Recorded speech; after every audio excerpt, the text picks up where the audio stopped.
So yeah, by the way, if you guys are wondering, we're playing Daggerheart today. It doesn't have its own Twitch thing. So we're playing a whole new category of TTRPG. We're all going to be learning it together. So D and Dagger. I said Dunders and Daggerheart? Yeah. Dunders and Daggers. Dunders and Daggers? Dunder Daggers. Dunderheart. Dunderheart. Well, that'll be the direct-to-DVD movie that we eventually make in our lives. You guys did really good on these. He hand drew everything and then printed it. Yep. Artiste. He is just built different. Okay. Broken, but different. I love you, Dad. Ooh, do we have pens or pencils? There's a bunch of pencils right behind Peyton. Wee! Oh my god. Wow. Amazon basic pencils.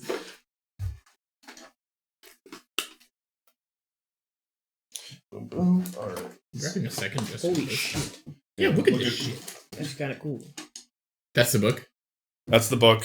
These are all the sticky notes I put in it. So Are they I know doing- where all the things are? Do they have like a Kickstarter for like a physical print or a physical copy? Yeah. They're in beta testing right now, but they So they're Critical Role owns Darrington Press, so they've already released their own books and stuff like that in the past. I named it Darrington Press. Yeah, they named it Darrington Press, which is fucking amazing.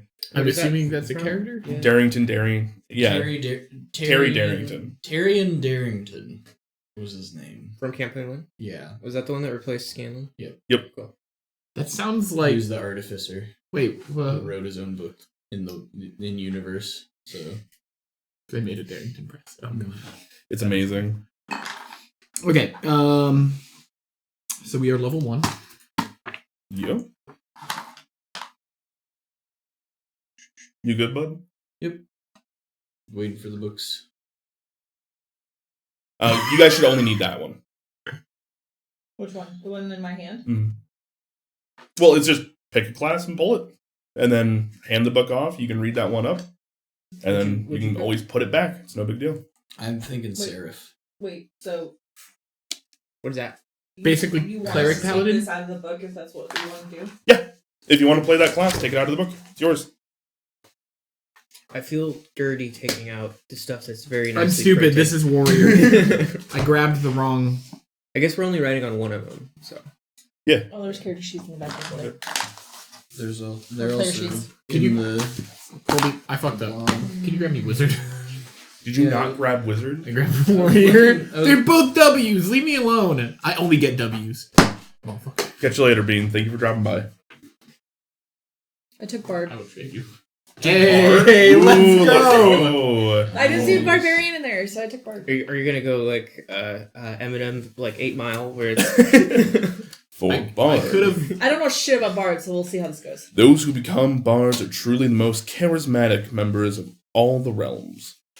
Members of this class are masters of captivation and may specialize in a variety of performance types, including singing, playing musical instruments, weaving tales, or telling jokes. Whether performing to an audience or speaking to an individual, bards will excel. There are many schools and guilds where members of this profession come together, bond, and train. But there is fair amount of ego within those of the bardic persuasion. While they may be the most likely to bring people together, a bard of ill temper can just as easily tear apart a party. Where are you reading that? His book. Okay, what does Sorcerer say? Sorcerers. I love how I chose Bard and none of that is me, naturally. You can That's always why I work. re-pick, or you can just double down on it. Double There's no down. Barbarian. If you wanted barbarian, you could go warrior. There is a No. warrior in He here. had. I already chose Bard. It's already out of the book. I feel like Daggerheart might be a good way for me to finally make my Vocaloid character. Oh no. A clank singing automaton. I did think about it for you. Sorcerer. Not all innate magic users choose to hone their craft, but those who do can become powerful sorcerers. The gifts of these wielders is passed down through families, though not all families are aware of, much less choose to practice their unique skills. A sorcerer's abilities can range from the elemental to the illusionary and beyond, and many members of this class will band together into collectives based on their talents. The act of becoming a formidable sorcerer is not the practice of acquiring power, but learning to control and hone the power one already possesses. The magic within a misguided or uneducated sorcerer is a dangerous force indeed. The domains are Arcana and Midnight. What is midnight? So, there are domains in here. I was like, okay, well, I want to hear about Druid, but then I heard Midnight Sorcerer, and I'm like, you could have Coffee Sorcerer. It's coffee luck. No. So, each class has domains that they attribute to, and these are basically the themes that they're based off of. Okay. So, you have Arcana and Midnight. I believe the wizard is Codex and Arcana, meaning you guys have an overlap with each other, meaning some of your abilities might actually be the same. So you should talk to each other to make sure you don't overlap. So, or you want to overlap? Or you might want to, yeah. What does Druid have for domains? Druid.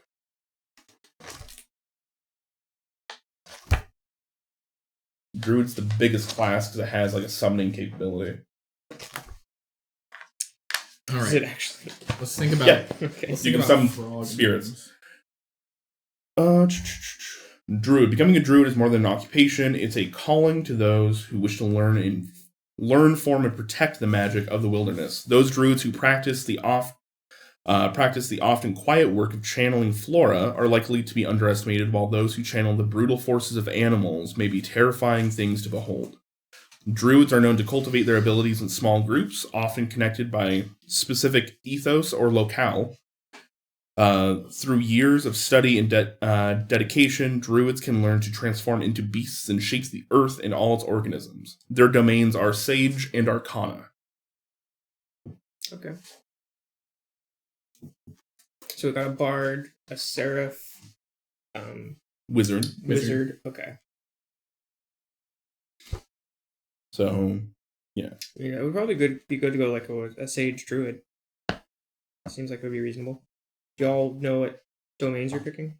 War. so you don't pick a domain. You just are those domains. You pick subclasses. I thought you could like specialize into that domain. No, instead, you can specialize into Warden of the Elements or Warden of Renewal. So, Warden of the Elements. Play the Warden of the Elements if you want to embody the natural elements of nature. Your spellcasting trait will be Instinct, which I think is like an analog to Wisdom, essentially. Elemental Incarnation, mark a stress to embody an elemental spirit from the list. The embodiment lasts until you take severe damage, or until the next short rest. This feature can overlap with beast form. Okay. Oh, they're base...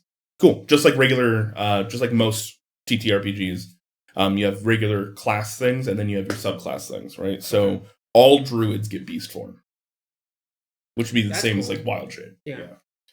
And then the other one is it's more healing dedicated. Oh, with wizards, you pick a book. Do you like swap out books? You get codexes, if I remember correctly. So as you level Grimoire. up, you can get grimoires and codexes, Okay. which will give you like extra spell lists and things like that, which should all be in your character packet. I've never actually gotten to play a druid in 5e, so this sounds cool. Hell yeah! What is the level cap? 10? Level cap is 10. Yes. I like that it's more than just 2 stats for your weapons. Mm-hmm. Anybody need this, or can I hand it back to Andrew? Might want to leave it out there. You guys might need to grab some other sheets and stuff out of it, depending on, like, if you mess up your sheet, there's some extras and stuff in there. I fucked up my back doing a PR. Me too! Hey! How did you fuck yourself up Wednesday? Not bad, but... Yeah, It was- my lower back is just a little bit angry in the joints. Yep. So it's not like I hurt myself, it's just like, oh yeah, I'm still feeling that. It just hurts to sit Yeah. and be. Mm-hmm. I hurt myself by eating the wrong food. Alright. I do that all the time. There's Seraph, divine fighters, and healers appointed by their gods. Seraphs are imbued with sacred purpose. A wide array of deities exist within the realms, and thus there are numerous different types of Seraph. The ethos of each member of this class traditionally aligns with the domain of their god, including such missions as defending the weak, enacting vengeance, protecting land or artifact, and upholding a faith. Some Seraph ally themselves with an army or locale, much to the satisfaction of their rulers, but some of these crusaders fight in opposition to the follies of the mortal realm. It is better to be an ally to a seraph, as they are terrifying foes to those who defy their purpose. Their domains are splendor and valor. So, as we're playing this, you will notice, at least on my end, the monsters are much less swingy. Some of these actually have negative modifiers to hit. Oh. So I use a d20, you guys use 2 d12s. Oh, cool. You're going to start, your class is going to basically give you your starting AC. So for Seraph, your starting evasion score, in this case, is a 7. Mm-hmm. So I need to hit a 7 to even hit you. So, and roll d20, might even be like a -1 plus 0 at this level. I looked all the way up to like tier 3 monsters, which is like towards the top, and legitimately, like, I think the highest one I saw was a +5 to hit. So, well, when you got an AC 7.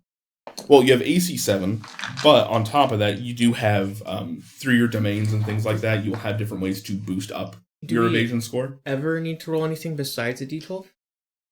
Yeah, you'll have damage dice and stuff like that you'll need. Okay, what are those? It'll depend on your equipment as you're building your character out. I just meant like types. Those are all normal dice. So I would say probably the only thing you don't need is a d20. That's weird. Okay. Me, yeah, I don't like that. I like big number dice. Big number better. D12s are cool though. This is gonna like bring so many people in if it gets popular. This is awesome. Yeah. Domain card. Sam looks really different. It's just part of his new routine. I still have red hair, so. He shaved his beard and put it on his head. Used it as extensions. Okay. Well, I know my last name will be Ribley. Oh, here are the domains. Arcana, this is the domain of innate magic and instinctual use of magic. Those who walk this path tap into the raw, enigmatic forces of the realms to manipulate both the elements and their own energy. Arcana offers wielders a volatile power, but is incredibly potent when correctly channeled. Blade, this is the domain of those... Sorry, Sarah's humming in the background got me. This domain is to those dedicated their lives to the mastery of weapons, whether blade, bow, or perhaps even more specialized arms. Those who follow this path have the skill to cut short the lives of others. Blade requires study and dedication from its followers in exchange for inexorable power over death. Dun dun dun! Bone, this is the domain of mastery of swiftness and tactical mastery. Practitioners of this domain have an uncanny control over their own physical abilities and an eye for predicting the behaviors of others in combat.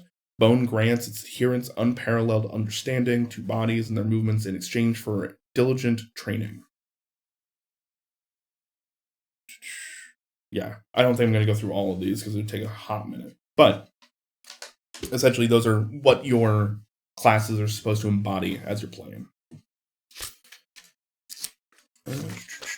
Then we have Ancestry, which they have a bunch of really cool ones. They have the Clank, which is basically a Warforged. It's been reskinned. It's still very, very cool. A Daemon, which is basically a Tiefling. That's been reskinned. But they get different abilities, right? So when you pick your Ancestry, you'll also get a feature that comes along with it. So Clanks, they get like a purposeful design. I mean, you were literally built to do something. Built different. You were literally built different in the sense that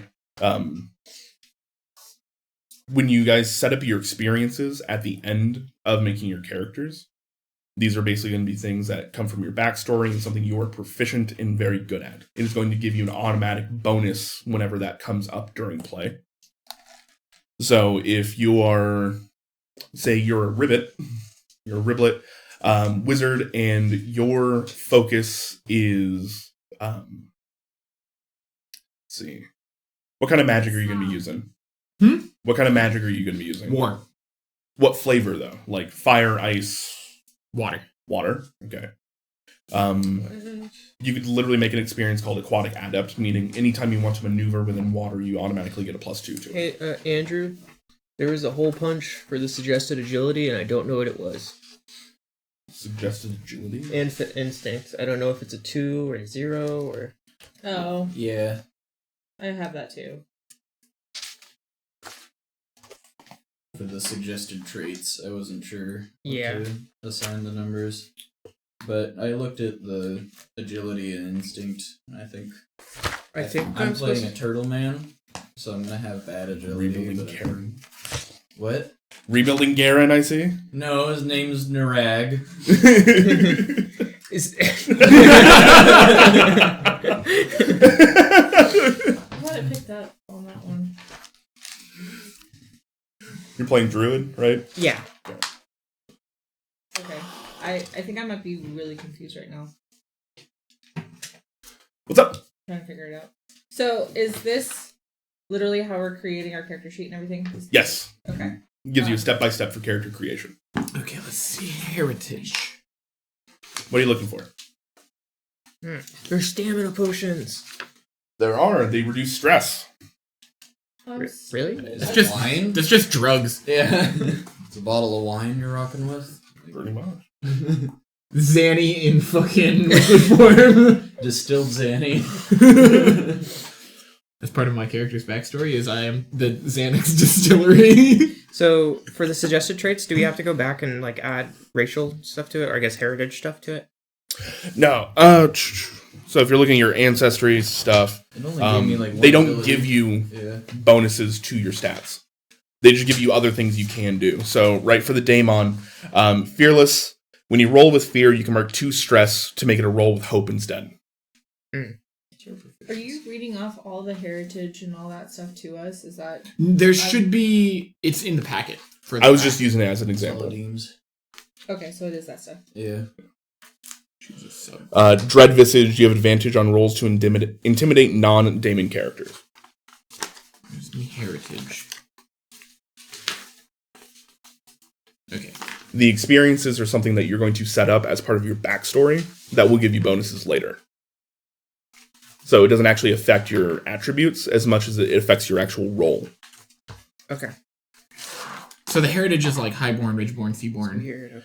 Okay. Heritage is all of it. It's your ancestry, your community, and your experiences, I think. Yeah. So, finesse should be 1. What's our proficiency bonus? Should say on your sheet. So proficiency bonus in this case does not give you a static bonus. It gives you dice that you add. So if you have a proficiency of 2, you now have 2d6 Okay. when you do damage. Because I'm a turtle, I add my proficiency to my armor if I'm not wearing armor. So I'm seeing if my proficiency would be higher than wearing chainmail. 8. Frank question. What is? Oh, okay. Interesting.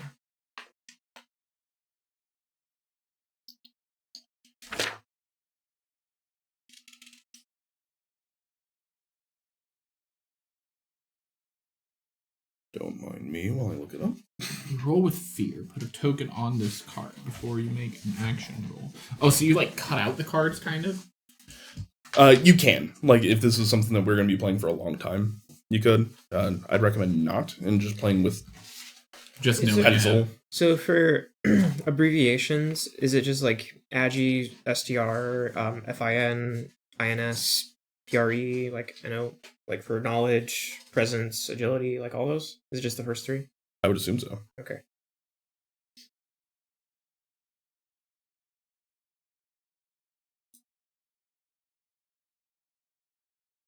Wanderborn is kind of cool. Mm-hmm. You get to just pick a random one. Oh, that's cool. So my short staff, I actually get a bonus because it's magic. Mm-hmm. Also, you do physical or you do magic damage. There's no other damage types. That's it. Wildborn. So under heritage, we would write like Wildborn. Yep. And then where's ancestry? I didn't see the ancestry. That is your... I think it would say... Ancestry is essentially your race. Yeah, which would be... Oh, okay. So Ribbit, Wildborn. Cool.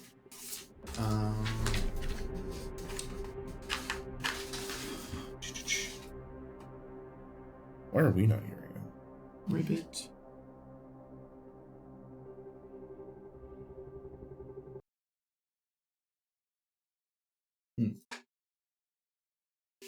Subclass. That is going to be School of War. Ooh.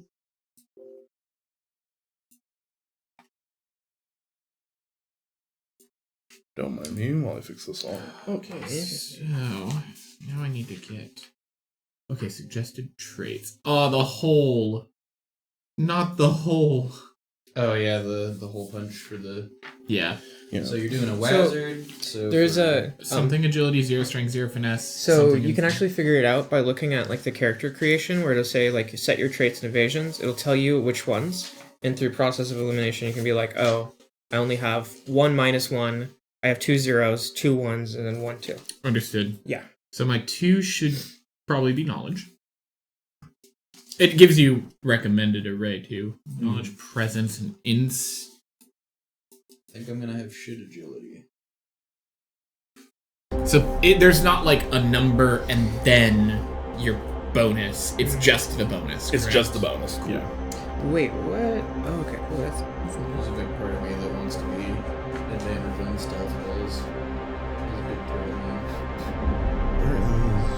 me. you move Not so Narig. slow. Anything but Narig. Who's that? Is that actually his name?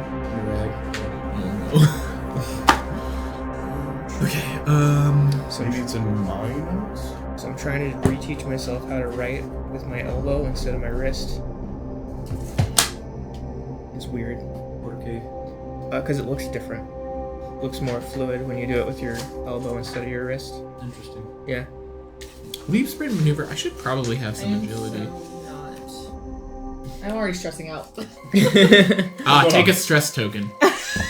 Idiot. Mark of stress. No, just I don't understand this because this is a lot different than what I'm used to doing. So like I don't understand where to find half the shit. I'm like looking on Google, I'm like I don't understand. I've just been following the character creation thing like step by step. And that's what I'm trying to do, but I don't know where to find that information half the time. Alright. Hi. Oh god, this feels like high school all over again. What are we doing? He's gonna lean in a little closer. You having a little extra? Having a hard time? Yo, You wanna come in after class? You want detention? There's a whole category for this, by the way. Andrew, don't threaten your wife with a good time while we're here. Alright, so you already picked your class, you picked Bard. Right? Yes. That's nice. I figured that was the easiest part. Cool. I really hope healers are good, and we're gonna find out. Healers are always good. Not True. true. You know the best way to heal? Kill the things that oppose us. Would you say Druid or Shaman is the worst class in classic WoW? For what? Shaman? Easy. Shaman. No. Really?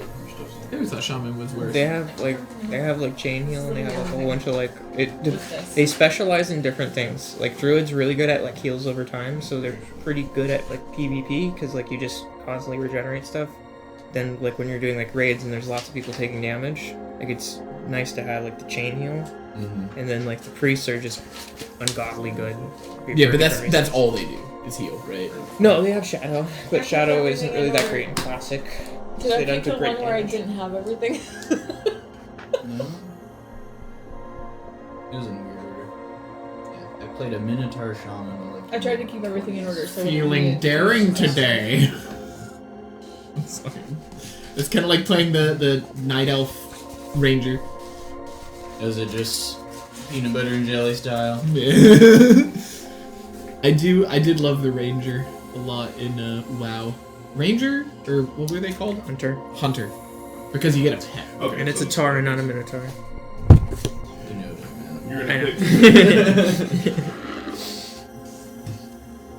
Listen, if you get to go like, well, actually, it's called a Bigby's hand, then I can go, actually. Actually, you don't know jack shit about World of Warcraft. Don't mind. Let's talk about Monster Hunter.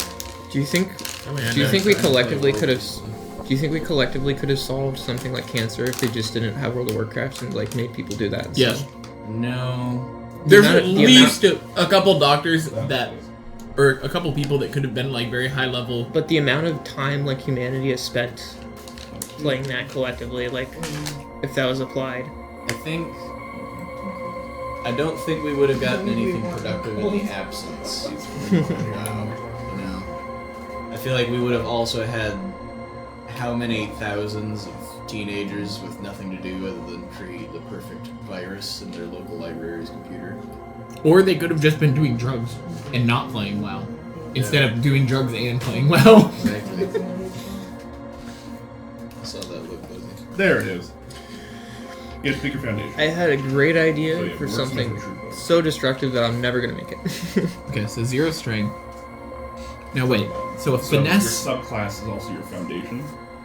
So pick one of these two. I gotta look at the ribbit. So that's this, right? Yep. So the ribbit Your heritage turns is my going to be tongue. The all this ancestry. stuff. Yeah. So your ancestry, where you're from. And Tell me. What is I want you to finesse? show me what the Okay. What is active armor? Active armor is the armor you have actively at that moment. But this So is it's what you're actually wearing. So you can find the armors in the equipment section. Well, Is there like the equivalent of like Don Doff rules? Not that I saw. Okay. I assume we'll run it okay, it's all based on the similarly, first level, though, right? Okay, so I'm gonna do a +1 to finesse even though it doesn't tell me to because I'm a ribbit and that means that my tongue attack... Well, how often can you mark off stress? How often what? Can you mark off stress? Because I have to mark off... however many you have on your sheet. Oh, okay, so I can do it quite a few times. And is 12 damage a lot, or is that just normal? Or a d12 worth of damage? So even CR0, enemies have some abilities where they hit you for 3d10. But because you have thresholds that you're worried about, even if they hit you for a true 30, you're really just marking yourself for severe damage. So you're really only marking 3 HP. Okay.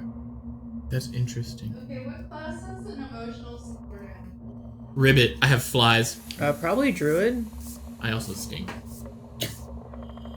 I I'm... can't believe your answer was like, these are my emotional support flaws. And I eat them. And they really support me then. They're more of your nutritional support flies. Okay, so +1. So it's... Also, to answer your question, it looks like you guys have a proficiency of 1 currently. So when you use an armor slot, I think what you're doing is that you're reducing damage by 1. When you use armor slots, you reduce the armor. You reduce damage by how much your armor is worth. So leather is 2. So if you took 17 damage, you spent an armor slot, you reduce it down to 15. I have to spend something when I take damage, or it just naturally occurs because You have to spend it when you're normally wearing armor. I don't know about Galapagos. I was gonna normally wear armor because if it recommends I start with chainmail, which is a 4, or I could use my shell, which would be a 1. I'd rather subtract the damage by 4. Can you just put... You can't put armor on your shelf? What the fuck? I can, it's just change it so, like, my shell would give me less armor. Am I choosing one ancestry and one community, or is it? Yes. Okay.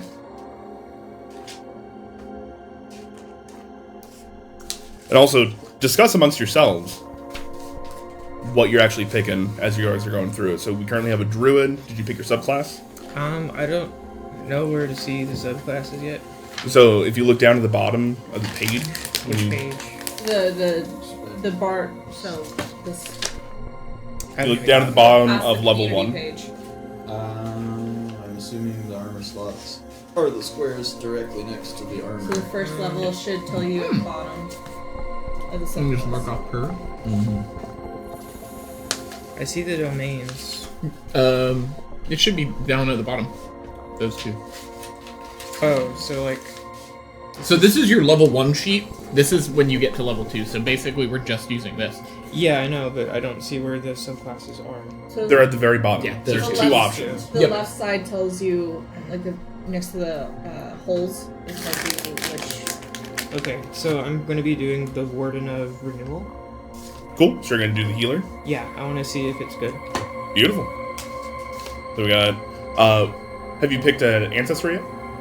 No. Okay. Why is it suggesting I take a 0 in strength? Because you're a wizard. I should do the negative in strength. What's your negative in instead? Well, I'm assuming it's telling me to put a negative. The whole is, it's either telling me to put the negative in agility or instinct, but I feel like... Strength would make more sense. Yeah. Yeah. So I'm going to do the negative in strength. Whatever you like. They're just I suggesting. wonder if it's because Exactly. of your like staff or whatever. Oh yeah, if you're gonna use a stick to hit people. Well, not a lot of them work off of strength. Okay, so then I have 2 zeros and 1 plus. Presence is the equivalent of like, what, wisdom? No, knowledge is wisdom, presence is intelligence? Knowledge is Charisma. intelligence. Presence is charisma. Instinct is wisdom. So Or the equivalents of. perceive... Because they do sense- not actually act the same. So perceive, sense, and navigate. Charm, perform, deceive. Okay, so I will take a 0 in presence. And then... I guess a 0 in instinct. What is it telling me? It's telling me to take a +1 in instinct, but agility sounds good. I could be like... a fucking Oh, here we go. melee war wizard. Alright, so for the record, agility is sprint, leap, and maneuver. Those are the skills that come with it. So if I ask you to make a maneuver check, that's just going to be agility. So you're maneuvering around things, that kind of stuff. Strength is lift, smash, grapple, just like in regular D&D 5e. Finesse is control, hide, tinker. Basically, you are how well you can dexterously, tactilely, dexterously, thank you, maneuver something. Okay. Instinct is to perceive, sense, navigate. So much like wisdom. Presence is charm, perform, deceive. Knowledge is recall, analyze, and comprehend. So, as a wizard, You would want high knowledge. and then everything else is kind of Yeah, because your evasion is already going to be set per your class, right? Besides whatever armor you may or may not have on. So having a higher agility or finesse does not actually boost your evasion. So agility is mainly for like maneuvering the world, specifically like if it's a check. You maneuvering in the check. world. Yeah. It's how quickly you can move. On the ribbit, it doesn't say what I put for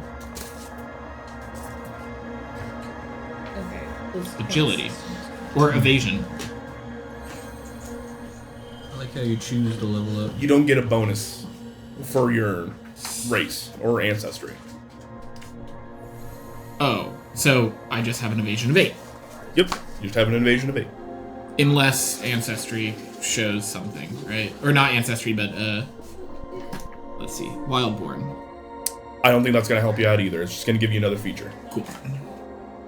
So it is just an 8. Armor is under Equipment. equipment. No, it's not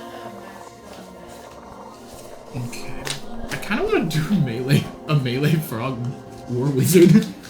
My initial thought when I was reading through it, I was just like, man, I would love to play a rogue grung. Groan? Sneak grung. Grung. Grung. That's the 5e equivalent, sorry. Oh.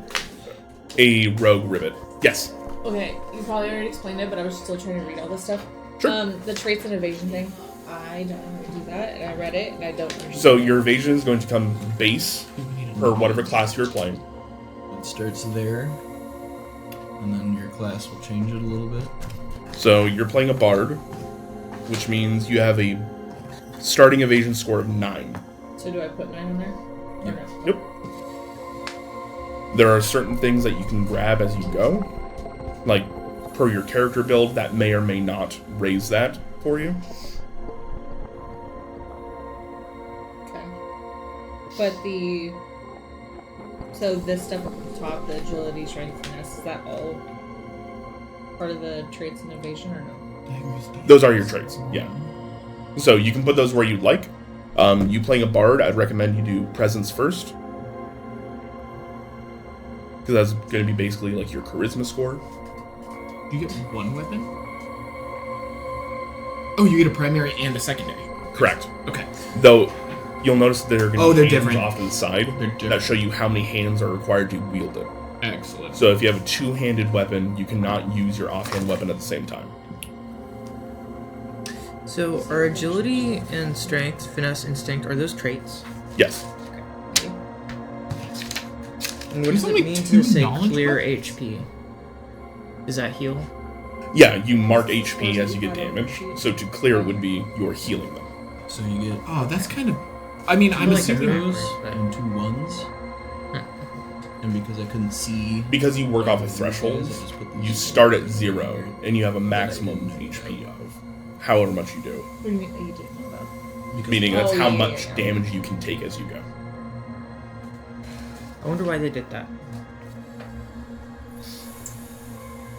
I don't know what we're talking about. Oh, marking HP instead of having a starting value and working your way down. Yeah, it seems like most things would have like, oh, you have 20 HP, and then now you have 0 HP and you're dead. But this starts with you have 0 HP, and then you gain HP, which is actually damage, and then you clear You're marking HP. damage. You're getting up to a threshold, basically. It's like a stagger threshold almost. I mean, yeah. And When you I- hit stagger, you die. I just feel like that's counterintuitive to like how most systems work. It's not You the way that can- you usually see it, yeah. But I think it works better for you're not getting one shot, you know? Yeah, you can go ahead and say that you have, let's see. You don't need any of If it makes it easier for you, you can go ahead and say that you have 1, 2, 3, 4, 5, 6. You can say you have 6 HP, and then when you mark one, you just go down. I wanna do it the way that they say Sure. it. I'm just like, that's an interesting choice. That's No, 100%. Yeah. I think they're just really trying to differentiate and make it like a unique system, which for better or for worse, like I feel like once you play it enough, it'll make sense. I wonder if like you have like a whole bunch of people who have never played any tabletop, if that ends up being easier because you just say you have 0 and then you just add it as you go. Well, I think it's, from what I can tell, based off their logs and stuff that they have going on, it looks like a lot of this is supposed to be, Oh shoot. very tactile, right? We're not going to be able to do it here because of the way our table is set up. We built it for D&D, right? But there's supposed to be an action tracker in the middle of the table, and as you guys do actions, it will go up on the board. I'm missing the heritage pages. It's ancestry. You mean like Well, it's part of. Highborn, or... Yeah. I thought you had it. Had it. It's this one, right? Is that bard stuff? Yeah. Okay. Why? Because my spells look different. Heritage. Should I miss it? Yeah. Is this That's heritage? community. Down. That's ancestry. One more. Yeah, you have it. Oh, cool. What is So heritage is a combination of your ancestry and the community you hail from. So when they say you're setting up your heritage, you're setting up your ancestry and community. Okay. Oh, and you get little advantages. I gotta read this. Ooh.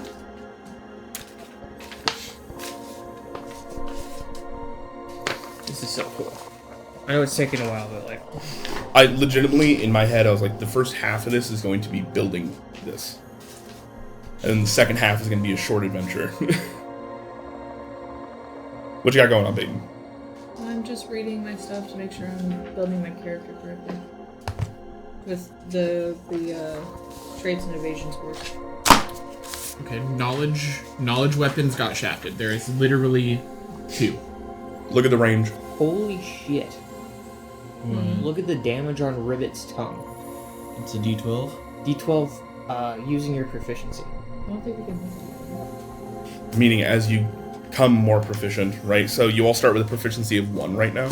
So it's going to be 1d12. When your proficiency goes up, it's going to become 2d12. The thing is, with the monsters, they also activate off of threshold rules like you guys do.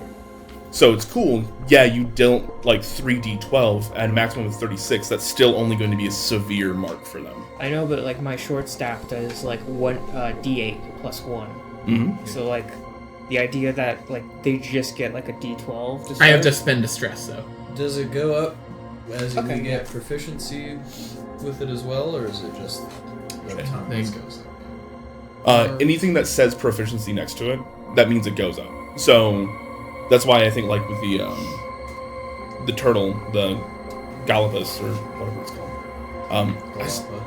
I still don't understand what they're saying by you add HP or you add your proficiency to your AC. So it's if I'm not wearing armor, And I have a proficiency of 4. My armor would be 4 without it added. Peace. That makes total sense. Okay. Yeah.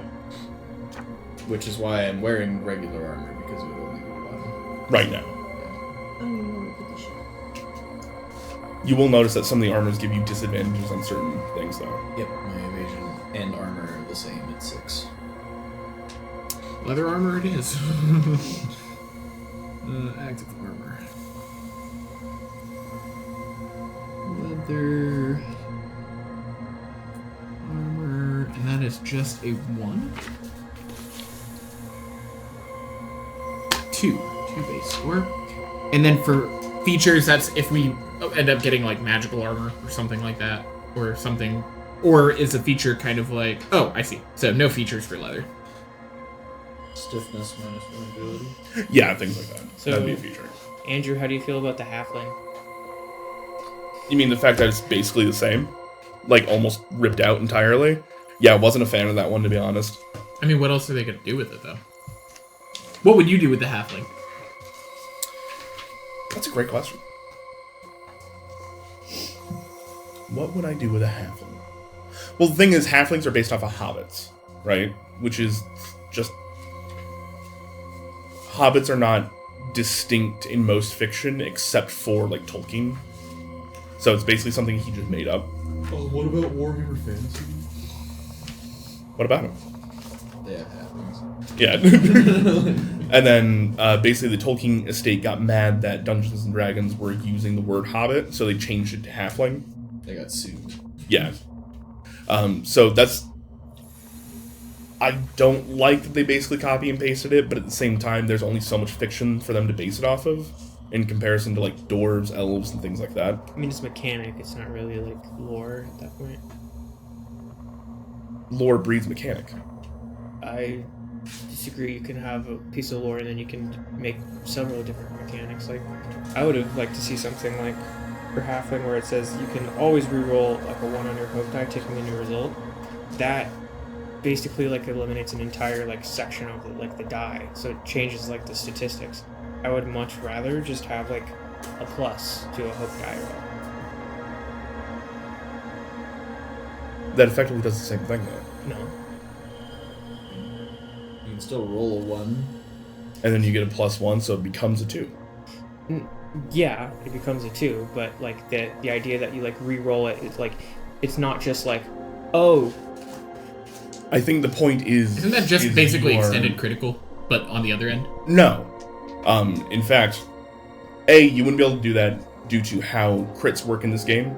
If you roll double dice, that's a crit. So you're effectively moving that away. The mechanic is... I know you're adding it to it. The mechanic is that you essentially get advantage if you roll like a specific number. Correct. Correct. If you have a +1, you never have advantage. Any given situation, you have a +1. So, again, that's lore breeds into mechanics because halflings are supposed to be lucky. That's the Yeah. whole bit. Which means you should have a lesser chance of rolling with It fear. changes as you roll. Which is why they're saying you can re-roll your hope die and take the new roll. Yeah, and I don't like that mechanic, but if to the point of like lore breeds mechanic, like they don't have to just like increase your luck in that way. They could do it in a different way. In what way? Just adding a bonus to it doesn't... Well, you have a better chance of getting a hope roll by re-rolling your 1 than you do just adding a bonus to it. So it doesn't actually make you lucky. it does though. It gives you like you can push you past like thresholds. Sorry for a quick aside. Is there disadvantage for long range if you're in melee range? That's a great question. I don't believe so. I think Excellent. it's just... I think you need to attack within your range. Within. So if I'm trying to use a spell that has a far range and I'm using it on somebody who is close, or what is it? Melee? Because I'm trying to really just fucking lean in here. No, you're good, you're good. I want to have a grappling. Oh, you want to grapple? I want a grappler so that I can be like, oh, I'm gonna cast Fireball. Come Take a here. Negative to your strength? No. Grapple is finesse. No. What? Grapple is strength. Grappler. You might give Trait, them the finesse. No, if you look under strength, the score on your sheet, it has lift, smash, and grapple as the strength. No, the weapon. Secondary weapon, the grappler. Yes, the grappler, the weapon Is a finesse. And it yeah. pulls to melee. Or Correct. close. Is it melee, close, far, very far? About to get into it, actually. Alright, in Daggerheart, rules don't measure by distance by feet, but by range. Each range includes an example of how you might quickly estimate distance on a physical map. We're not using a physical map, we're using the grid, so that kind of thing. It's not up there. I just pointed out. Oh, okay. Melee, you are within touching distance of your target. As a PC, you can generally touch targets up to a few feet away from you, but melee range can be greater for especially large PCs. So like giants, their melee range is technically very close. Very close, okay. Very close. You're very close to your target, but allowing you to see fine details and reach it within moments if need be. This is generally about 5 to 10 feet away. While you're in danger, you can normally move into melee with anything that's very close as part of your action you make. Close is you're close enough to see the target, and prominent details such as it being like across a room or in a neighboring market stall. That's generally 10 to 30 feet away. So, in this analogy, from here to the living room is technically close. Where it takes a couple strides to get Right. there. Movement, when you're doing like initiative and things like that, you're actually doing action tracking. They technically say you can move up to a close distance, meaning you can move 30 feet. So I grabbed right here. You're far enough away that you can see the appearance of the target, but probably not in detail, such as across a small battlefield or down a large corridor. This is generally about 30 to 100 feet away. While in danger, the GM usually requires you to make an agility check if you want to move into melee with something that is far from you. So you're rolling for like a dash, almost. Correct. Okay. And you can fail that. So you can like stumble. You can stumble, fall down. Is that if on you a get a corridor. fear? If you roll for a fear, basically? No, the GM still sets DCs, right? So if you're running across clear open ground, then I might not even make you roll for it at all. You just get there. But if you're running up like rocky terrain and it's loose shale, things like that, the DC might be like 15. And if you don't make the agility check, you fail halfway through. You And that's a make the 15 entire- rolling the 2d12s? 2d12 plus your agility. And then how does fear and fate, Fear and hope. what work into those? So you have a fear die. For me, that's this dark purple one. And then you have a hope die, which is just this golden one. You're going to roll both of those at the same time. It's whichever number is higher. So I got 11 on hope and 2 on my fear. So my score is 13 with hope. So you Hope being say, the higher. cool. And then if If you Wait, roll, if you roll with 6-6, fear, I it's get a- a fear token. it's a crit, Right, a 6-6 is a crit. That is a does it critical matter what number? Nope. If you get a 1-1, that's a crit. That's a critical failure. So, you get a critical success. So what is a Double critical numbers is failure? always, there is none. Huh. That's why you roll with fear. So there's a bunch of small critical failures. The closest thing to a critical failure would be failing the DC and rolling that with fear. So Meaning the DC DC 12, is I 15. rolled a 10 fear. 10 with fear, that's a failure, and it's a failure with fear, meaning something bad happens. Excellent. Holy fuck. I guessed this right Okay. without even actually realizing Seaborn? I was supposed to look at it. The That was the this one is I went just with. traits I filled out on Did my you- own, and then Did I you realized do the that math I on it?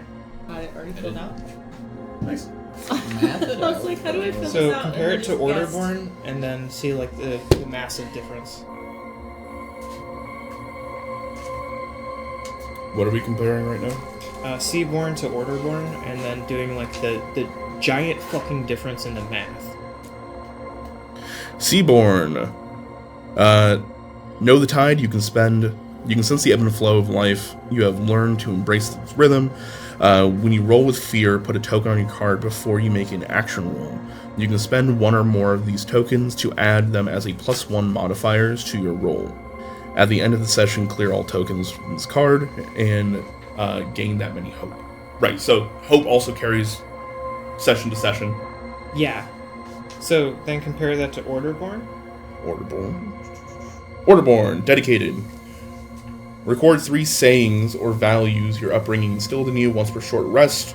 When you describe how you're embodying one of those principles through the current action, you may roll with a d20 as your hope die instead of a d12. Yeah.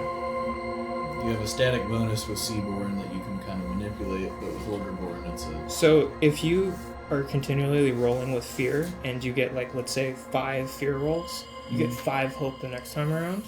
And Orderborn, once per, like, short rest, you have the ability to just roll a d20 instead of a d12.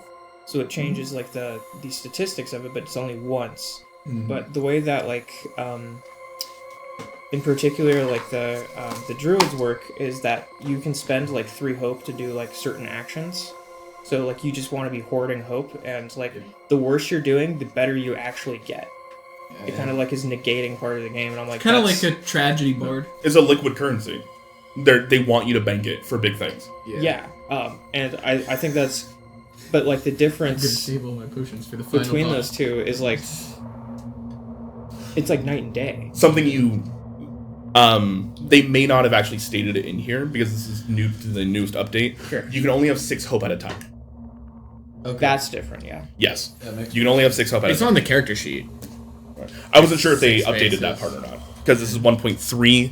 When I originally looked at this, it was 1.1. So you could have as many hope as you banked, basically. Right, they didn't have a cap. And it started causing, like, analysis paralysis. Because some people were legitimately, they're going like, oh, that's fine. I'm going to start banking these. Yeah, but, like, even then, like, because of, like, all those tokens that you have as fear, before you convert them, you can just use them to, like, add +1 to your rolls. Mm-hmm. And that's not what happens for Orderborn, so, like, statistically it's better, because you actually have, like, a smaller space on, like, the D12 than you do on the, like, D20. Yes, I would say here. There's a large portion of this where a lot of it is they want you to look at this narrative based, not mechanically based. Meaning the narrative should be much more important to you than the mechanics of it. If I wanted to play my lawful good pally, then I'd go Orderborn, but I'm not. Yeah. Turtle. Yeah, I'm a turtle, and I'm going to be a seed. Yeah, I just think that there's, like, a big discrepancy in the power curve of some of these, which is my critique. Oh yeah, Yeah. that's a very fair critique. I feel like maybe Orderborn would be more competitive if it was like once per value that you stated. I was just thinking the same thing. Yeah, because it gives you that 3. times. So you basically make your own tenants. Right. Like, Yeah. if you got 3 d20s instead of d12s, then that'd be a lot more tempting, I think. I mean, the prerequisite for, like, Seaborn is, like, that you are rolling with fear. Which is, like, putting you, like, at a disadvantage when you're doing that, because you could have, like, a negative outcome. Well, like, I think 50% of the time you're going to end up rolling with fear, right? Theoretically. Well, Yeah, because you can even succeed with fear. but if 50% of the time you're rolling with fear, but if you also have a +1, then it's no longer 50-50. Now it's like- like 60-40. No, you're still rolling with fear. You can just add the +1 bonus, and you can still succeed your check, but you're still rolling with It's a fear. higher percentage to succeed, the same percentage to succeed with fear. Correct. So you can pass or fail with fear, And you can pass or or- fail with hope. Yeah. What decides which one you're rolling with is which of your d12s is bigger. Yeah, so my understanding is that this adds this to the fear dice, right? Or, I guess, like... I thought I just added it. It's just a static modifier. Yeah, it just adds to the total when your fear dice is the bigger of your 2 dice. So when you're doing the math afterwards, right? So say I ask for agility, you have an agility of +2. You now have an agility of +3. I misunderstood that entire mechanic because I thought it was like, oh, like you get a +1 before you start like, this is fear, this is like hope. So I was like, oh, you could actually change the outcome of whether it's fear or hope. And I was like, why the fuck would you ever pick? Anything but this. Yeah. I think that'd be +1 to fear or +1 to hope. Yeah. Oh, Like, okay. you can increase your overall total, but it ends up potentially swapping it to a fear roll. So like it has the consequences. Thresholds? But you're Should be. Yeah. increasing your roll. In that case, Orderborn is actually pretty fucking So, good too. what They're about marked out on the sheet, I believe, but I also have them here. what about ranges and because like I'm reading the spells. Give me a second. Sorry, I had a question. It was quiet. Yeah. Okay, so I don't know where to find the thresholds and hope thing on the. So I pick a grimoire or how? So what? damage thresholds is what she's looking for. Oh, they're right here. No, I know, but where on the to fill it out? Character? Yeah. Oh, on the character sheet, it Yeah. is hit points and stress right up here. Yeah, see, like the Yeah, minor so damage. your damage major- thresholds are minor 1, major 6, severe 12. Is that for everybody or is that based on class? That's based on class. Oh, okay. So that's what we need to add in the box, right? Correct. Could you let And me there are know- going to be other features that can move that around. So there's like Guardian. You can add a +2 to all of your damage thresholds, meaning your minor damage threshold is now 3. And if you take less than that threshold, you take 0 damage at all. So if you only took 2 damage, then you took 0 HP. So, what is the ribbit thresholds? It's based off class. Oh, So it'd be a wizard. let me see if that says on here. So how do we set the evasion? It's based off your class. So it So as starts. a base. It says it starts at blank, and then you can pick stuff that affects it. So I picked armor that made it go down. I had to change the number. Yeah. So for Druid, your starting evasion is 8. Where are you seeing that?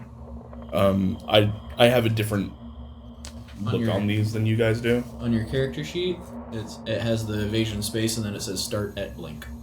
Yeah, but inside, like, I'm looking at the character suggested guide, and I'm also looking at the character creation. So it tells me that like my traits are -1, 0, 0, +1, +1, +2. It doesn't say anything for like evasion. Right, because evasion can move up and down depending on things that you take later. So, Start at like, 8, so we have a base evasion of the number Okay. below. so per the handbook here, and this is something they probably want to clear up, maybe in their packets. You start with an evasion of 8 as a druid. Okay. You started with a 9. And then if you Yes. picked up some armor, that could make it go down. So I feel if I were to change the language here, I would say something like, record your starting evasion in like the spot, and then add or remove based off of other features or traits or whatever they're calling it. Correct. Because this makes it look like there's supposed to be a specific evasion score. Kind of similar to how they do armor. like you That's start kinda why at I'm 10 confused. Yeah, in 5e. that is a little bit confusing. Yeah. So, That is a- Darrington Press, if you're watching, hire me. Yeah. I will critique you.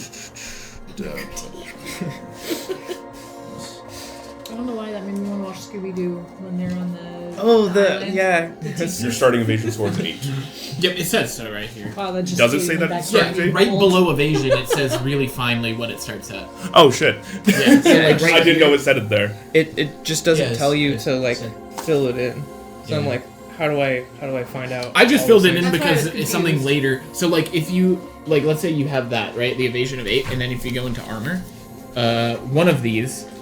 So, chainmail is a -1 to evasion. So, instead of an 8, you put down a 7.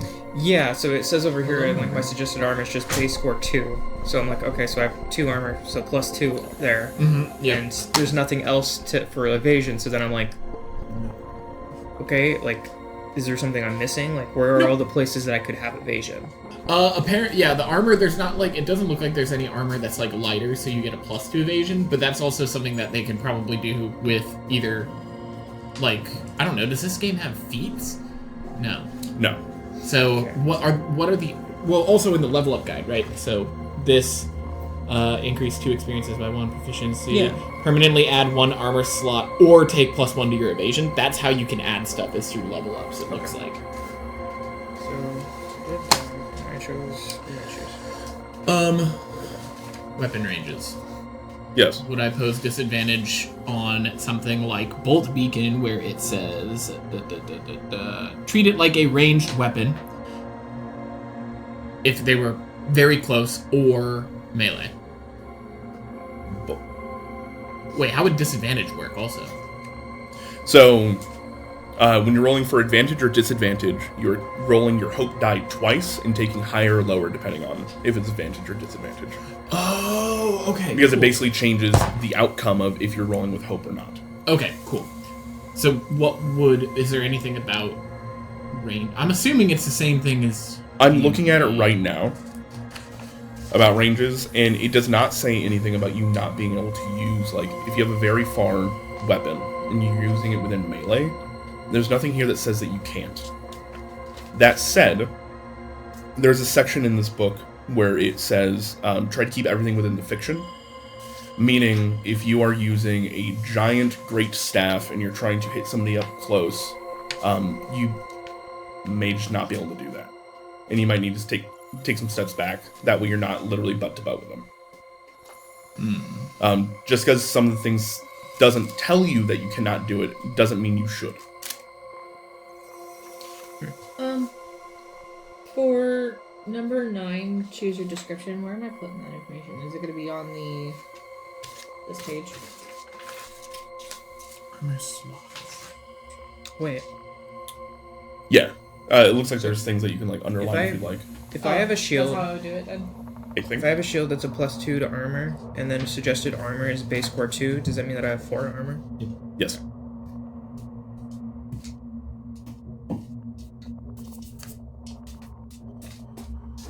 Small dagger. I should really just make that. And then paired as if you're holding both. So, like, if I have a small dagger paired with a wand, +2 to primary weapon damage in melee. So if I hit somebody with my... Oh, in melee? Yep. So how would that work if I have a wand and a dagger? It just wouldn't. Which one's your primary? The wand. Because it says there's primary and secondaries. So I figured you can only do secondaries in the secondary slots, and you can only do primaries in primary slots. Correct. So taking a small dagger wouldn't make sense necessarily, unless I wanted just in physical. So they don't have a ton of spells for you to pick from in this game. Instead, they have small spell-like abilities. So if you wanted to say something like, I'm up close with my wand, and I use something akin to Shocking Grasp, that counts. What is... Slide this out It's- to the left. They're much less worried about the mechanical crunch of it. Oh, that's so cool. You're supposed to cut this in half. Yep. And then you're supposed to put it on, like, the sides, and it'll explain everything. Well, just fold it and then flip it. I didn't notice that part. I'm sorry, I didn't tell you that. It's got the dotted line, and it says slide Yeah. to the right or left of your character sheet. So Fuck. It explains the different parts of the actual sheet. That is an amazing idea. It's like a little DM screen for your character. God, that's so clever of them. So trait and range for small dagger. I'm sorry, Peyton, did you have a question? No, No? Okay. I don't think so. I probably had a question. I can't remember. Not yet. I heard Peyton ask this question, and I wasn't listening to the answer for it. Where are the thresholds in Hope? Is it this sheet? I can't see the sheet. It's the main sheet. No, I think it's gonna be your top sheet. Yeah. It's right here. Yeah. Oh, I meant the numbers that I put in there. They're also right here. They're in small text right below So- The title. hit so- points and Just like with the So- evasion score, there are things that can affect it later, So but these- they are going to be starting. So it says start at 1, 7, and 14, and Yeah. then, okay. Then you change it based on what you've added. If you look at the level up sheet, some of the options are increase your hit points or something like that, or your threshold by 2 or something. You can change them later if you level up in that direction. Oh, sweet. Somebody found the answer, by the way, for you, Jeremy. Yeah. The range on a weapon, spell, or an ability, item, or anything else that uses this mechanic in the game is considered its maximum range and can be used at any distance closer than that range, as well, unless otherwise noted. So, your very, very far mage staff can be used to bonk somebody in the face. Excellent. I'm grappling. They called me the grappler. I missed the Rizzler already.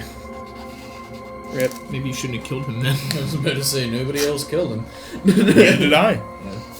Is that Reveler? He's coping. He's coping. Excuse me, it was a reckoner? I'm looking at the map right now. Yeah, the Reveler would be slightly different colors. Grappler trait band. Only slightly. So it's a finesse. Close. They really need to sell mats that have this, and then the width of a page for your actual character sheet. Did you see the DM I sent you, or the message I pinged you on? I saw that, and I was like, that's a lot of work. I'm in the middle of writing, like... I know you are. But it was very much just like, man, Lizzie wanted to make some quick, easy money. Here's a program you can make, because I don't have the ability to. I would not call that easy money. I looked at it, and I was like, that's complicated.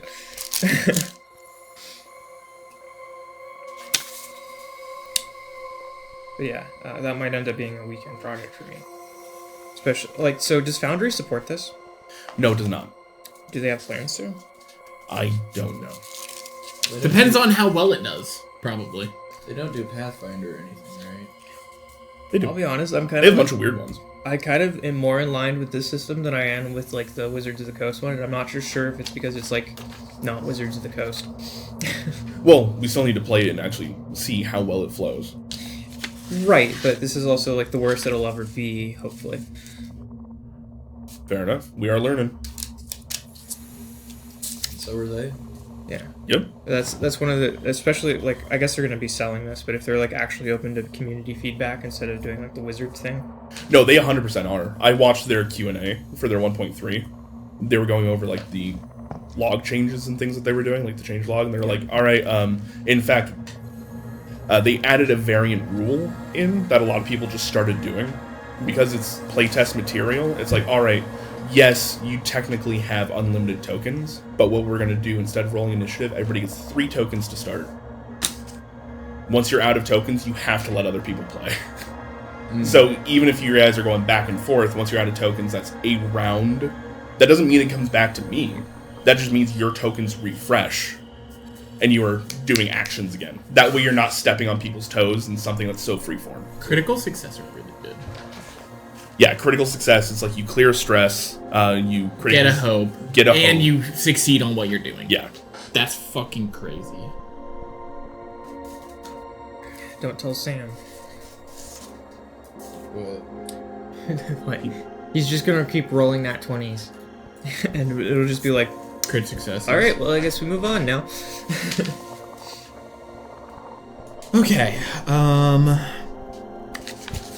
what do I do now? So, hit points and stress, nothing is noted. HP is just once you take damages. Also, everybody starts with 2 hope, by the way. So, okay, so... Where's hope? And I also start with 2 fear. So we're just marking it. So, Yep. Okay. marking it, by filling it in? Or? Yep, you start with 2 hope. Checkbox or whatever. I don't like the idea that you have to erase it every time. But... I just did. That's one of the reasons I was immediately just oh, somebody should make an app for this. I mean...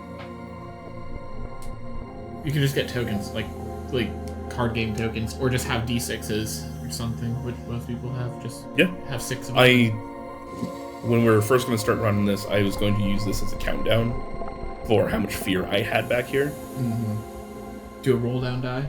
Yeah. Spin down. I got one right here. So if that's how you want to track your hope, there's different ways you can do it. 100%. You know what would be cool, actually, is the 2 space. In fact, they even encourage it in the HP. thing where it's just whatever's easiest for the person. It'd be kind of cool to have just a token that you just move, kind of like that. Or if you just, what is this, a D6? Yep. You just flip the D6. Yeah, you can do that if you'd like. I'm gonna do that. Because you have a maximum of 6 anyways. So That might be why they did that. What is the take domain deck cards? I don't understand that. What? Those are these things. No, I know, but what is it? What? I think we're supposed to cut them up and then Technically. yeah, you normally cut them out because normally you'd be playing with one giant deck of them. So as you level up, you cut the deck, the next card, or whatever. So in this instance, would I just pick one of? No, you get all of them, I think. Yeah. Mine says that I need to pick 2. Oh, okay. Then yeah. 2 different domains. Each class is made up of 2 different domains listed below the class name on the character sheet. Choose 2 cards. So total. the bottom one, you only get to pick one of the bottom ones, because that's basically the equivalent of if you're a ranger going That's for into subclass stuff. hunter. Yeah, that's different. subclass. Mm-hmm. So am I picking 1 spell and 1 grimoire? Am I picking 2 spells instead? I think it's 1 grimoire, 1 domain, and then the spell. There is no domain online. It literally is just spell, grimoire, and bard. The domain is Codex, Arcana, things like that, if I remember correctly.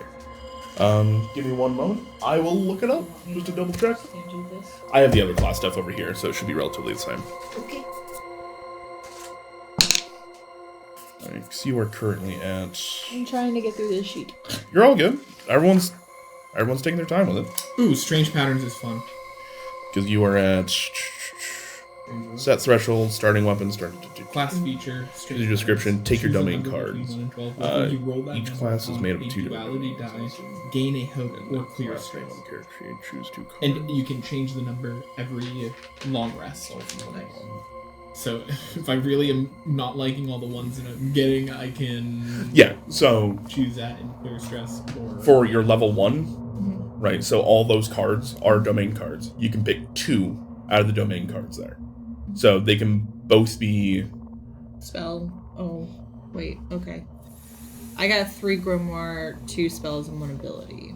Yeah, so you can pick 2 out of those. When Out of you the mark 6. your last, Okay. your last stress, That's what it seems like, at least. Oh, that's kind of cool that you get, for gold, it's coins, handfuls, and bags. Yep. That's kind of cool. Instead of counting out the pounds, it's like I you can carry that many bags. I really wish that the way that they did the beast form, instead of just like mark 1 stress and then your level or lower, I wish that they made it so that you could do 1 level higher if you add another stress. So it was like 2 stress, but you get to do like 1 higher level creature. Basic supplies.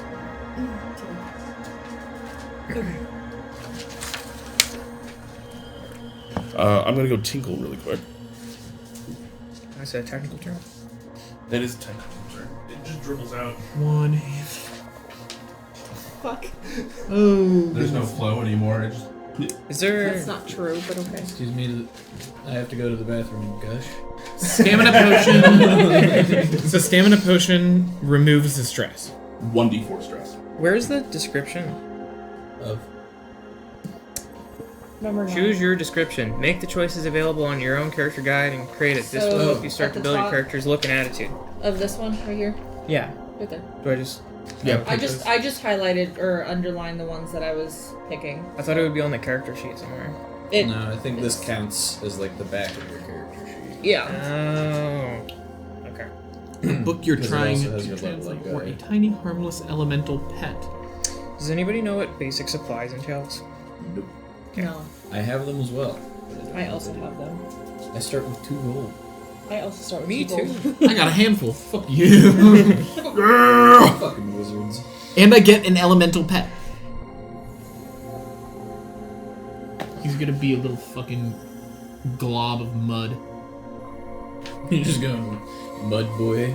That's what you A want. mud with 2 pebbles for eyes. Hell yeah. I forgot she was still here. I thought she went upstairs. Every now and again. I You... have the in-studio audio. Yes.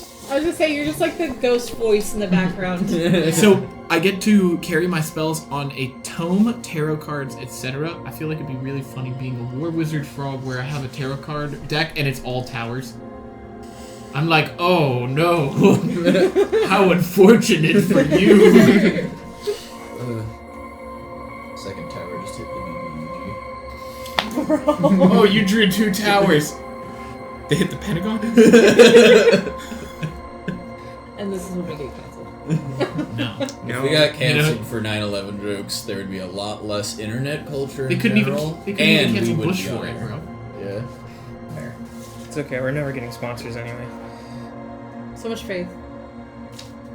Is it faith or is it realism because of the 9/11 jokes we make constantly? 9/11 jokes aren't even that bad. Still We made hoping worse. on- Still hoping on those rad flagons.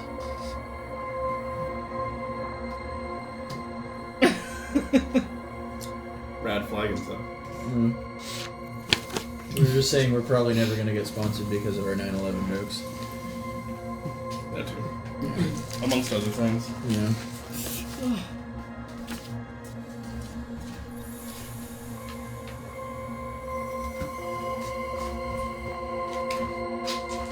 Curlington Boat Factory. Curlington Boat Factory. Is that... Curlington Boat Factory. Wade Shadow Weapons. Raid Shadow Legends would fucking sponsor, like, We an don't have a big Al-Qaeda enough stream or audience. something at this point. I'm gonna say a wet toast, but sure. It's definitely a take on it. You have a hostage and then they start Does reading. wet toast make you more upset than Al Qaeda? What? No. Shoes checked out for a sec. Gotcha. I said the words wet toast. I just watched you. We were saying Raid Shadow Mortified. Legends would sponsor an Al Qaeda stream, and then Andrew said I was gonna say wet toast, and that's when you tuned back in. Just say goodbye to any VPN sponsorships. I thought our affiliation with you was going to be enough to make VPNs kind of hate us, you know? Rip. VPNs hate us. Follow this one easy trick. Called Arcane Trickster. Okay. not even true. So Andrew, I get a tiny harmless elemental pet. I'm making a little mud boy. It's just a glob of mud Sure. with pebbles for eyes. Sounds great. Can I throw him at things? It says harmless, but It will harm the boy as well. exactly. I hit somebody in the face. You can just remake him. Just scoop up a new big thing of mud, 2 pebbles.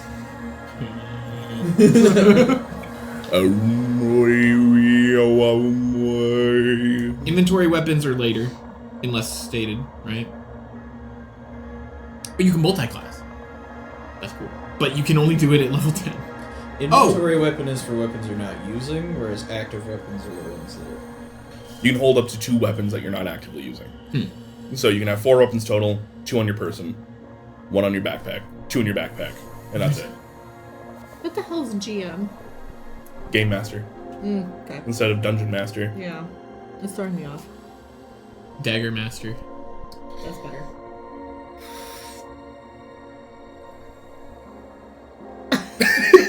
I'll just start staring at you, waiting for you to ask a question. It was just a very, like, I was just watching the gears turn. heavy sigh. Oh, and I you feel can like we're get studying for a test. That's what it feels like. so under experience. Wait, I have to... Experience. I'm lining it up. Represent the particular specializations your character has. These are narrative tags that you create to reflect what your character is spelled on. When they apply to the scene, you can spend hope before. So do we get to pick those now, or do they come later? You mumbled that entire thing? Sorry. Experiences. Do we get to pick those now or later? They seem kind of like feats. Yeah, so, like, I think I heard it. It's narrative focused, so basically these come from your background. Things that you want your little duder to have done and be good at. And we would pick from this stuff, right? So like lift Nope. or control, or they're very Nope. specific. You can even use phrases. It's literally something you make up. So if I wanted to be really good at schooler right now. If I want to be really, really good at Throwing like, mud babies. mud chucker, you get a +2 to all mud-based checks.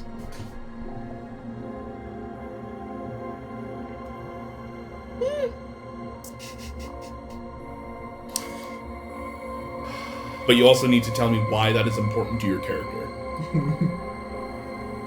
Because Frog grew up in the mud. To the mud he will return. well, because ever since he was able to conjure his little muddy familiar who helped him in his quest for causing pain, he realized that if somebody's blind, it's really hard for them to commit harm against him. So he takes his little mud buddy like a snowball and just was really good at aiming at people's eyes. Alright, under weapons, I want you to add Mud Buddy. Inventory weapon? Yeah. That has a range of very close. Muddy buddy. Muddy Buddy. I like my Could you please look at my background and then the name of my character and let me know if that's acceptable? Can I ask a quick question before we read that? For more. So there's like a list here in each of those. How does that work? So if I pick like Book of Typhar, and there's Wild Flame, Magic Hand, and Mysterious Mist, would I pick one during an attack on those, or? Yep, those are all spells you have access to. Okay. Thank you. Now the question is, where do you fucking find those spells? Should They'll be somewhere. They're listed and told what They do? Yeah, it Oh, dope. literally says Wild I Flame. missed that part. Make a spellcast roll against up to 3 enemies in melee range of you. Yeah, all that stuff. It's all in there. Should I do agility, finesse, or strength? I was waiting for it. that was too innocent the way you asked. I was like, would you Oh, I knew it was gonna be. I was really expecting Stabitha to be at the top there. That's what I was assuming it was gonna be. To which I was going to just Eat the paper. bite the top of the name off. Just like, you don't get one anymore. Did I tell you? I've told this story. Remember Ethan from high school in French class? How he ate my homework? Who? Ethan Ditto. That tracks. So we were sitting next. We had a half sheet for our homework, and she was going around checking individually, and we were at the very end. And as she's going around, he's like, "Hey, did you do your homework?" And it was one of the very few times that I did my homework. And he grabbed it and just crumpled the paper up and shoved it in his mouth and started chewing. And I was in such disbelief that I was sitting there, like Kaylee was in front of me, and I I can was see like, exactly where this You saw decision this, was right? made, by the way. and he's still chewing. She came around. He was done. I told her that Ethan ate my homework, and she sent me to the office. Even though he really did. He definitely did. And it turns out, like, later in the day that everybody around me was like, no, he Beautiful. actually ate that. And she profusely apologized, and then he went to the office. I think he might have gone suspended for a day or two or something like I think that. that's fair. You know, if you get somebody sent to the office because you literally ate their homework. For the domain cards, is it 2 cards from each domain, or 2 cards total? 2 cards total. I could pick any 2 domains. Any 2 domains. Okay, so Any I 2 could, like- cards. Doesn't so I matter could which. Yeah, that's where I was confused too. What trait should I do for Muddy Buddy? Oh, to throw? Mhm. For an attack roll, I assume essentially? finesse You're throwing Muddy Buddy? or strength. Does anybody have Sage? Neither. We're going to go ahead and say, because this is something that you've picked up as... Knowledge? It's Yeah. going to be knowledge. Yes. Yeah. Okay, so no Sage. Do you have Sage stuff? He's checked out. in the Where Muddy is Buddy. that? It's gonna be the domain card Domain. stuff. Yeah. What domains you have? No, you don't. I don't think. Does anybody have Arcane? Wait, where does it say? Can I see what you're It's asking any of about? those top. So I have Arcane Barrage, Magic Hand. No, No, it's not the same. So domains itself. your domain, it looks like the Codex. Codex, and then you also have Splendor. Splendor. So you have And- Splendor and that. I have Sage and Arcane, and I'm wondering if anybody else has one of the same domains. I have Splendor and Valor. Okay. So Oh. I have Grace and Codex. Okay. So I should probably ask y'all. Do you want Wall Walk? Wall walk? Yeah. Yes. Walk up walls? Dope. Literally goat. Literally. Okay. Okay. Spider feet. Should I? Okay. I'm taking the both. flavors that says you all bro hooves and start to walk up the side of walls at a not quite 90-degree angle. How would you know? Because we've played with you for years now, and we know how your brain works. What if we were goats? If y'all know how my brain works, you should tell me. Because it feels random. I literally did that to Andrew on the way here. I was Damage dice I for just Muddy kinda Buddy? wandered. I had a question for him. I wandered, and then I forgot what my question was. Um, I was like, D4. oh, that's what I was gonna ask you. Are D4s a thing? And D4s are a thing. I'm going to go ahead and say it's going to be a D4 but proficiency. So as your proficiency goes up, Muddy Buddy will do more damage. And proficiency Um, right now with knowledge is +2. Whoa. Or where's proficiency?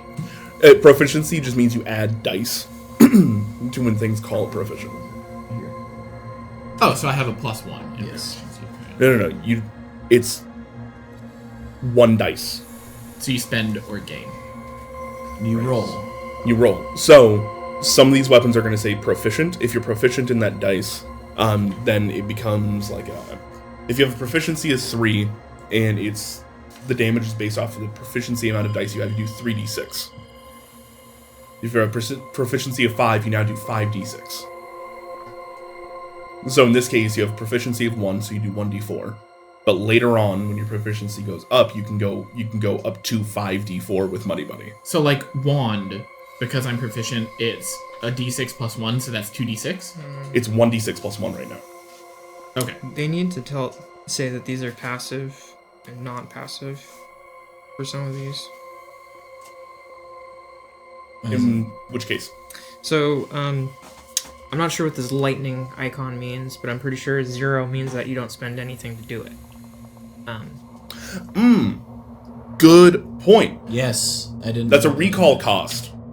So, on some of these things, once you've used it, it is gone. You cannot reuse it, right?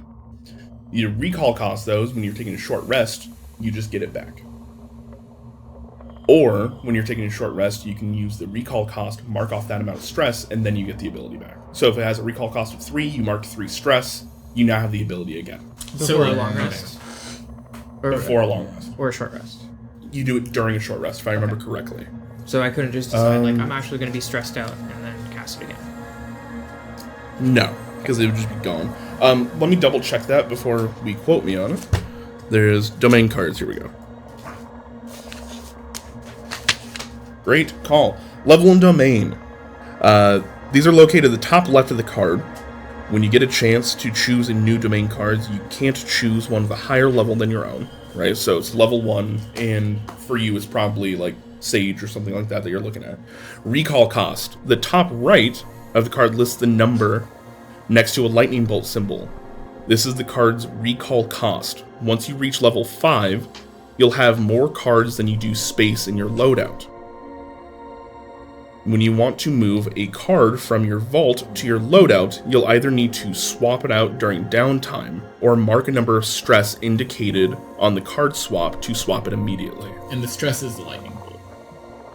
That is the recall cost. So essentially, as you're going, some of these will change, and some of your abilities will change, and you'll need to literally pick a loadout before you start your day. Okay. There's too many good things for me to pick right now, and I can only pick 2, and I hate it.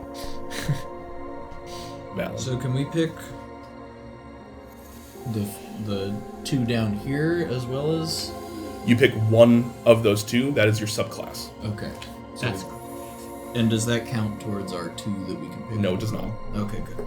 School of War is awesome. When you succeed an attack roll with fear, you deal an extra 1d10 of magic damage. That's pretty good.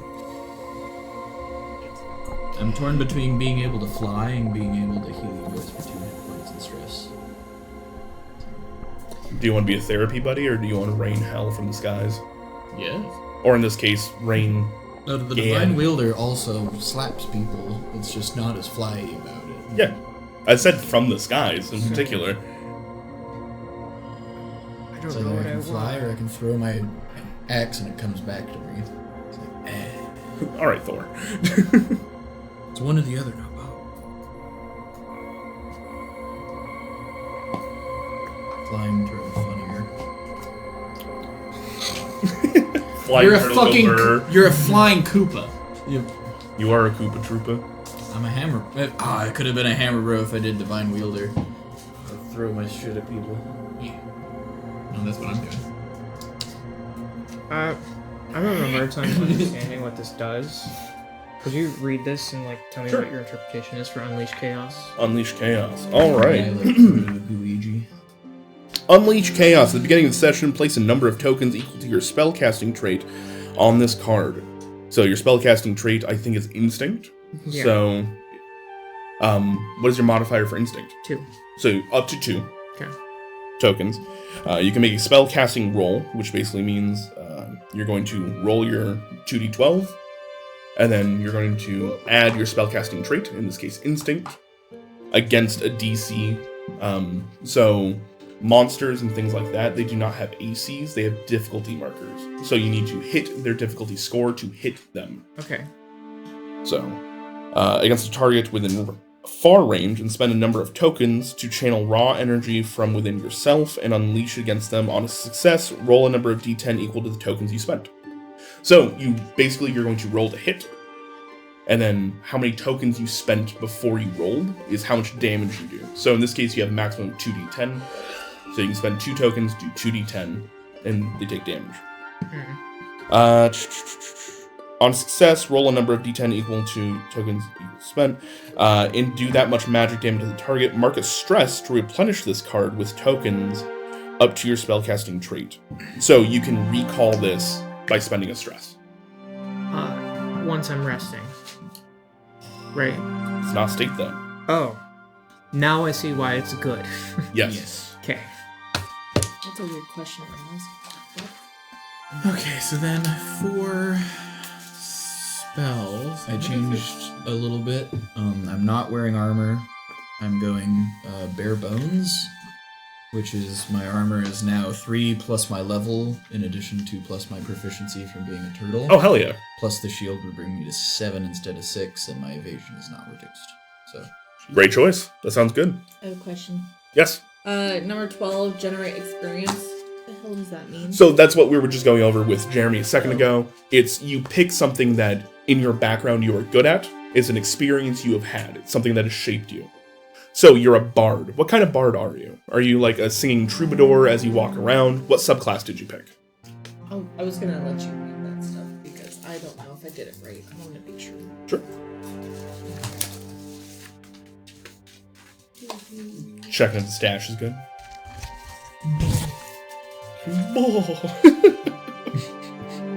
That's is that made out of fuck. Wow. God, that's so good.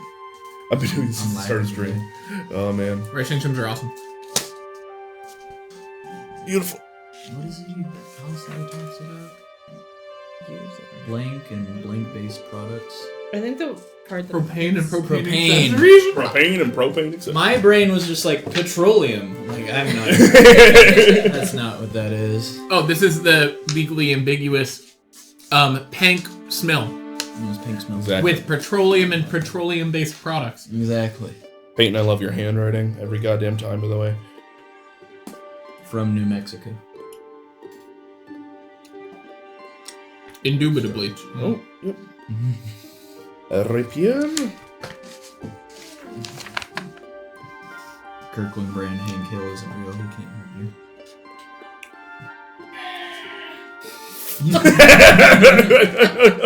you.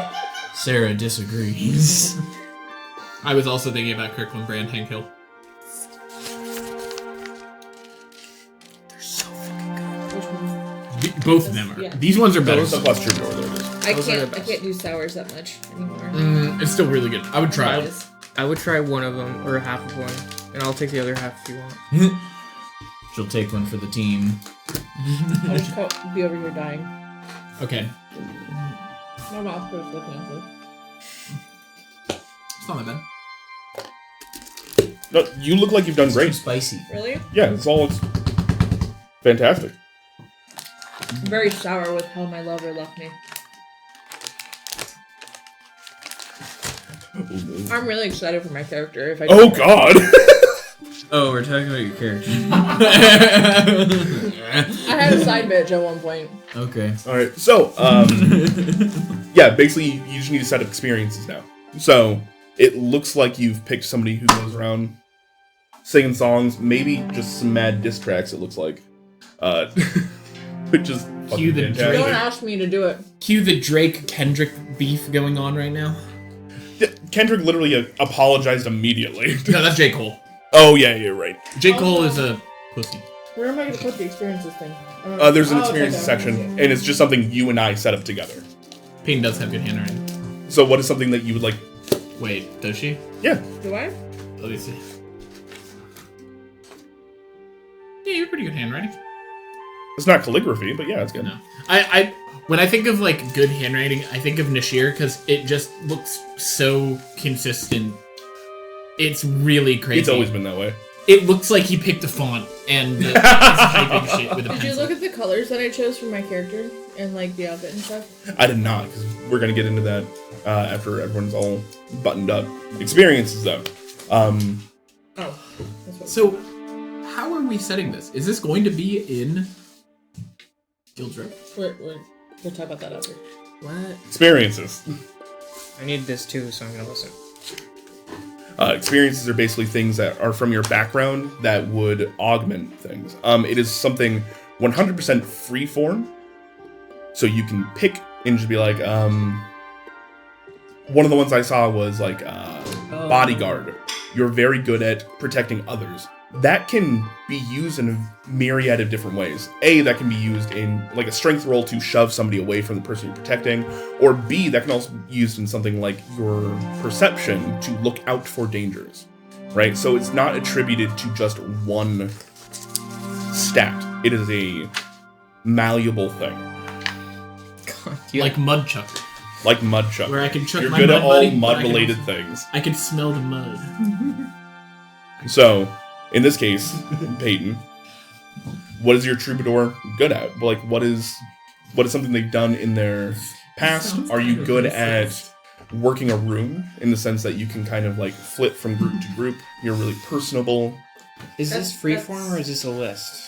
This is freeform. If you want something, You and I fast- make this up together. Okay. You more than I. Andrew just approves or denies, or puts stats based on it. It's basically, you can say something super, super broad, and the GM has carte blanche to be like, all right, we're going to narrow that focus a little bit, because I don't want you to have a +2 on everything you do ever. I'll call you a fugly little dirt. My name is Slew Ribelet. Okay, Slew. if I'm gonna be completely honest, I forgot how I Like- got Troubadour. Well, That's your did you subclass. hear me listening to it earlier? Because I've always pronounced it Slew. It's apparently pronounced Slough. Like it's a like SLEUG. like a channel of SLOUGH. Yeah, Oh, yeah. I've always pronounced it Slew. I've also always pronounced it slow. Apparently it's Slough, but his name is Slew Ribelet. Sometimes I feel like what the pronunciations are decided by rich and or British people, and they're just inherently wrong. Like Ribelet instead of Riblet. yeah. Come on, man. I'm seriously drawing a blank here. What's the issue? Especially Where I found Ribelet Troubadour. being French. It's your subclass. But like, how did I find French it? frog. So go to the cards, Yeah. right, for your abilities and stuff like that. It's down at the bottom. Decided to run a restaurant Oh, that's stand. right. That's right. Thank you. Specialized in selling French frogs. On an experience of breaking the Geneva's Convention. What was the question again? Sorry. So you're gonna have 2 experiences. One is gonna be a +2 to your rolls. One is gonna be a +1 to your rolls. What is super duper important from your background that you'd like a +2 on? Slanging. Mud. That's it. No, just slanging. Is it? I don't know if I'm gonna be completely honest. You could be like, your +2 could be like to nightclub DJing. That might be a +3. It's so Yeah. fucking hyper specific. +4? Double dice? Something. I don't know. You get 2 hope die and 1 fear die. All right, I'm gonna let you think on it for a little bit though. Unless you got more questions. I just don't understand. I understand, but I don't understand. Like, I think I'd do better if I had a list of like. There's experiences at the bottom of this sheet that you can base it off of. I've Oh, decided to fantastic! make. Even better. Thank you.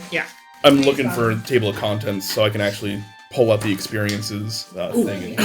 Okay, Andrew. So, excited I to go around use that way. tarot cards, and being a slimy pseudo fortune teller, he has a stacked tarot card deck where it is just mostly towers. Can I get something as a plus to like tarot readings, or Wouldn't there be a minus? It's or not like they're gonna know they specifically got a lot of towers. why do I have 2 towers in my 3-card spread? You're just bad luck. If you want to have an ability called Loaded Deck, then you have a +1 to Loaded Deck. So whenever you are using your card and interacting with another person, you get a +1. Mud chucker and loaded deck. I love those. That's both of those sound like innuendos. But I have a phrase called "You've left me no choice." What would you like it to do? I don't know. What can I make it do? You've left me no choice. And you're playing a druid. Yeah, A so healing let's- druid. plus Then. I would to like to have killing like all of the diplomacy, children. and then when diplomacy fails, it's "You've left me no choice." I would say you've left me no choice. You have a +2 to intimidation checks. No, I don't know. Well, when would you use that phrase? Yeah. When diplomacy fails.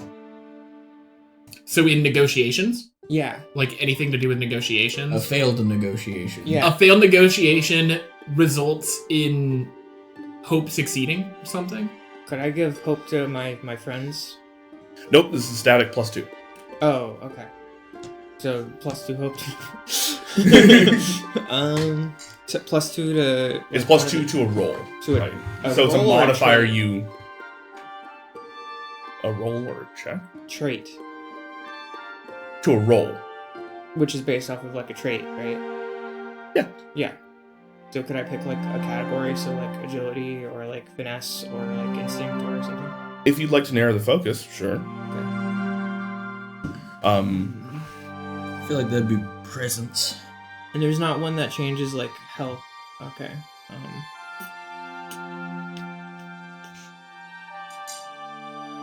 don't know. Yeah. These are supposed to be a bit more narrative focused. So can you try and narrow that down to a trait? Sure. But it is... They intentionally want it to be a little bit more flexible than that. So it's like when you're on your back foot on negotiations, you just say, like...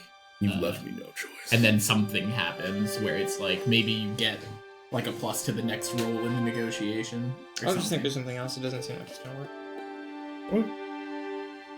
So a lot of how I build funny one-shot characters is I like think of like a game character or like a TV show, like a character of some kind, and then I like have this like narrative drive.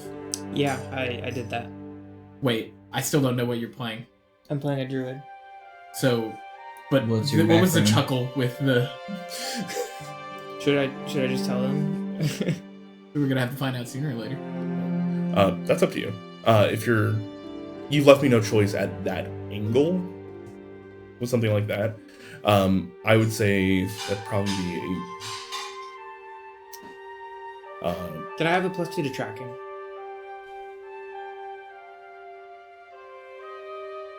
I was gonna say a +2 to your first attack roll in initiative.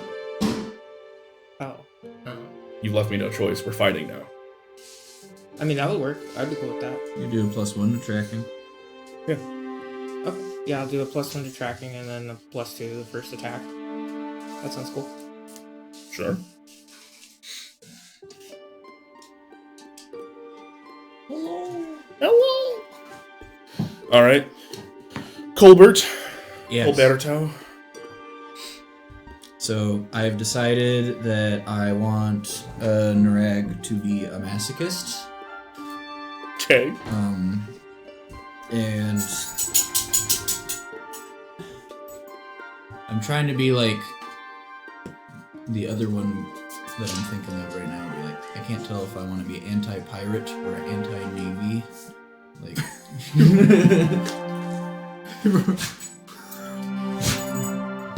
God bless you. but I'm trying to imagine why Garrett Narag. Different character. I promise. Totally different. Hi Nor, you're helping so much. So much. Half of my papers just got Nori'd.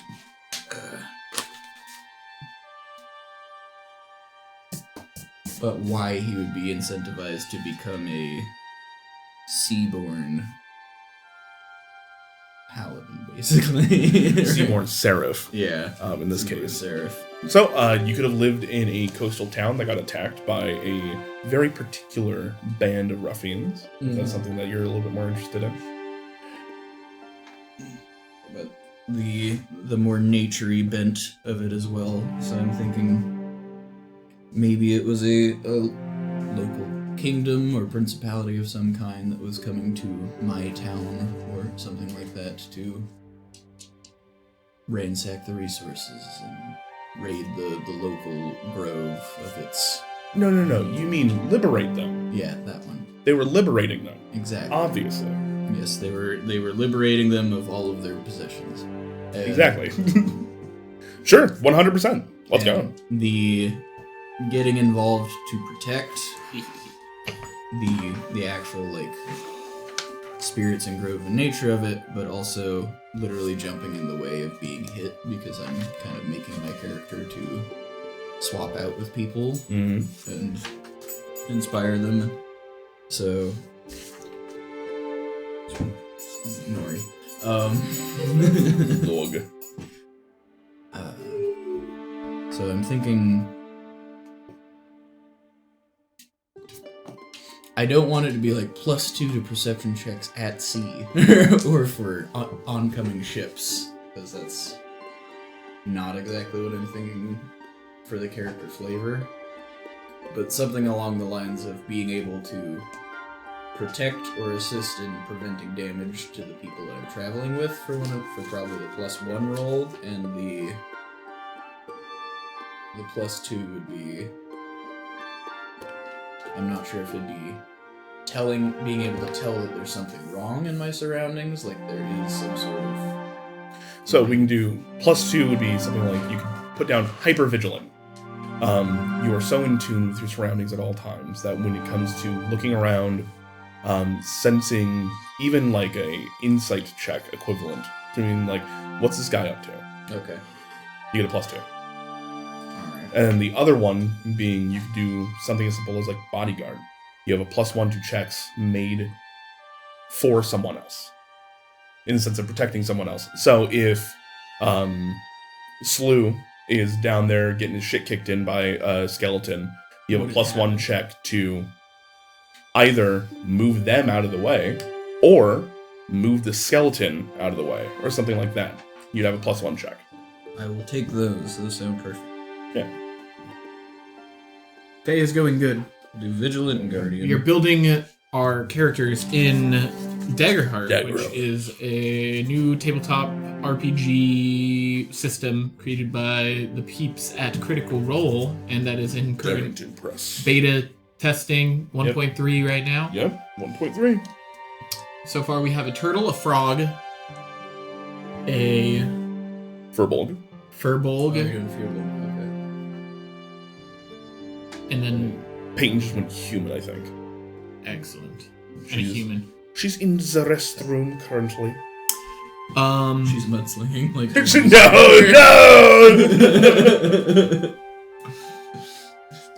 Stop it! I don't like it.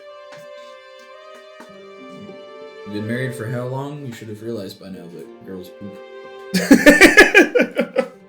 Unironically, we were talking about that on the way down here. Girls poop.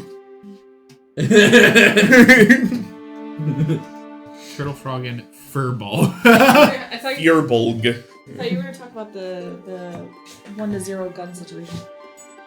That too. 1-0 situation. Peyton's technically beaten up more gun-wielding attackers than I have. That's true. I've been in way more fist fights, but she's got way cooler. She's been in one fight, basically, and it's way cooler than anyone I've been in.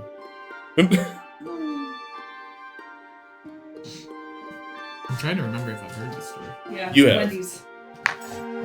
The one that she was working at got stood up. Wendy's nuts hit your chin. The employee that was working that night, he was a minor who was part of a gang, and some shit hit the fan, and he had people come after him at his work. And his family was all behind the counter with us. But, I pulled my employee back because he was a minor trying to protect him. I was working in the window. This was at the Silver Lake Winco location. Sounds chill. What the fuck? And then, basically, I pulled him back. Not that way. Held one guy over, threw him to the frosting machine, held the other guy while I had the entire family behind me. Sam doesn't know how to do rehab. Silver Lake's chill. But they pulled a gun, and the gun had supposedly jammed in the process of firing. Silver Lake's not that bad. I hated the Silver Lake location. That was probably the worst Wendy's. That I've was ever a worked that was That a window fail with is fear. bad. Huh? That was a fail with fear, at. Yeah. So motherfuckers. yeah. So yeah. For the record, I have not won every fight I've been in. I've lost quite a bit. Scrappy doesn't mean good. That used to be my entire MO when I was training. I'd just go pick the biggest guy in the room and get my shit kicked in until my shit stopped getting kicked in. Okay. Oh, that's when you quit, right? Stop! I don't want to play anymore! When he stopped going to C3, he won that day. Coach Charlie's base! I went in there once and I was like, I don't want to be in here anymore. Alright, so, we got experiences for the 3 of them so far. Sounds like, so we just need you. Yeah, just now looking at it, and I was. What's merchant again? Somebody who sells things. Okay. Con artist is basically a scammer.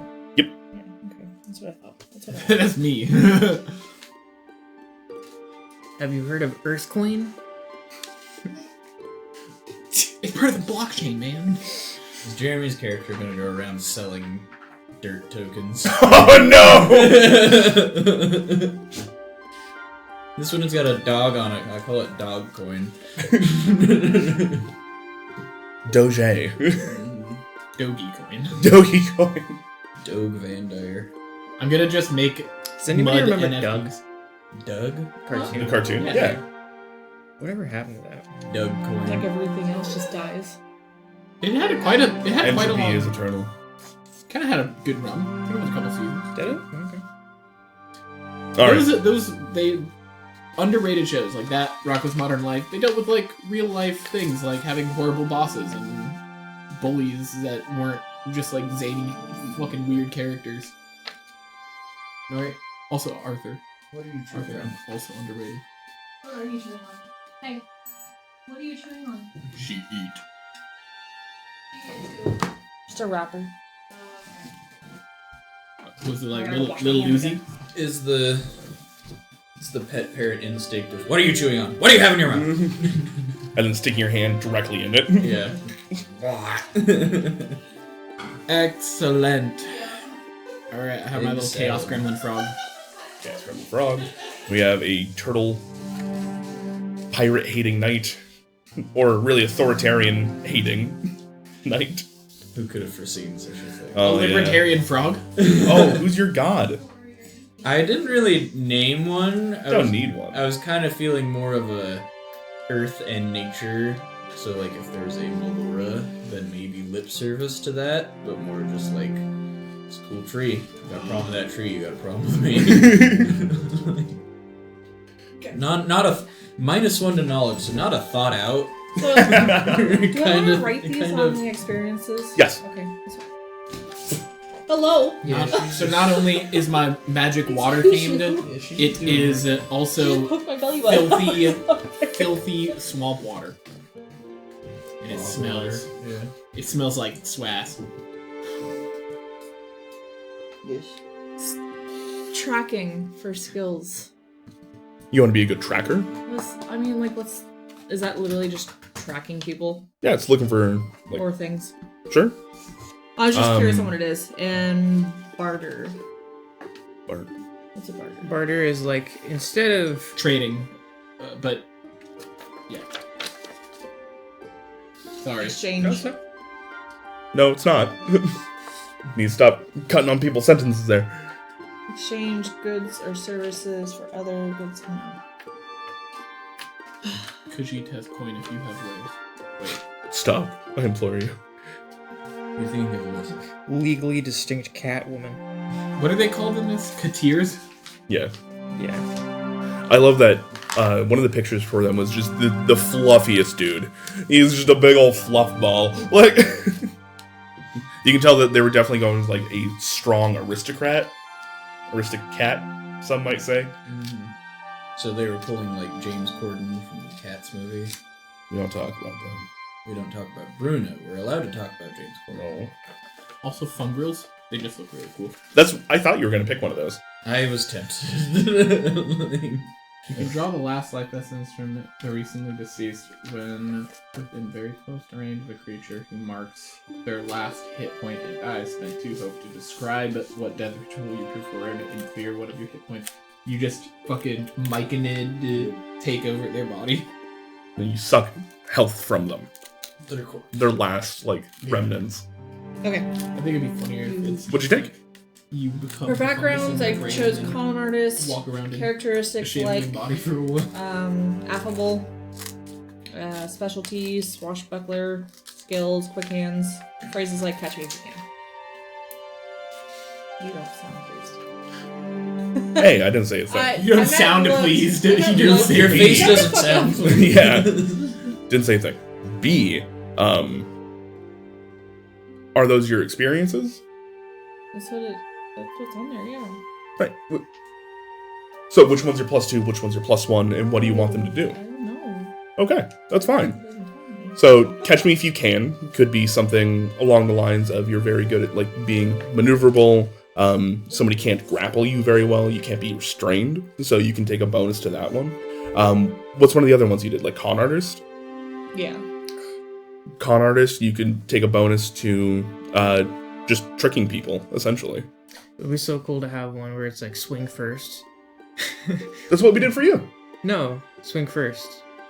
Like, you don't negotiate. Yeah. You know what I mean? Fair. So it's like you automatically start at the top of initiative or something. Yeah. Surprise round. So basically, you're gonna look for one that's a +2 and one that's a +1. So, and you can just attribute that. So this is not going to be tied to any one ability or trait or anything like that. It's just going to be any time that you are trying to maneuver quickly and not get caught, you get a +1 or 2. Anytime you're trying to be a con artist, and you can argue for that, just be like, no, I'm trying to trick this guy. Then I would have you roll for deception +1 or 2. Something like that. So.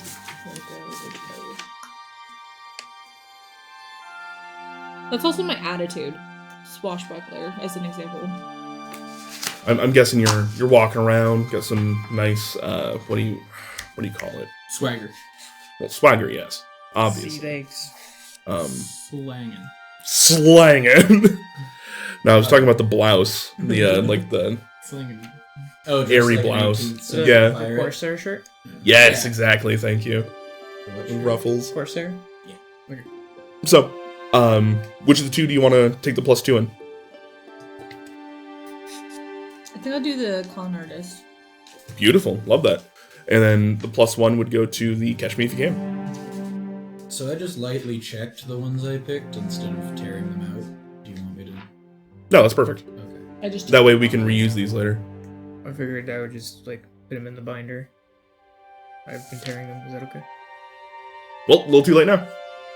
Well, I've only done it for one page, so Tearing them into the cards yeah. Yeah. along the perforations. I thought that was what we were supposed to do. Oh, I was trying to keep them in the packet so we can reuse it later. But it's fine, they can just get reprinted. It's no big deal. We are married. Okay, so. I'm just. Was that it? Was that all you needed to do? I think that was the last thing you needed. What's the inventory weapon? Is that something that you're gifting people? Or No, inventory weapon is that you can go pick up extra weapons, but they're just not equipped at the moment. Okay, so they're not going to be at the start of this session for us to do. Okay. I have one. I His know. name is Muddy Buddy. What is his name? Gronk. Gronk. No. By All the right. way, I found out that I'm heavier than Kronk from Emperor's New Groove. Heavier?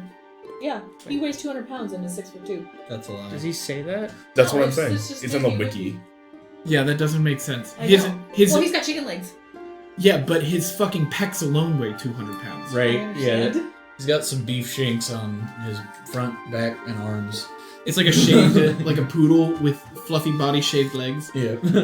All right. So before we go to break, we need to set up what type of world we're going to be playing in. Assuming that I think everyone's character sheets are done now, they're all filled out. I think so. Cool. Minus the. I didn't do connections with you.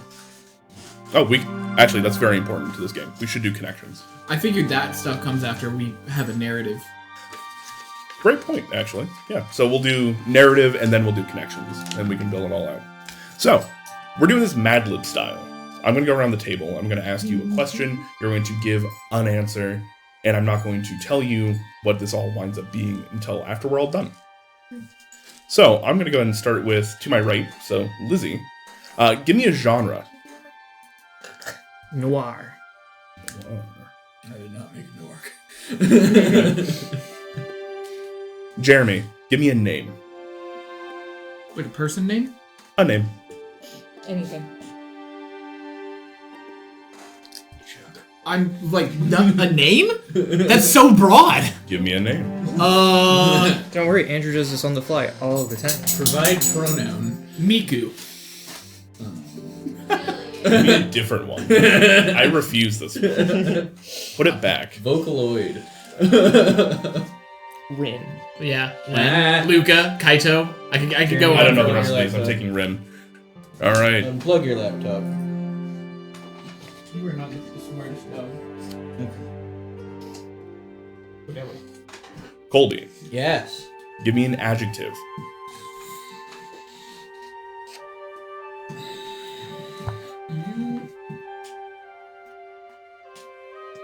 Muddy.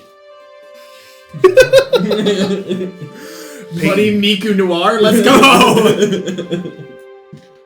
Can you please give me a plural nouns? A person, place, thing. What did I give you yesterday? Nope. We can't talk about it on screen. We can't talk about Jesus Christ. The issues with having your wife on the Glittery. session. Nope, that's an No, adjective. no, that's Looking for a right. noun. Glittery and muddy. Isn't that just Sandy at that point? Mayhaps I went with Sandy as a character descriptor. The club. I am also drawing a blank.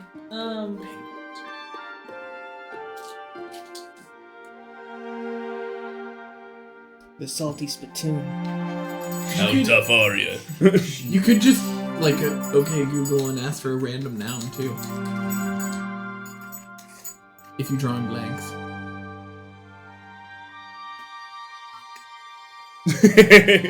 Quiet.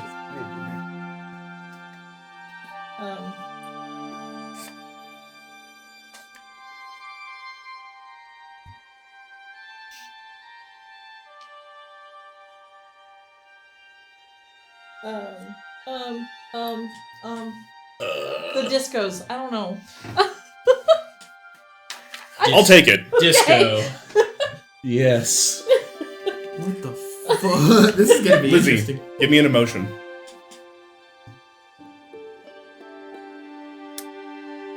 What are you eating? Oh my god. Flabbergasted. Flabbergasted? Is that what you said? Strong. Love this, actually. Where's the other one? There it is. I think I want to take my back, but it's already okay. You'll get another shot. Be prepared. Jeremy, give me an industry.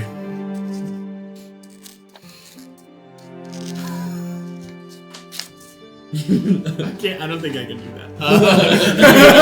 that. We were having a conversation about this earlier. It is work.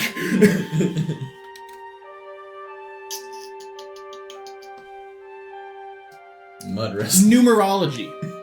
That is not an industry. Numerologists.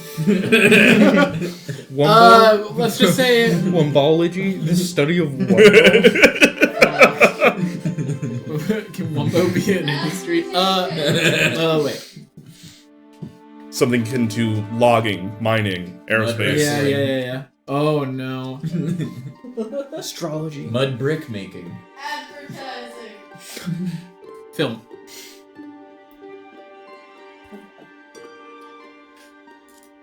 Colby, give me a name. A name. Is that the That's name? what I'm saying. Just a name. Just a name. Okay, Colby. Peyton, give me an adjective. Is Andrew like ChatGPTing Yeah. something? Is this what's happening? Glittery. He said it's Mad Libs. He did say that. I'm trying to figure out like how this is. Lizzie, give me a monster. Is there any unique ones to Daggerheart? Not really, honestly. Okay.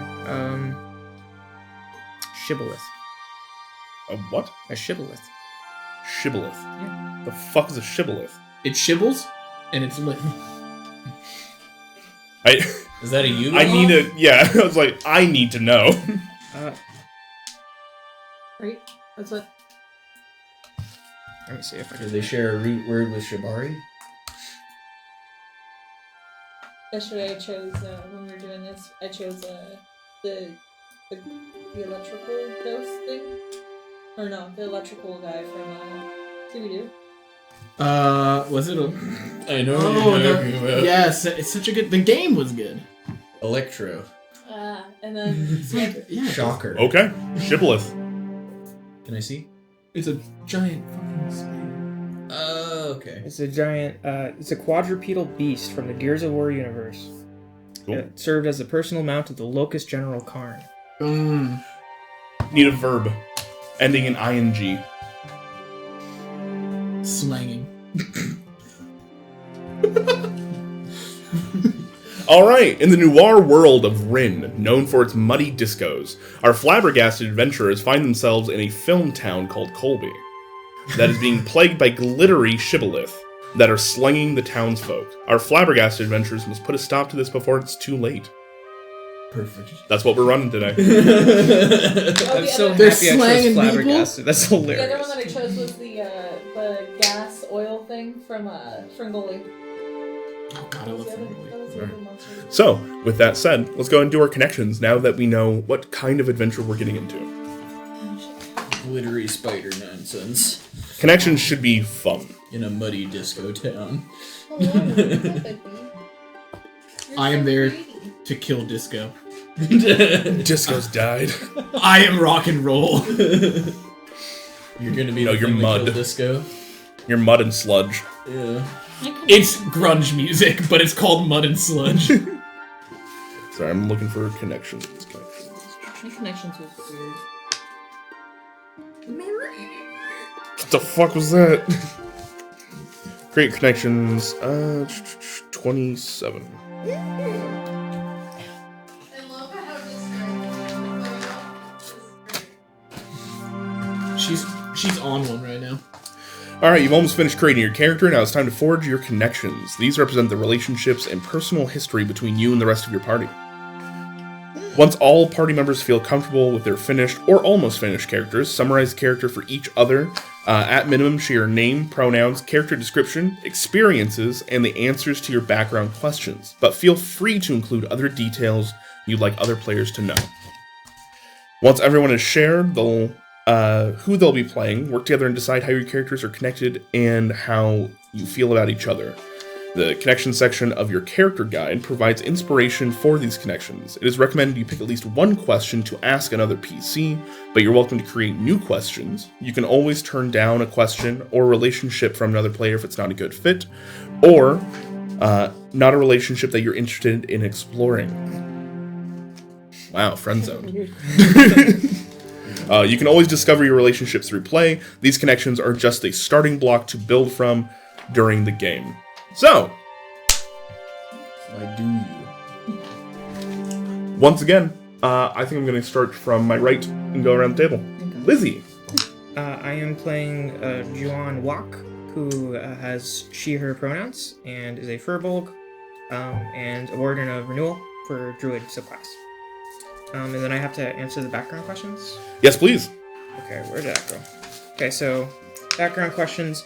Why was the community you grew up in so reliant on nature and its creatures? Furbolgs grow food and peacefully trade and protect the land. So they're kind of the protectors of natural, like, growth. What was the first bond you made with a wild animal? Why did it end? I had a bond with my first dog, and it ended when someone killed my dog. And it's time to protect the land, and I need to ally myself with powerful people. And Who- keep your dog safe. Who has been trying to hunt you down? What do you think they want from you? Big Arcane is trying to hunt me down. They are the Clanks who want the arcane oil in our fields, and they're willing to do anything for it. The arcane oil. Yeah. Alright. Cool. Amazing. Jeremy. Alright, I am playing Slew Ribelet, the Ribbit Wildborn war Wizard. war wizard, School of War wizard. What did your community once count on you for? How did you let them down? I was tasked with destroying disco, and the disco was too strong, so I had to go and find less strong disco to destroy. You gotta work your way up to that. Yeah, I'm in like fucking Motown. I'm from Motown. Like that shit too powerful. The Bee Gees just kicked you right out. B-52s are coming. No. Start with the B-52. You've spent your Those are life the searching for an intents. object or book of great significance. What is it, and why is it so important to you? I'm trying to find the Pick of Destiny. The Pick of I Destiny. hate you. I'm trying to find the Pick of Destiny so that I can kill Disco. It's so important to me because I heard that, who's the commander of the... Karn? Karn. Commander Karn made it originally when he rocked, but then he turned evil to Disco. As soon as he And did he the cast hustle. it out. Yeah, he did the hustle and the Running Man, and it was over. So I have to return the Pick of Destiny to downtown Seattle. You now know I need to make spider-like creatures and describe how they do disco dances. Oh my god. You got a lot to work with, though. You got Yeah. 4 times as many legs for disco. Doing this Mad Lib style was the best idea. Was that like in the thing or was that you? That was me. You They have need to just do that.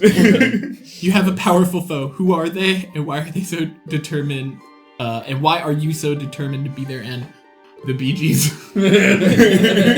A powerful group of disco warlocks. There are no warlocks in this game. They're disco bards. Disco bards who think that their music is the best, and I just can't let them. They're fucking disco indie. So me and my mud elemental sludge are going to upend the disco industry and bring back real music. Beautiful. Beautiful. I love this. Colby. I'm playing Narag Gallimore, by they, them, a Galapa, a Seaborn Seraph. And, questions are, who is the god I've devoted myself to, and in my moment of desperation, what incredible feat did they perform that made me indebted? I like to imagine it was a classic, you know, like, they were sailing into the bay, and then, like, a storm hit them. Like, Mongolian horde towards Japan style. It was like, what do you mean they got sunk? It's like, they got sunk. It's like, Rogue wave. yeah. And that would have been after probably an extended amount of panicking and trying to figure things out. And, it would be in that moment of me seeing nature protect me is like, alright, well, like, I guess I gotta do it back now. Like, it was more of a, well, I guess I said so. I told God I would go to church. Yeah. I guess I gotta go to church now.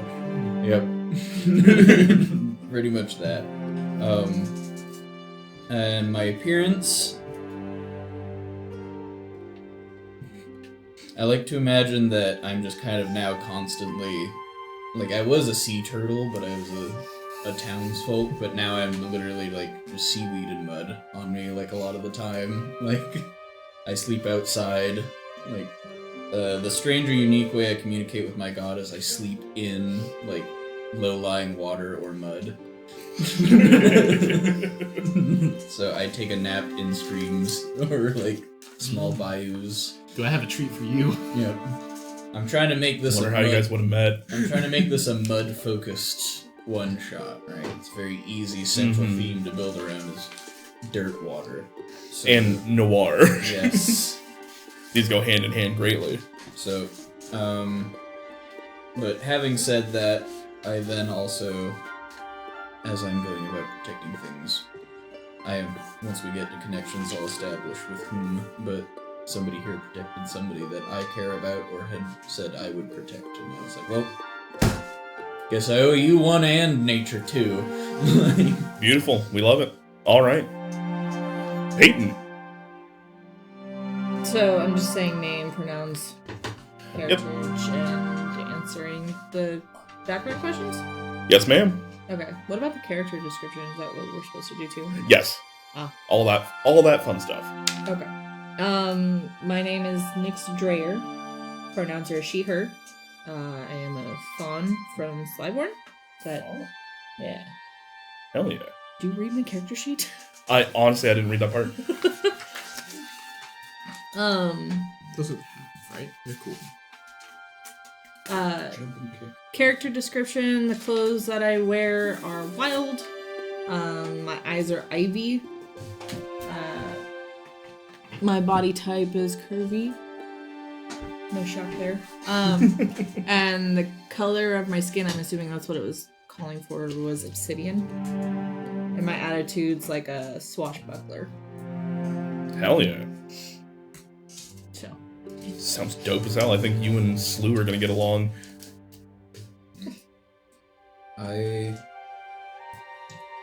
So for the description, I did clothes that are modest and natural, eyes like endless ocean night, a body that is rotund, stocky, and carved, so I like to imagine there's like runes on my shell. And I am the color of fine sand and clover, so browns and greens. An attitude like a monk.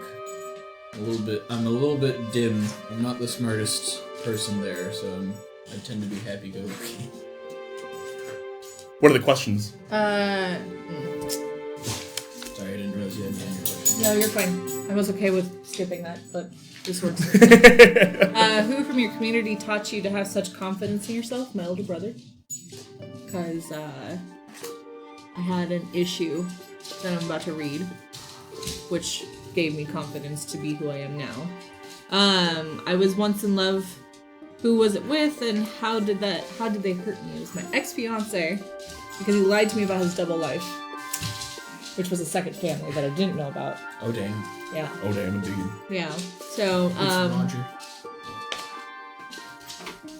the last question, you've always looked up to another bard. Who are they, and why do you idolize them? Miss Dahlia, because she had also gone through something prior to 5 years ago, and now I'm also the person I am because of her. Oh, you mean Miss Dahlia of the Black Dahlia murder? I am a big fan. I'm basically knowing myself as a Black Widow, in a way. Nice. Did you kill your fiance? No, No. I'm saving him for a specific time. He's last? Hell yeah, let's go. I'm going for the family first, but... Oh god. Peyton just made a neutral evil character. Yeah, I found out And I made a that chaotic neutral character. I found out that fucker is cheating on me, so I'm gonna start with his wife and kids, and then I'll kill him. Jesus. We don't know how it's going to Okay. She may have a change of heart. Are we doing like a next time that he cheats, like you're waiting on him with a shotgun? With a mix of like Twilight Yeah. with And keys to dig into the side of his four-wheel drive. Fair. Okay, so let's get into the connections. Carve your name into his leather See? seeds. And I'm just gonna keep on the trend. Starting with my right. Lizzie. There should be a connection section for you to ask. I'm just gonna ask each of you a question that's on here. Each of you gets I think that's how it works. Right? I don't know if you Your character. Ask any of these questions to another in your party. Yeah, so. make up your own question. You can make up your own. If you don't want this. What was your character's name again? Slew. Slew. Okay. Slew, what affectionate nickname have you given me? What is your name? Joanne Walk. Walk and Wool.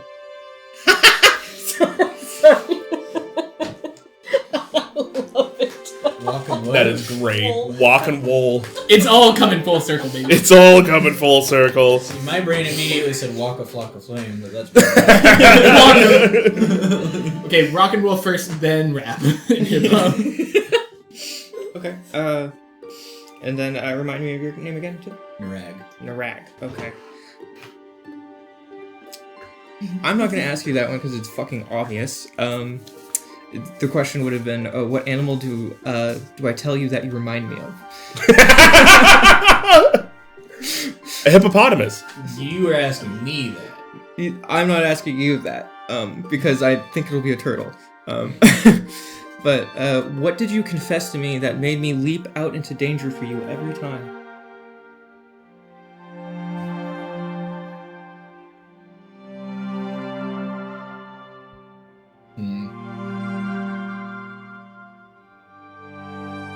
Also, I realized that I never did the character description part. Would that help?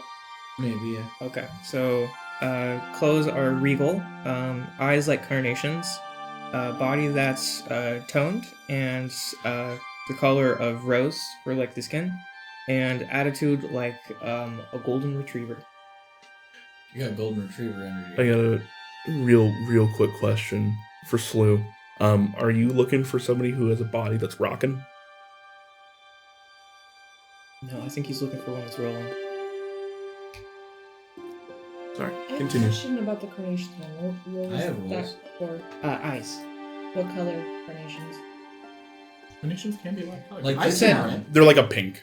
Yeah, I Oh, guess. naturally are they? Okay, I just looked up carnations. Like, oh, what color carnations? I was thinking like red carnation. That's a, yeah, I kind of assumed carnations. Yeah. What did I tell you that makes you jump in danger? Yeah, so like you confess something to me, and that makes me like leap out to danger for you, like a golden retriever would. Ball.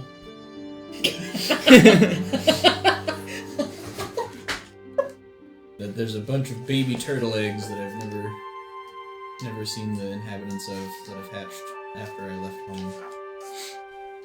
About how many? You're a dad? Yes. Oh. About how many? Dozens. I don't count that kind of thing. There's a lot of eggs, man. You gotta think of names. Another dad response. Which one are you again? Sorry. Look, I'm sorry. God gave me a tap on the head. It's like, well, I guess. Sorry. Are you the Virgin Mary? I laid the eggs. So that you're like a dad is the reason that I jump out? Yes, I have kids. Okay. Alright.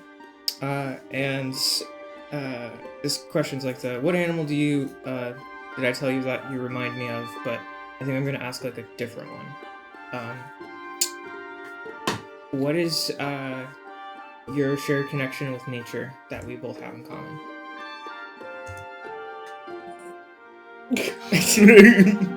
It all comes down to mud.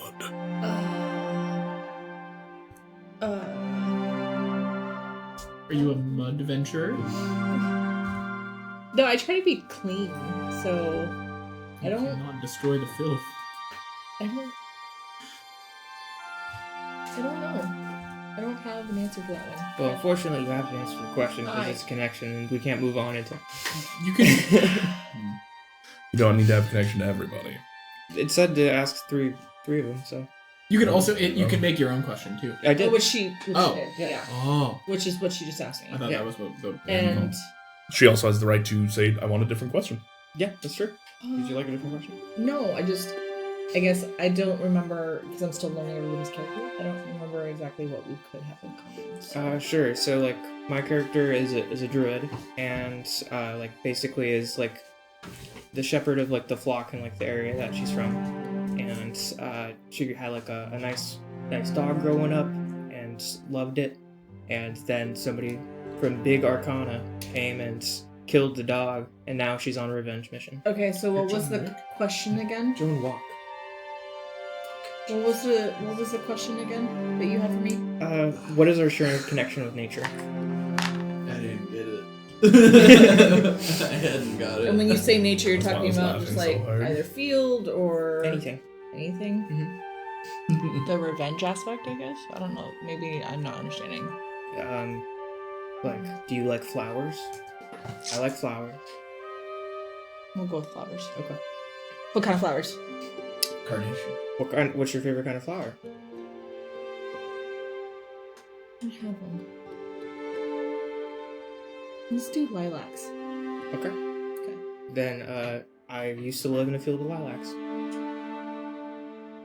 Flashback to dogs skipping through lilacs. Then Big Arcane. I wish I could. I guess I can add to that is like I never got to be around lilacs growing up, so that's what I. Maybe I promise to take you back to the lilac field. Oh, that's so sweet. You being a Slyborn in a really crummy city, Yeah. right? Oh, that's so nice. So one thing that I look forward to in the ending of my future is to be surrounded by lilacs. She's your gal pal that showed up and was like, "We gotta get you out of the city, honey." Beautiful. We'll go to upstate for the weekend. All right. I think Okay. that's 3. What was your description, Toby? Oh yeah.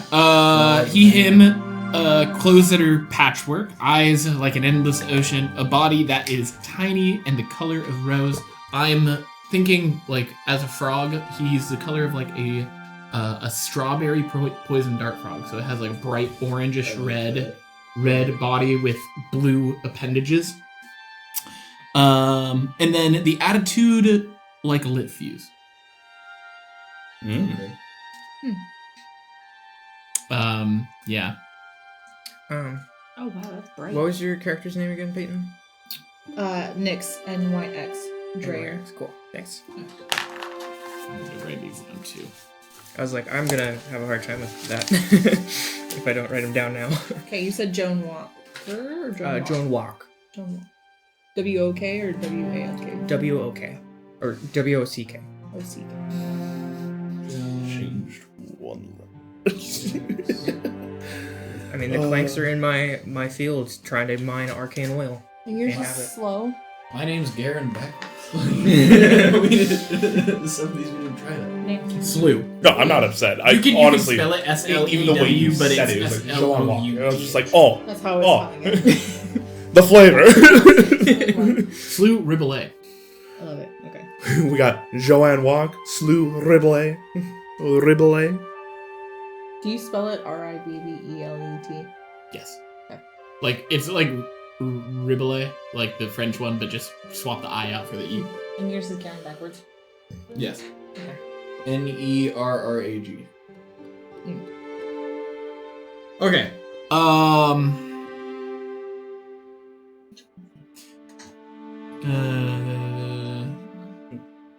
Gabagool. Okay, Joan, what weird hobby or strangest fascination do we both share?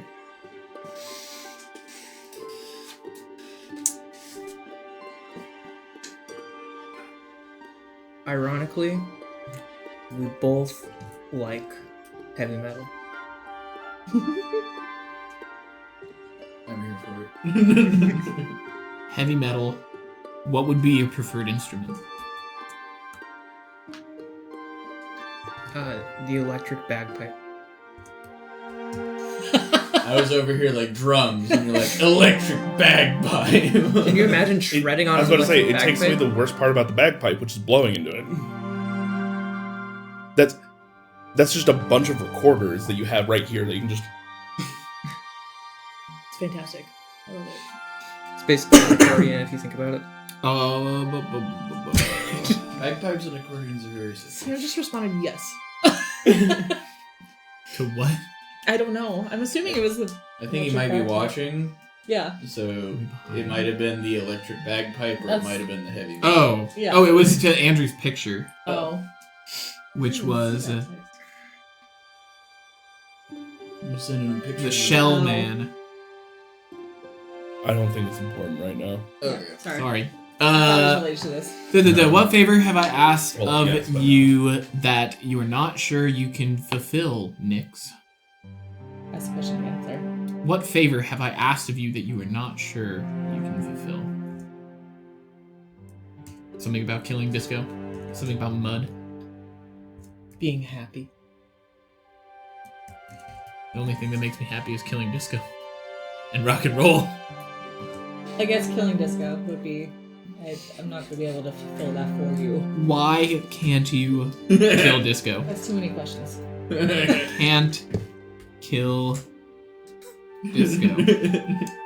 Like Do you like disco music?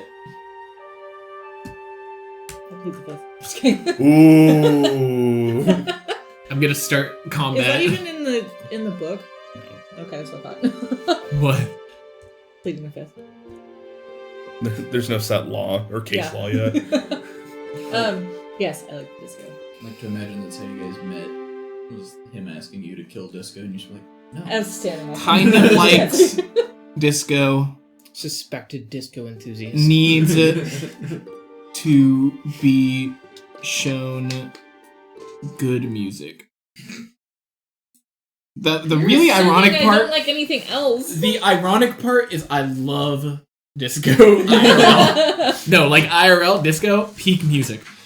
Okay, Nareg. What secret about yourself have you entrusted with only me? He really likes to. We both grew up on L block of Mud Street or something.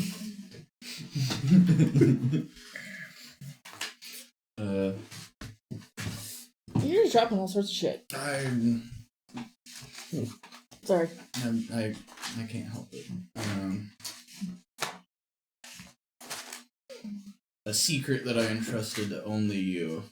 Or if you want to make it more flavored, because we're the Mud Buddies. What do you like doing in the mud? Sleeping. Dirt nap.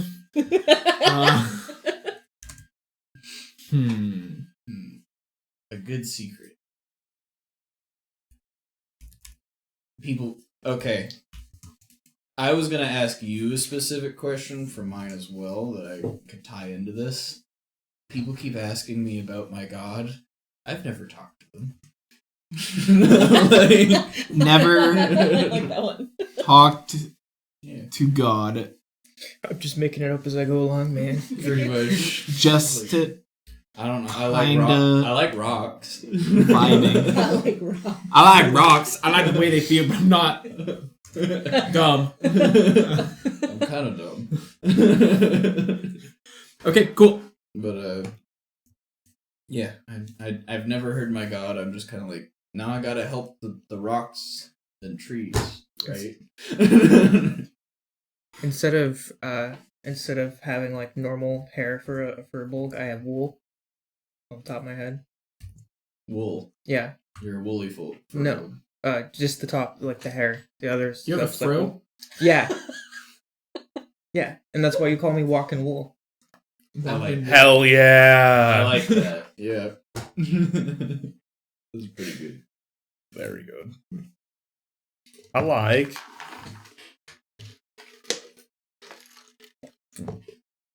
Have you asked all of yours? Yep. No good? All right. Those are the three. Sorry, I'm doing work in the background Like now this? to get the story. Yeah! Hell yeah!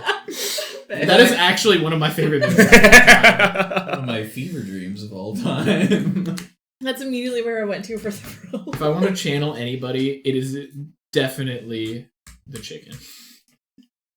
All right. Chicken Joe. I get that. I can see that. Alright. Colby. Your questions. Alright. First, for Joan. What promise did you make me agree to should you die on the battlefield? Avenge the dog. That's what I wanted to- What? Avenge the dog.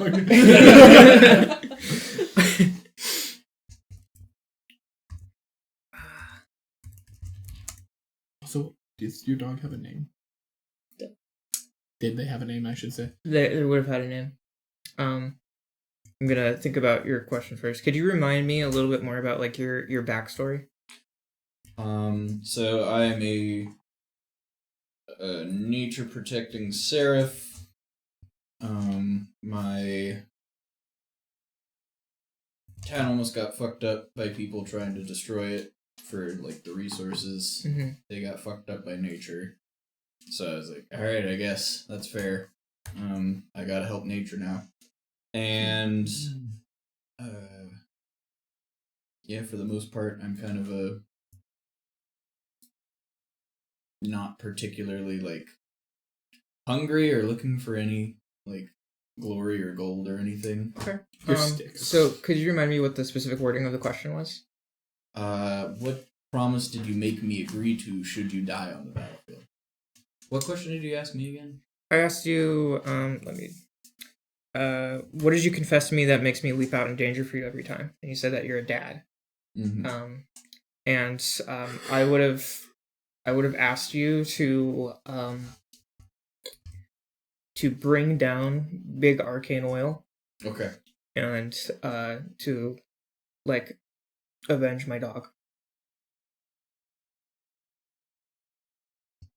Destroy big oil. Gotcha. Alright. I almost called you Sticks. Sticks and stones, Yep. rock and roll. Fuck. So, this is why I said, the question I was going to ask you initially, why do you ask me so many questions about my god? So I like the idea that you were just pestering me with god questions until I was like, dude, I've never talked to them. I don't know. Because my god is my little muddy guy, and I thought everybody had a little muddy guy. Like a little globule that keeps just popping up. It's like when you find out that not everybody has like a conscience. You're like, what do you mean? It's a thing it's there. It's normal. Yeah, I hear the voices in my head. No, that's just schizophrenia! There's nobody else in the room. Why does it sound like Jesus? Why does it sound like Jesus telling me to go and purify? You don't have a disembodied voice that tells you your moral compass? What? Yeah, so I just assume my little muddy guy named Sludge is God, and everybody either has their own Sludge or also listens to Sludge, but Sludge chose me. Okay. He does not talk, by the way. Is it just little ribbits? No, he's just a glob of mud with 2 pebbles for eyes that moves around. What is that pink blobby thing from? Ditto. Morph. Morph. Kirby. So you got Morph. Morph! Get over From what? here. Treasure Planet. Little pink blob. Yeah, that's a good pull. I do this all the time. I don't know why. It just helps me actually picture the thing. Yeah, morph, but instead of real eyeballs, it's just emotionless pebbles. I was just say googly eyes. That would be peak. That is going to be the first thing that we go and look for in the campaign. Somebody's going to complain about how it's just a glob of mud, and then I'm going to put googly eyes on. No, you from your defeated disco balls as a trophy, you took chits of the ball and put them on. The No, pebbles. they're just little mirrors. So he has tiny little disco chips in his as eyes. Googly eyes were better. Nyx, you've told me to protect one member of our party above anybody else, even yourself. Who is it and why? Muddy. Yeah, Joan. I gotta protect Joan, who also has entrusted me with her, should she die, will. Listen, do you really want to go after Big Oil? No. No. It sounds like an awful time. So I've taken 2 promises to ensure I don't have to do one. Well, this one just makes more sense, really. Because she has a lilac field. Protect Joan because of her. Well, Big Oil is going to like drill my field, and they're also just dumping a whole bunch of oil on your island. Are they? They're endangering your children. That's where the refinery is. That's where the refinery is. Big what is it? Big arcane oil. Big Arcane? Arcane oil. So Oh, does I Big heard Arcane Arcane. Oil lobby for the disco party? Oh, Wow. fucking yeah, they do. We're putting it all together. It's a conspiracy from the top down. I like that the acronym is BOW. That's what I'm doing back here, by the way, is Yeah. writing the adventure now. Like, Go ahead. I was gonna say, like, what do you think's in the disco ball? What do you think is fueling the magic of disco? What? Oil from the lilac fields, refined near the sea turtles. And I'm they've been putting all the plastic products from the I'm oil supporting into my kids. Just go and grab a bunch of straws. I only ever met one of my kids and they had a coke ring around their neck. I feel like your biggest downfall is plastic straws. You just don't know how to use them. You immediately just grab it and shove it up your nose. I don't understand. Is that an additional? Can I take that as an experience? I get a -2. You get a 2 to plastic straws. To Walk around with the Just straw. plastics. Just plastics. Plastics period. You have a negative to plastics. I'm going to go ahead and say your bodyguard, that's now a +2.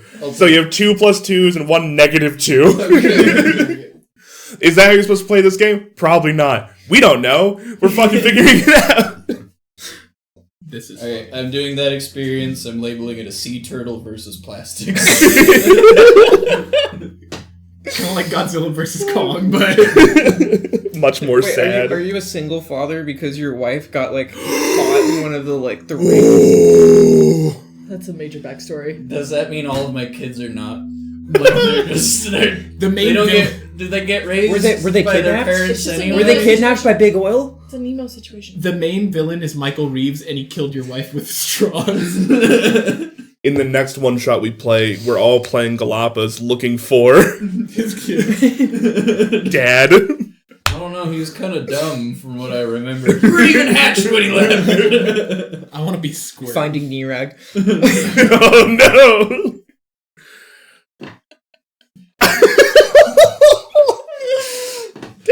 I wasn't ready. Guess what? That's the one you're running, because you're near egg. Okay. Hell yeah. Alright. Is it my turn? Are you done with all your questions? Or That was okay. them, yep. Then yeah. Alright. Joan, what made you realize we were going to be such good friends? Lilacs. As soon as you told me that your ex basically like cheated on you and lied to you, it instantly like invoked this like fierce protectiveness I have for people who are disloyal, because I'm always so loyal to my friends, and like that person needs to like fucking like something needs to happen to them, and like nobody deserves to be taken advantage like that. Like we're best friends now. I've decided. So you'll help with my revenge. Yes. Perfect. I would die for you. So loyalty to friends That's and my help job. revenge. We all just have a blood pact or something. I built the Mr. Presidenter. Alright. Nirag, what do I do that annoys you? You don't like mud. You don't join me for any of my mud baths or my facial cleansings Valid. or anything. Right? You just Well, don't. you took it Is that how differently. you get rid of your stress? Yes, I take a mud bath. And my facial, like, what would If I normally can find be... little cucumbers, right? I can make cucumbers. I literally have a class feature for this. Hold on, let me find it. Yeah. Hold on, let me find Wild create touch. cucumber. Wild touch. You can perform harmless, subtle effects that involve nature at will, e.g., causing a flower to rapidly grow, summon a slight gust of wind, start a campfire. I can make you cucumbers. Absolutely. I feel So- like I need to change my prestidigitation to, instead of cleaning, it just makes everything slightly dirty. It's mudding. Prestimeditation. So I would say the thing that kind of gets to me is that you won't join me for my mud baths. I said I don't do mud baths or get dirty. That's fair. Slow. Or right? I said that right. Slew. Slow. Damn it. I spelled it SLEW. I'm just gonna Yeah. put that down just so I remember how to pronounce it. Okay. Why do you grab my hand at night? To make it dirty. I got sludge in my hand, and it's just... I'm just sleeping and just a little squishy. And then he starts, like, slurping around in between your fingers. He's having a great time. I don't want to hear that. I didn't want to Really hear those descriptive words. there. He's slurping. He's got... Wait. He's Whenever I gushing. pull him out... Hold on. Yeah? Tell us how you pull it out, Jeremy. You whip out your little dude, you stick it in her hand when she's sleeping.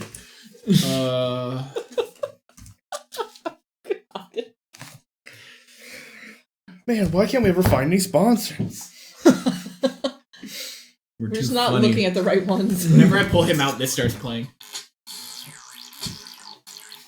Oh, God. All right, now turn it off for me copyright claim. Oh, that's true. If this is copyrighted, I'm worried. Look, if we had enough bots watching our stuff to copyright claim us, Also, we'd have ironically, more. On YouTube, the cover picture is a frog. Legend. It does sound a little disco-y, though. I like to think that's funk. You know, you have the I'm wondering. discerning I'm like, taste. it's right in between disco and rock. It's the funk. Yeah. And that's where I'll meet my middle ground. That was all my questions. All right, beautiful. I thought that was a weird question to ask in the first place, but it's funny. Can you give us like one question? As a whole, Yeah, as a group. As a group. we each get to answer. To chew on.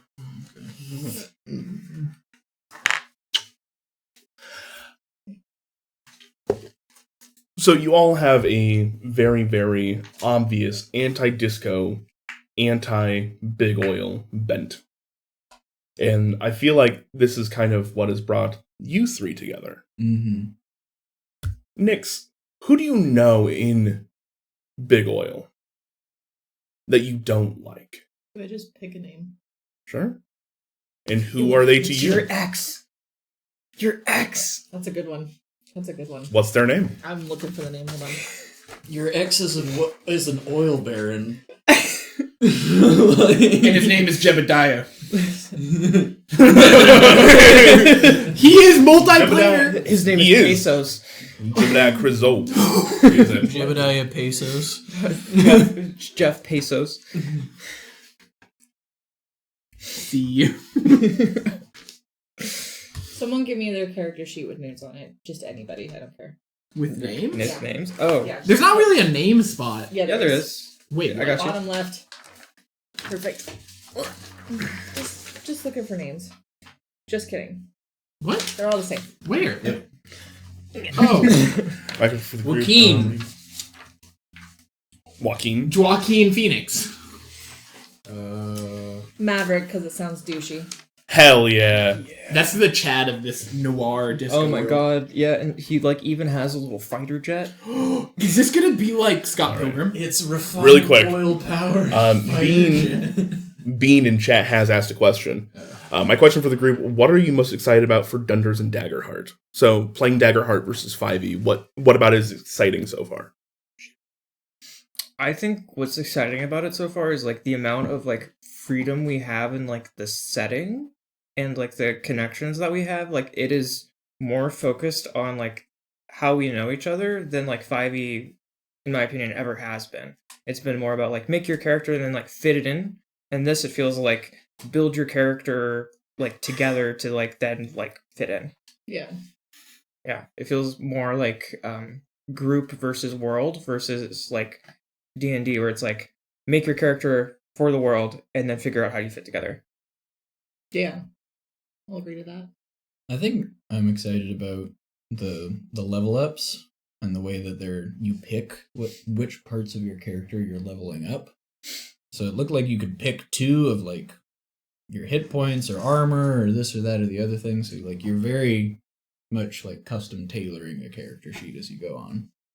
So, even if you're technically playing the same ancestry, origin, and subclass, you can still wind up with wildly different characters. I also like how like you kind of declare what's important to you, like in the way that you make like your experience, and that gives the like game I love master that. a way to like be like, okay, this is important. I need to have something like that. Like Times show for up. you to use this. Yeah. Yeah.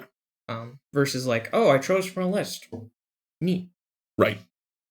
I'm here to slang mud accessories, and D12s. I like slanging D12s. Beautiful. Oh, I have to answer too. You don't have to. You're excited to play with us at the table. Yeah, it's better than doing chores at home. No, but Oof. relax. You No. just come and play D&D and make her do chores, huh? No. I I Maybe like that the is- house to be the way I want it to be. It's chores, spending time with you. Real close. No. Technically better. No, but this is different. So for me, it's just since it's been a hot minute since I played D&D, and then kind of roping this in together, it's kind of cool to try something different, and it's a lot to learn just because I don't know this stuff as much as you guys do. For or sure. understand it as much, but Ironically, we all know this slightly less than Andrew. That's Andrew doesn't know this super well anyways. having you guys have the knowledge of D&D in general helps me out, and it was kind of nice to do this all together, so we're all like learning together. So I don't feel so like pressured and not. I was already building stress points. Already Making this stressed. character sheet, I'm like, everyone's almost done, and and it's not true. We were basically on the same page on while we were making this. So I think this was a lot more fun to do than just kind of making a character sheet last minute. I feel like the amount of fun that we had in like the last 30 minutes, just like trying to connect stuff together, like was the best part of like the character creation. So we're done playing D&D, right? Yeah. Well, we'll see how this goes. Yeah. I'm honestly very excited to play this as a GM and DM. I cut her off. Continue. Sorry. No, but Bean in chat is asking like what our names are. So I'm Lizzie, and I'm playing Joanne. I'm Jeremy. I'm playing Slew Ribble, the Ribbit Frog War Wizard who slangs mud. I'm Colby. I'm playing Narag Gallimore, the Galapa Seraph. So it's a turtle person paladin for D&D, basically. I'm Peyton, and I'm playing Nyx Dreyer as a fawn from Slyborn, and subclasses Troubadour. Bard. Yeah, Bard. I guess I should have said that part. That kind of. Well, Troubadour is kind of wrapped into Bard already. But if you're like me who doesn't know that shit, it's helpful to point that part out. Fair enough. I'm Andrew. I'm your GM for this evening instead of DM like I normally am. And I'm just excited to fuck things up. Because I'm going to. I'm glad you and we all are. It's going to be a good time. So, with that, you guys can all take a break if you'd like. I'm going to write out a little bit of adventure, get some maps and stuff ready. So, yeah. All right. I need pee, so that's great. Yeah. Quick short adventure when we come back. I'm going to stay live, so I'll stay chatting with chat and walk you guys through what I'm doing. Do you want food? Yes, please. 3, 2, 1. That was beautiful. I barely did it. It was just like a little... Well, no, it just matched. Hi, welcome back. We took a bit of a break. If you stuck around, you would have seen me setting it up, so don't tell anybody what's going on. Shush. Oh, I'm sorry. I walked in. I'll gift That's the stuff if fine. you spoil it. I was just working on it. It's all good. I wanted them to see what it was like to set up for a Daggerheart game, which was, honestly, super fucking easy. If you're watching this later on in VOD, this might be where you pick up. Which I would recommend go back further in the video, but if you're just looking for the gameplay portion, this is where it starts. The character creation part of it, super, super fucking fun. Really, really enjoyed it. The world building part of it, super, super fun. Really, really enjoyed it. I feel like you could get that, like the character creation, now that I've done it once, I feel like you could do it in 15 minutes if you had to. Oh yeah, it does not seem that complicated anymore. Yeah. So, with that said, if you are picking up, hi, welcome. We are the Dunderheads, sans one Sam. Instead, we have replaced him with my much prettier wife. We're going to go around and play some Daggerheart. So, going around the table, like I have been all night, starting with my right. Lizzie, who are you playing? I'm the right-hand person, so... If you far right. Bruh. So far from the truth. I'm playing Joy. That's it. I'm Jeremy. I'm playing Slew Ribble, the Ribbit Frog War Mage. I'm Colby. I'm playing Narag Gallimore, the Galapple. Yeah, I'm gonna go with that. The Galapple, full stop. The Galapple Seraph. That was the word for it, yeah. Seraph. I'm Peyton playing the Nyx. Wow. She is the knight. It's all about the Nyx, baby! Go Nyx! Oh, I really fucked that up. It's not about sending a message. It's about the Nyx, baby! My name is Nyx. I'm playing as a bard with a subclass of Troubadour and being a fawn. Fawn Bard. Yeah. All right. I really fucked that up. So, in the noir world of Rim, known for its muddy discos, our flabbergasted adventurers find themselves in a film town called Colby. We did Mad Libs to figure out what we were doing for the one-shot. It's great. It worked out very well. So great. As we zoom in from the large, expansing world of Rin down to the small film town of Colby, the muddy streets, the dirty, crime-infested crooks and crannies, we come down to find your guys' office. Your adventuring office that you set up together in hopes to band together as a team and work against big arcane oil and disco. Fuck disco. What is your office's name? Fuck disco. That's maybe a little too pointed. Yeah. A Freebird. I'm It actually is I'm here for Freebird. It's kind of a great rock solo. Alright, Freebird it is. We finally did it. It's been achieved. We finally did it. So, as you all are writing up the last bits of your previous case, which... Colby, what was your last case? We were figuring out who was illegally dumping in the agricultural ditches in the farms nearby. I, one very traumatic night, happened to run into a plastic straw in one of my mud wallows, and I put out the notice. I had to go and burn it too. The straw. Just to put I'm pretty sure that's what you do with plastic, right? Yeah. You're supposed to burn it? microplastics into the air. It's good for the environment. Yeah. Thank you. So, as you guys are wrapping up this last case, finding whoever was illegally depositing, you once again found out, of course, it was the local disco scene. Because how could it not be? These fucking fiends. Peyton, can you give me an adjective? What the hell's an adjective again? Describing word. Bigly. Biggertons.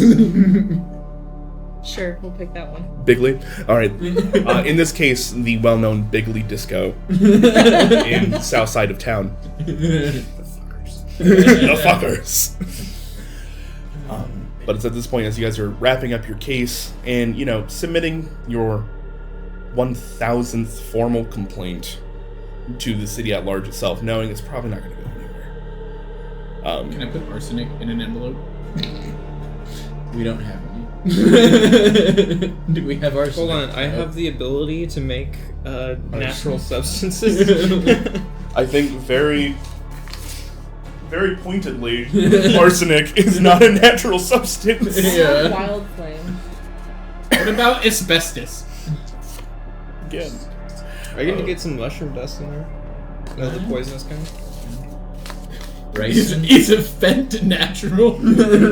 I went ricin, you just went straight to fentanyl. We don't have any poppy flowers about. Not in this town. No, just lilac flowers. So there is a... No, you cannot. Damn. There's the distinct sound. I'm holding one of my tarot cards like a throwing star. I'll go to the door. Alright. How fast are you? We don't have movement speeds. Do you have agility? The standard movement is 30 feet or 6 squares. That's how far you can go in a combat turn. That does not require an agility check. Okay. For the record. So everybody's base speed is 30. I'm not very agile, but the only thing I have a -2 is knowledge. So. You move the slide back. You just see a dark-skinned chest. As somebody who's wearing a vest that they have left open. I'll say hello. Hello. Are you the people that look into disco? Get out! No, look into as in like deal. I thought he asked if we were looking to disco. No. No. You gotta work on your ears there, bud. I want to look at his chest and see if there's any hair. Give me a perceive roll. Give me a hair check. Perceive roll. So... Yeah, give me a perceive check. Did you roll for the thickness and density? Okay, so... It's fall, so he's starting to grow into his winter. 9 hope. 9 with hope. Sorry, I'm We're flipping not on rolling a over to the D20, right? stats. 2d12. Nope, 2d12. So 2d12s are what you have, and then determine now which one is going to be a hope and which one is going to be a fear. Thank you. It's the ones that My bone confuse dice. you and lie about. 9 with hope. being And what was the question, essentially?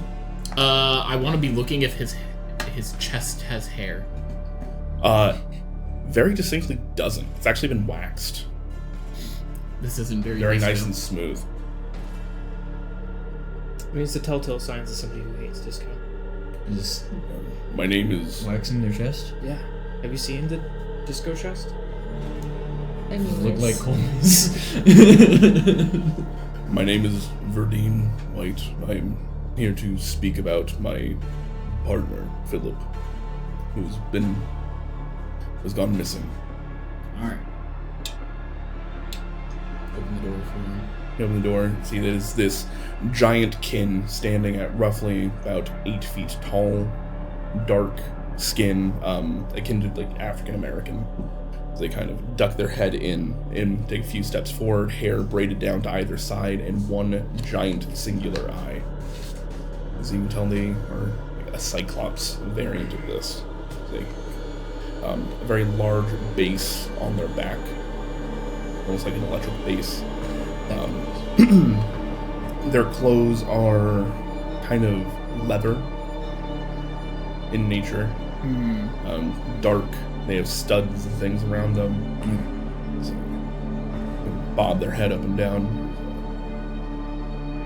Is this somewhere that we can speak privately? First, answer this question. Who's your favorite artist?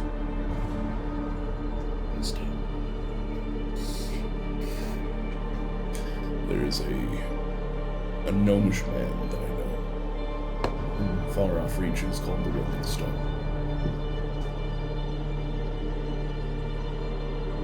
I'm gonna put my card back in my deck. I'm gonna walk away. This is a private area.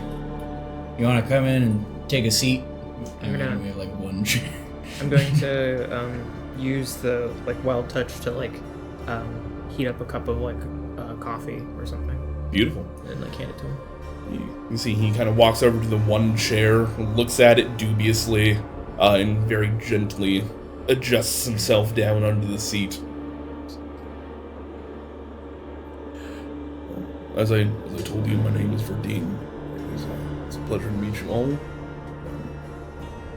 My partner Philip was working on a bit of a piece on the local disco scene. He has seemingly gone missing, and I was hoping to request your help. Certainly. Where did you see him last? In our office, down the south side of town. South side. Yeah, the offices of White and Bailey. It's BG's territory. It's dangerous down there. It is fairly close, unfortunately, to the disco end of town. That is what we were working on.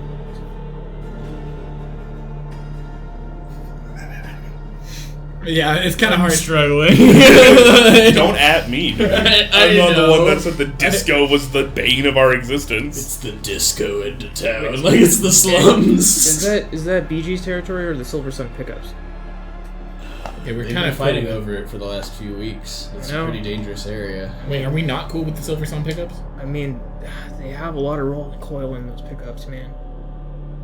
It'd be better They if they sound like pretty switched cool, to like though. electric. They're not like. We sent them a cease and desist, but they didn't really change. Something about artistic integrity or something. You see, you mentioned cease and desist as our good friend here, Verdine, seems to stiffen up a little bit at the mention of that.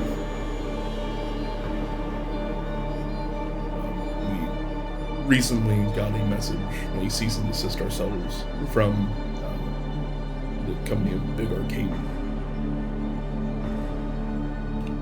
Tell me more. Is that so? I don't know how they know it, but we were making a film on the degradation of the south side of the town since disco has taken hold and how the common folk seem to be gravitating towards it. I'm going to walk over to the one hanging lamp that like sits above this like chair. I'm gonna turn it off and move to the side, and we're no longer interrogating him. Okay.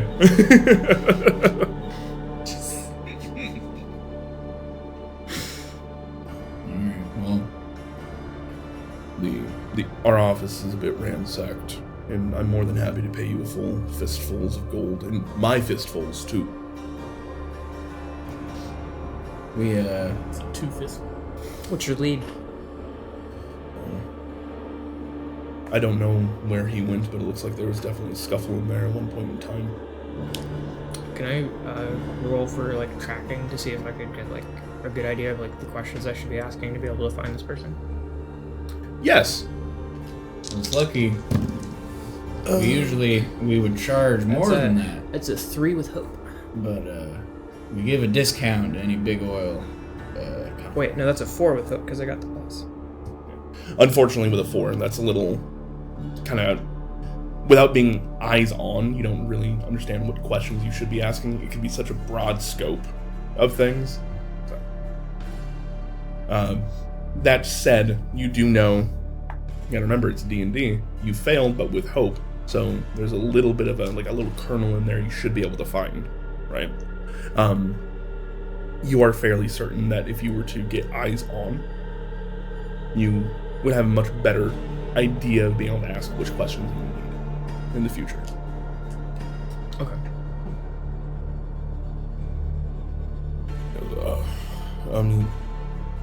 This is pretty much all we got left currently.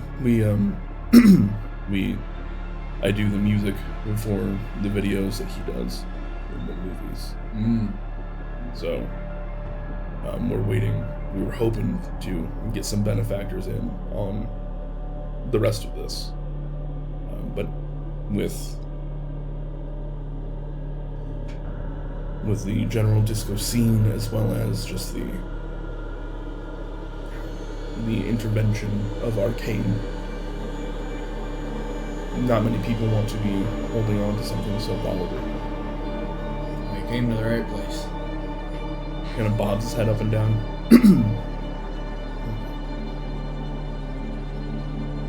I can show you to the area if you'd like. Let's go. Alright. He kind of stands up, stretching his back out a little bit as he's been stuck in this tiny little chair. Bobs his head down through the city itself. As we're like walking along, I'm gonna start the snap that we always do when we're walking as a crew. He falls into time with you immediately. I'm plucking his bass string behind me.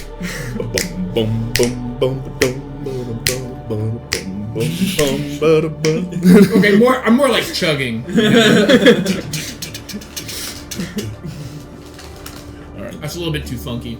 Sounds like a fine line. I thought we decided funk was okay, because it's like cheese, you gotta have a little bit of funk. Yeah, but with the snapping, we're getting on like the disco side. We're not like... No. Like this is like Pink, menaces this on is the like Pink streets. Panther, kind of like noir vibes, you know? I didn't do that very well. Alright, so, as you guys cross town, the stereotypical and ever-present rain in the town of Colby as it falls down. There is this weird moment where, unless there is a type of fire in the area itself, there's almost this monochromatic gradient you have to the area. Making your ways through. It's the water. I know. It has the fucking filter. What is that? The black and white Guillermo filter. del Toro? Yeah. Is that his name? What movie is that? Where he has like a Shape of Water. Maybe? chainsaw leg? Oh, I'm not- Chainsaw Man.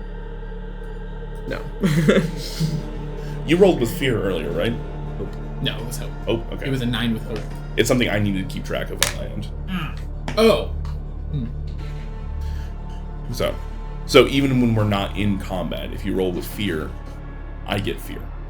And it's something that builds up.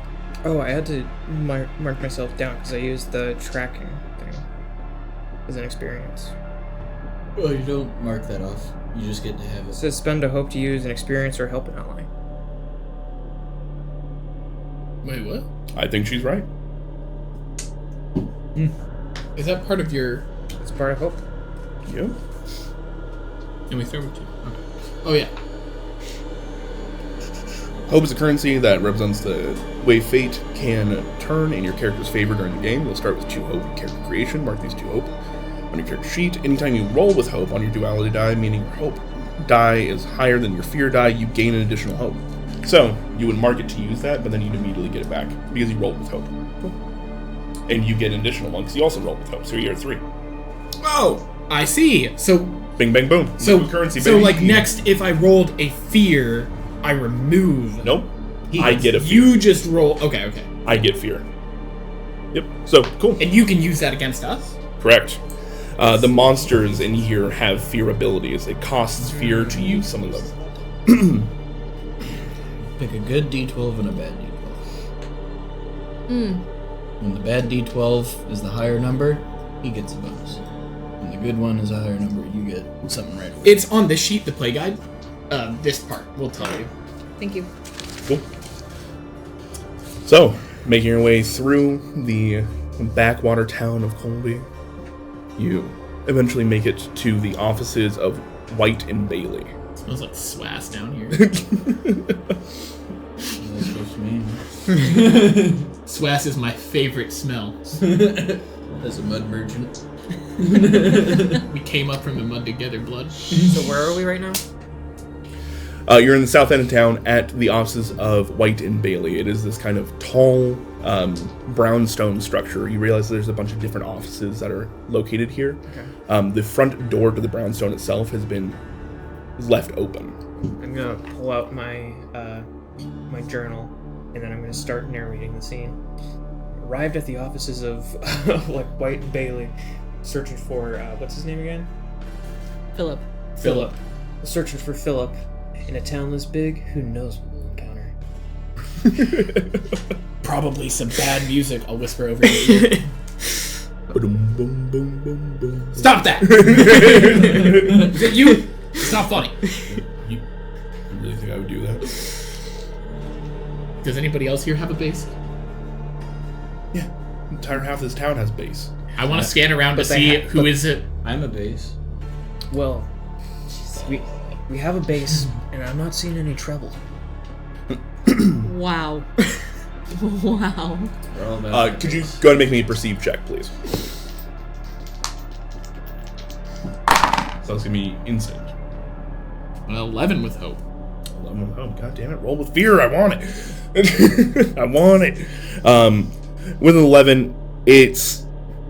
Looking around, you see various different little businesses that have popped up in this end of town. And you realize there's like some small cafes, restaurants, even like little bars that have their doors open currently, and just the faint whiff and sound coming out of them is just... What is the name of this place? Does it have a name?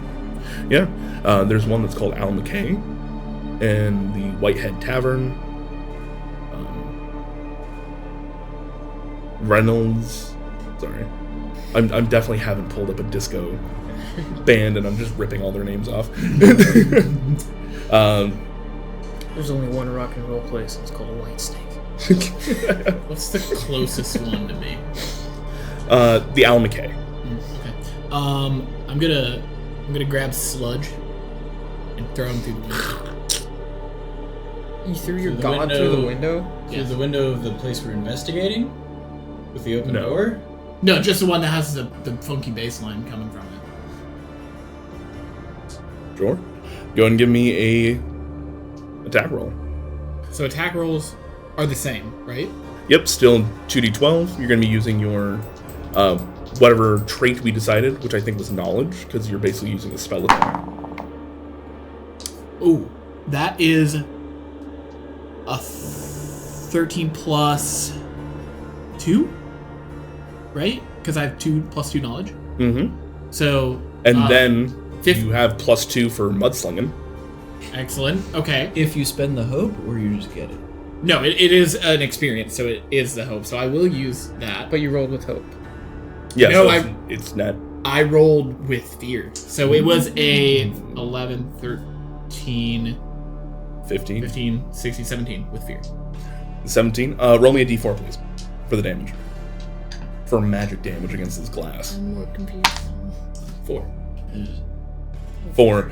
You guys see as your friend Riblet walks down the street, staff in hand. You see him kind of scoop up his little mud buddy in lacrosse style through the window. There's a shattering of glass. As I guess You did that pretty well. I'm also running. you're running. Okay. Perfect. All right. We are going to essentially go into the action tracker at this point in time. This is quote unquote initiative. Now, please remember, you all have there's a countdown, Okay. and this is not combat. Okay. I was like, wait, I just wanted to cause a little bit of mayhem. This is still a living, breathing world. Yeah, People are not going to just have a mud ball go through their window and not trying to investigate it. You did just break a window of an open restaurant. Have you been to Seattle? That shit would just be normal. They would chase you for at least a block. That's why I'm running at least a block away. All right. So Or you could walk the block up. That's my favorite hip hop artist. away. Walk a block away. Ever heard of? I go hard in the motherfucking paint. What you think? Walker. all right. So I have nothing in the action tracker yet. Instead, I'm going to spend at the top of this action tracker. I'm going to go ahead and spend 2 of my fear tokens to give myself 4 action tracker tokens.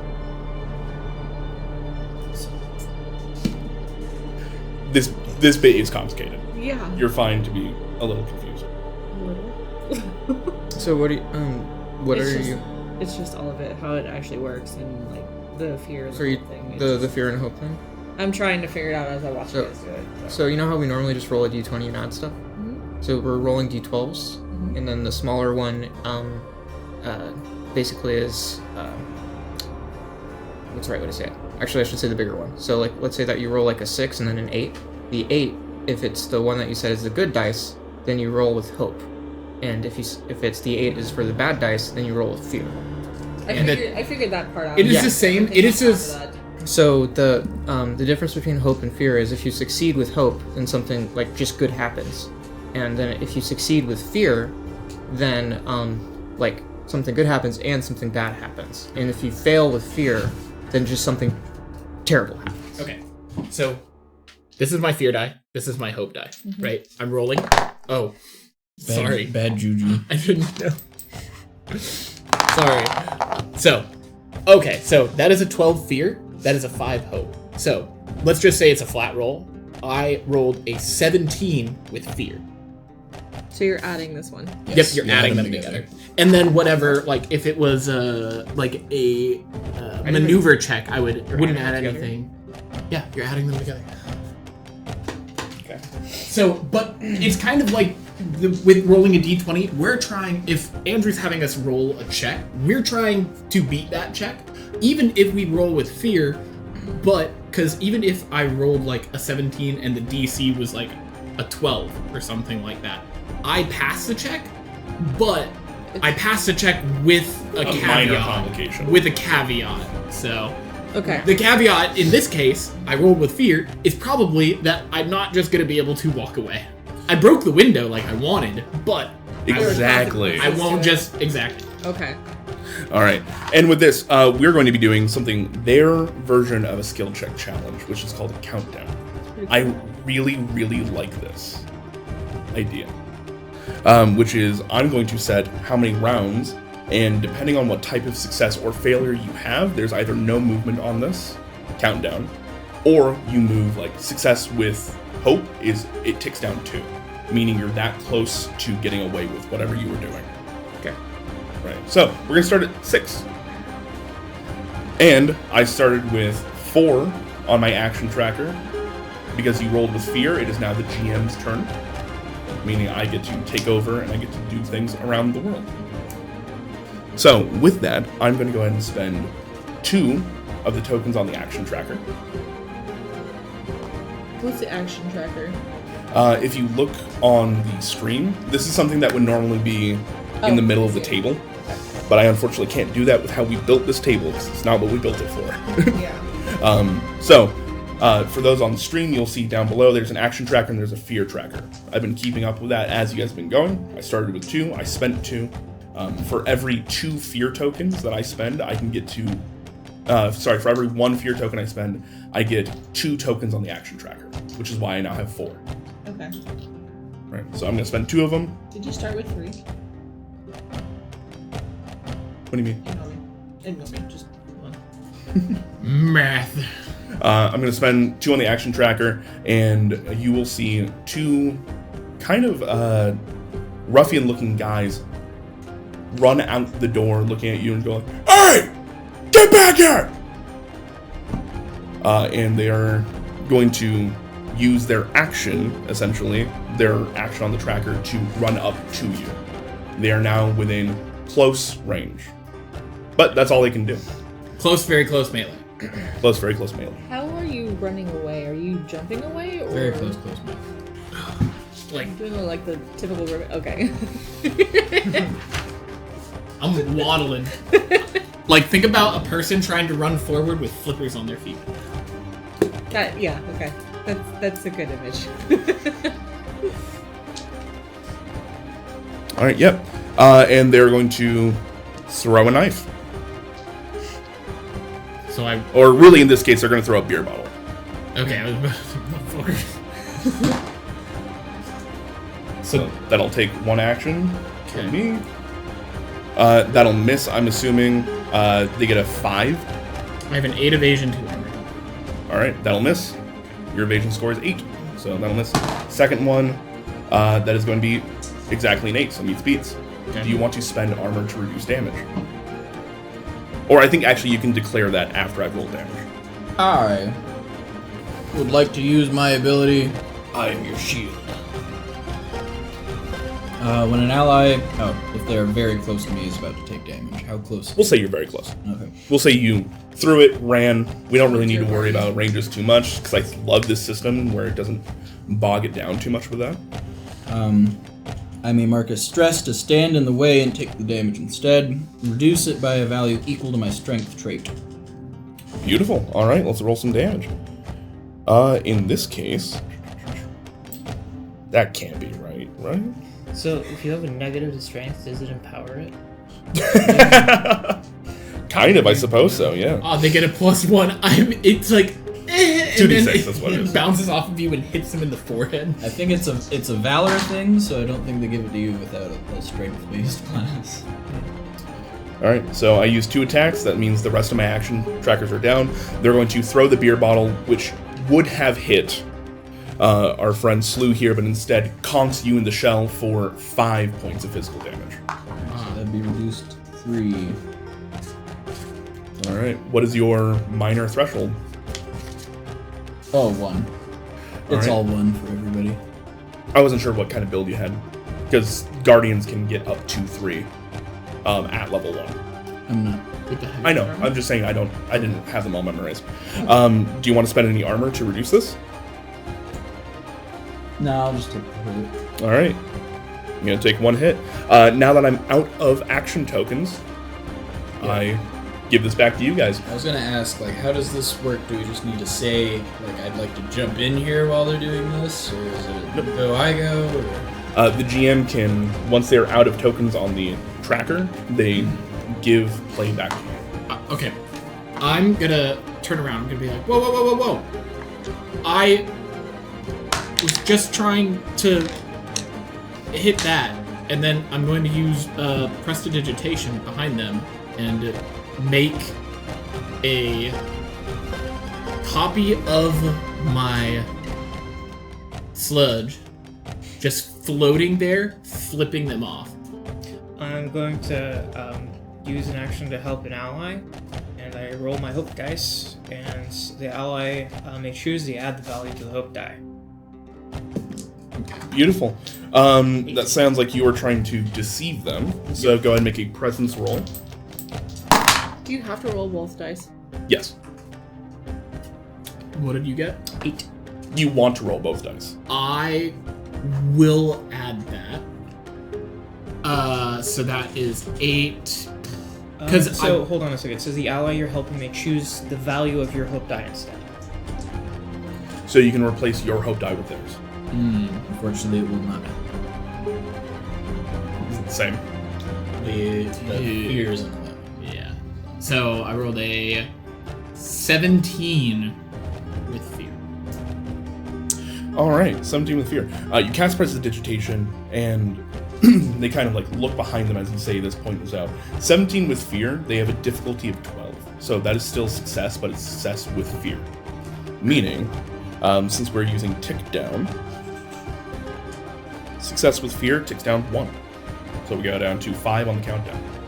So that's still success. That said, you kind of thinking on your feet, you're starting to get a little...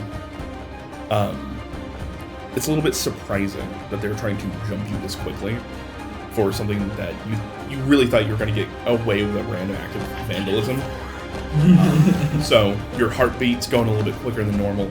Go ahead and take a point of stress. Your voice cracks.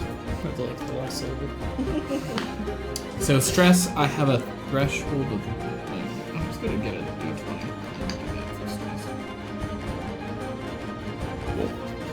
And as you kind of like say that, you see one of them turns around and goes like, "What the fuck? You got 2 of those guys?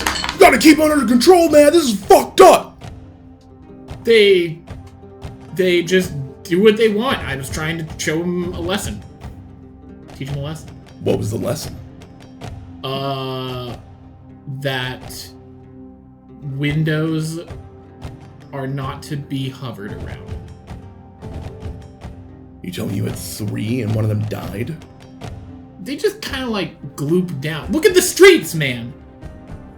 Look You're at the the- window. Okay. You're the reason it's this dirty? He says that he's going to spend a fear, and I'm going to spend a fear to take a GM move really quick. Just 1. So how does it work? Can I just like jump in at any point and say? Yeah, 100%. Okay. Well, let's calm this situation down. I think we have the classic misunderstanding here, where my friend got scared and this sludge attacked him, and he had to get off of him. It's just a horrible misunderstanding. I think we can come to a compromise here. We should come to a compromise here because we don't want to have to fight you. Okay. I will say, go ahead and make me a... What is their equivalent of persuasion on your sheet there? I know it there's is presence. And then under presence is there Charm, Perform or I think charm. charm. Yeah, it'd be charm. Go ahead and take charm. Go and roll me for charm. I'm going to say disadvantage because these guys are already mad, broken window, all that kind of stuff. Okay. And then disadvantage, I do the hook die? Reroll your hope die. Take the lower of the 2. Okay, so that's a 15 with fear. 15 with fear. Okay.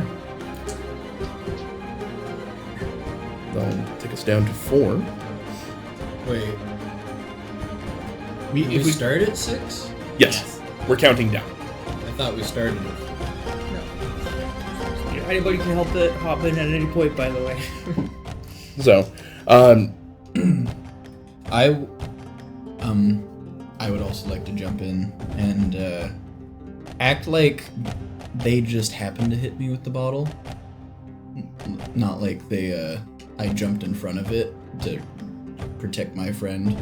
What the fuck are you doing? you shouldn't have been in the way. I'm just out walking, you numbnuts! Yeah, and your friend over here is starting to throw mud at places that they shouldn't be. I don't know this asshole. You're just hitting me in the back of the head with a goddamn bottle acting like you own the goddamn street. I will We feed do you own the tea. goddamn street. Feed me my tea. See what fucking happens. As they're going to... Can I hop in?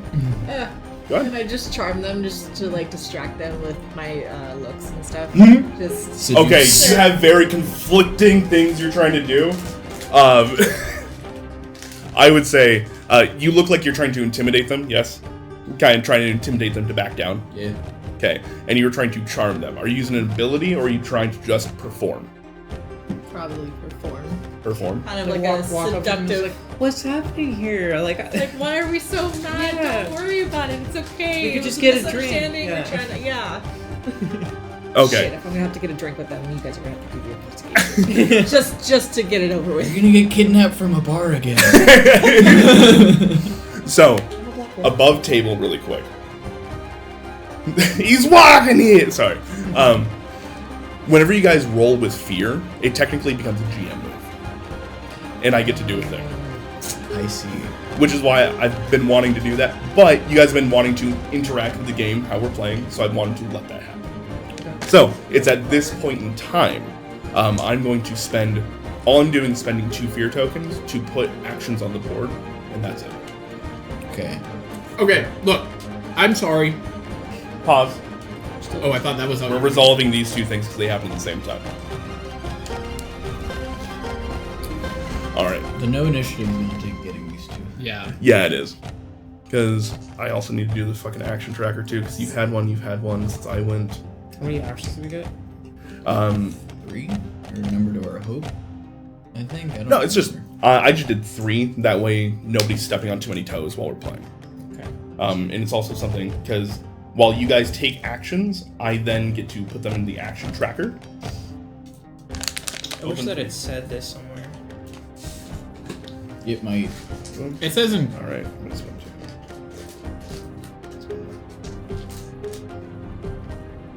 There we go.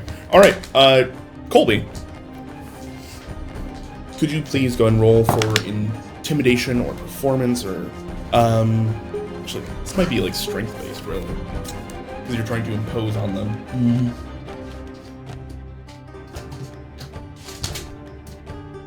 Don't mind me while I'm still learning how to play. Oh, wait.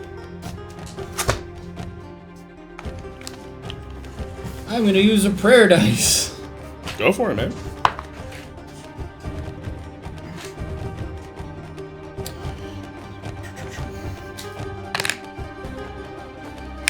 They don't have one for being scary. I guess that would go under charm as well. I suppose so. Yeah, because it's just presence. It's like your... Yeah, it's just like charisma and 5e. Yeah, your gusto.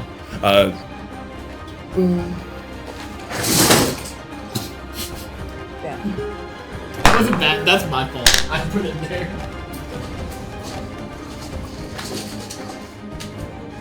You guys ever think about how you're gonna... At least I know I think about how I'm gonna live my entire life and die stupid the whole time. Exhausting.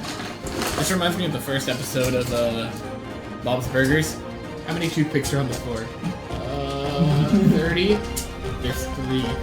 You're the worst kind of autistic. You can't even count.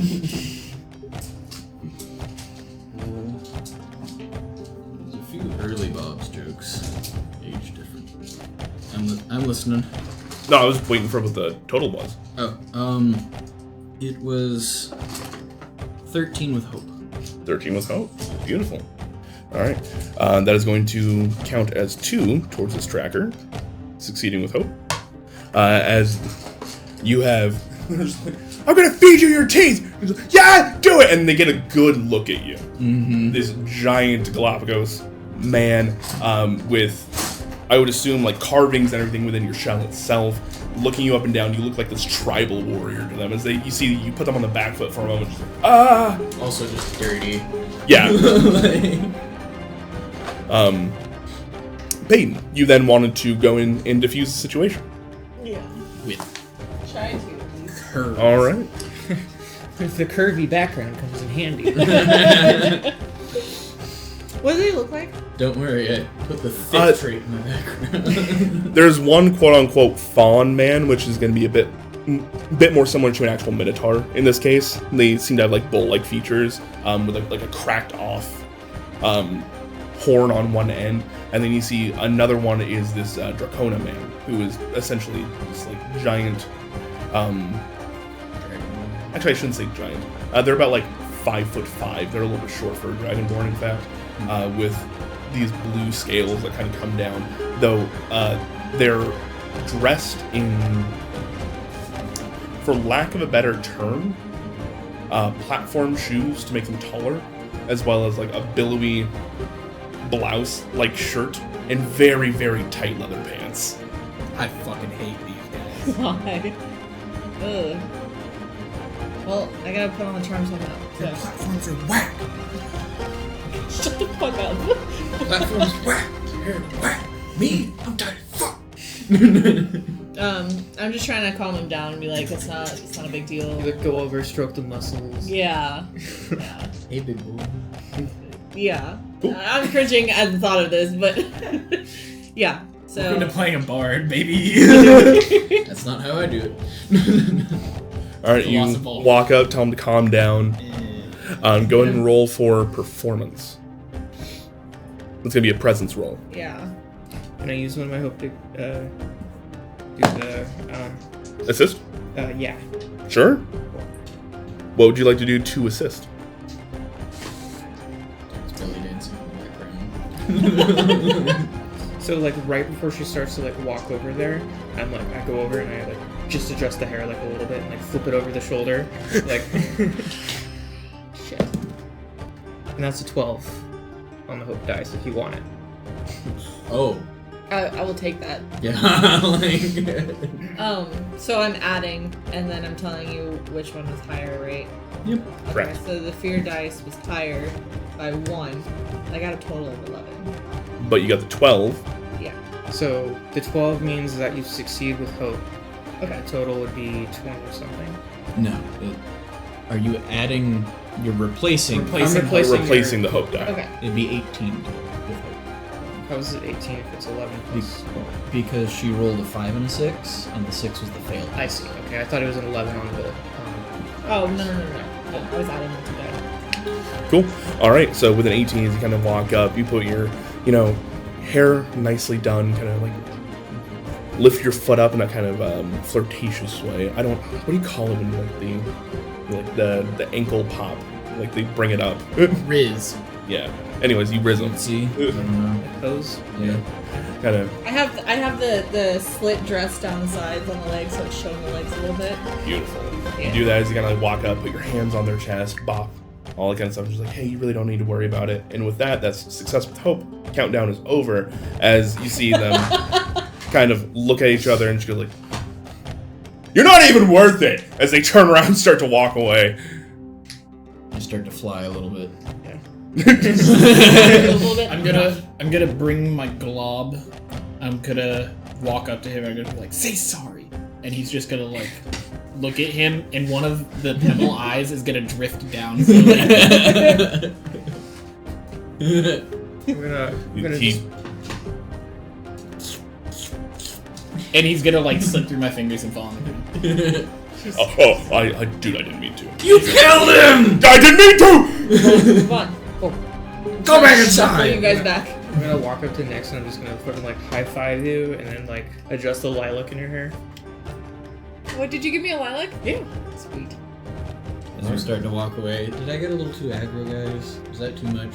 You know, I think the like anger management classes were a good idea. Yeah, I just I don't wanted think to they're scare working. them. let's focus this on you. Better than it used to be. I just wanted to scare them. I didn't... That's not scary, man. That's Also- instigating shit. Did you see something like scary on the window, or were they playing disco? I think it's just. I'm nice. just gonna I'm gonna look over to what is his name again? Verdine. Verdine. I think Verdine. it's just nice to have a protective father figure. He's not there. Oh, who's that? God. You probably just saw the fucking promotion just like this. Or he got kidnapped. Anyways, we'll figure that out in a second. I've done this before. If you go like a block or two down, there's a couple boarded up windows. It's fun, and I don't get caught usually. Well, it's harder to not get Where's Verdine? Let's go to the office. Alright. You guys take a little bit, go down to the office itself, kind of go.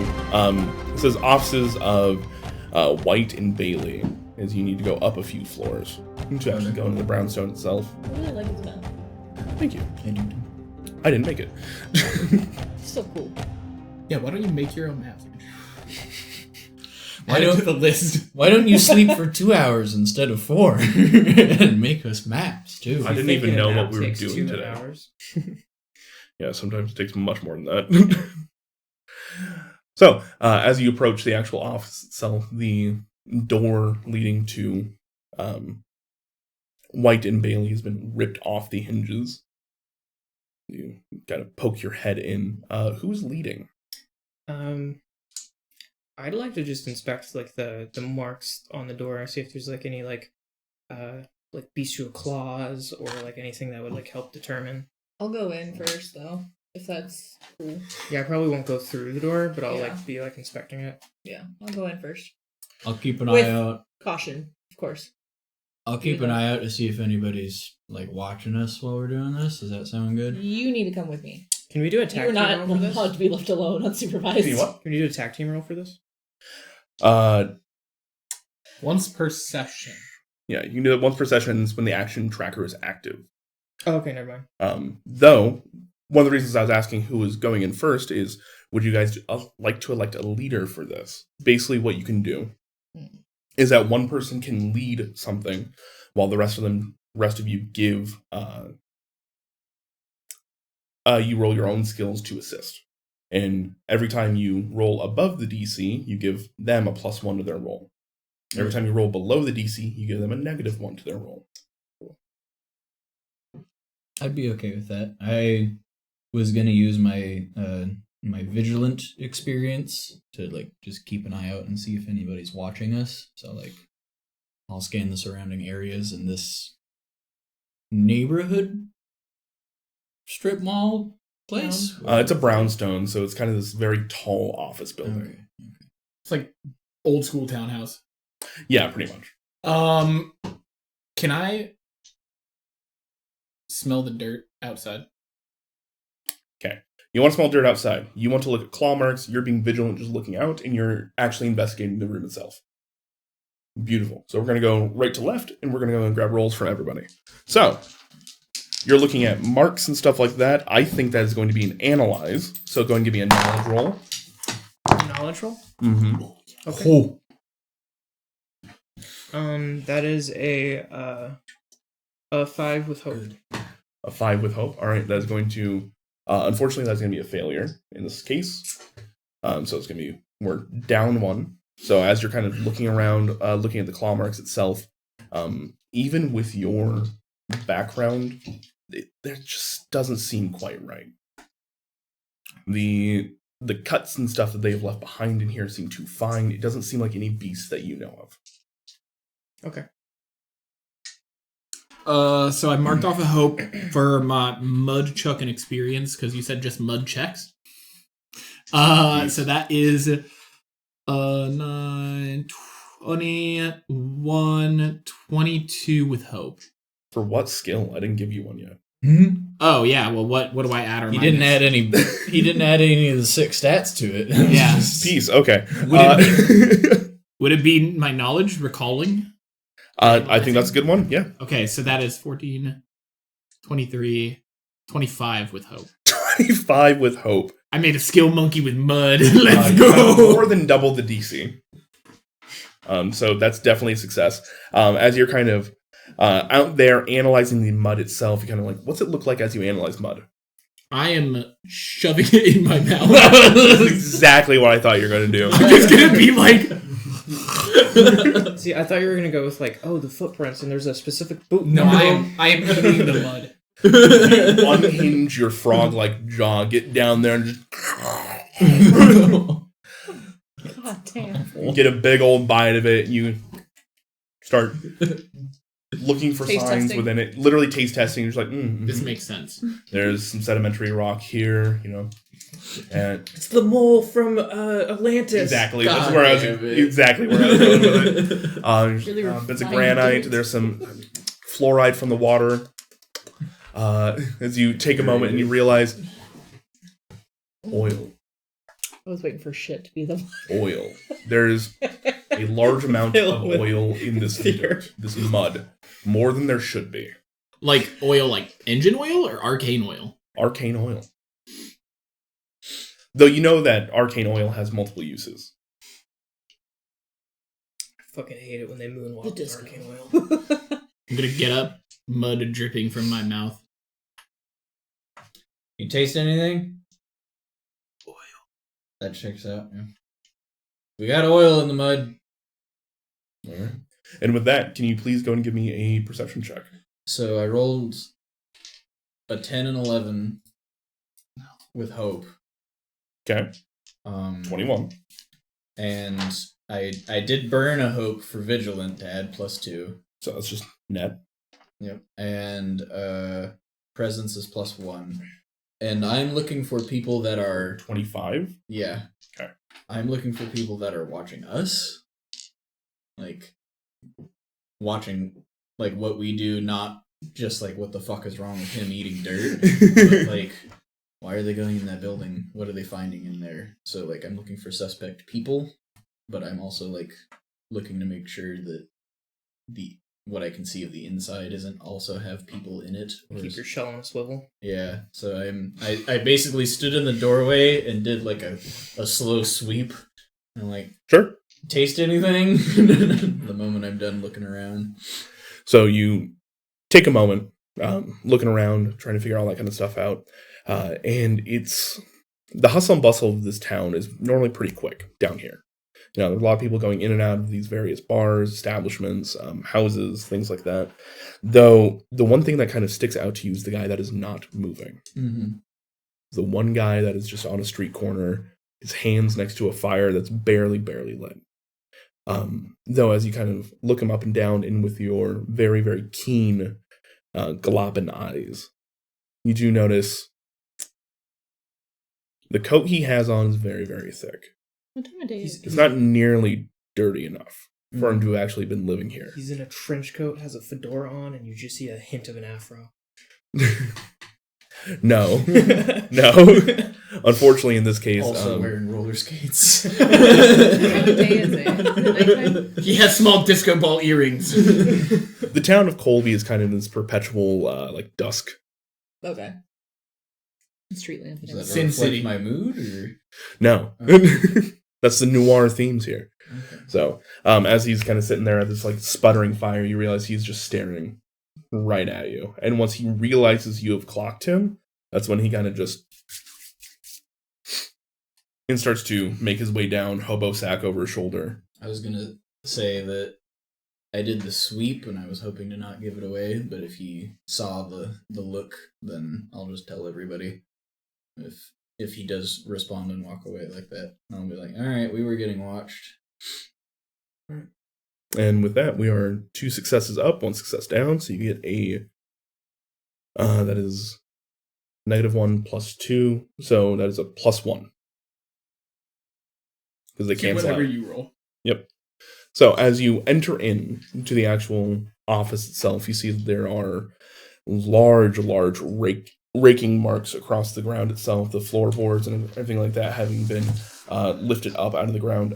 Some mechanical apparatus off to the side that you think might be a movie projector has been smashed down, film scattered all across the ground. You see there are bits of blood. This entire room is built for giants. The same kind of giant man that Verdine probably is. You know, you get the idea that when they said partners, that Blessed. they are probably of a kin of some sort. They were roommates. No, they're just romantic. It was romantic and business. They were That's historical roommates. Yeah, there we go. Historical roommates.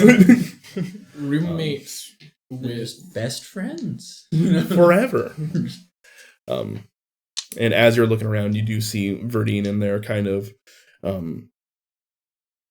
with his hands around a note as he's just sat down on one of these large couches and starting to kind of just cry.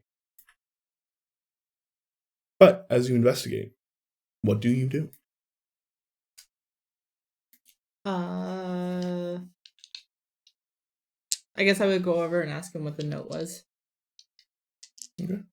He will hand you over a cease and desist letter from Big Arcane that was crumpled up, and you see that there are blood spatters on it currently. It's like in relation to Disco Danger, a film that you are currently working on. We insist that you cease and desist operations on it, as it is as it goes directly against our claims to, and then it lists out a bunch of like weird products. Okay. If you do not cease and desist, then it is technically defamation against us, and we will take you to court. Okay. And then it just says BA. Gonna say, when was it dated? It looks to be about a month ago. I don't even know what kind of questions to ask him right now. I'm drawing a blank. You can also investigate the room itself if you'd like. Yeah. Is there anything else that seems out of place that Berdine doesn't even realize is missing? That could be important, possibly. Sure. Let's see.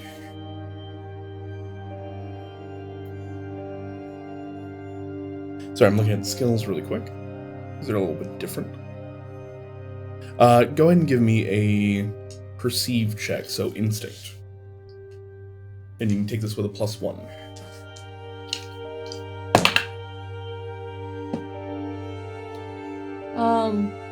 So again, fear is. I rolled an 11 for the fear dice, and then Okay. a 1 for the hope dice, So that's 12. 12 Plus 13, your instinct. which is 0. But Right. you're adding. You said and then the 1 from Yep. us. So 13. 13. Yes. Sorry. Cool. That's success with fear. As you're kind of looking around and trying to pinpoint something that may or may not be there, you realize that there is a going back to the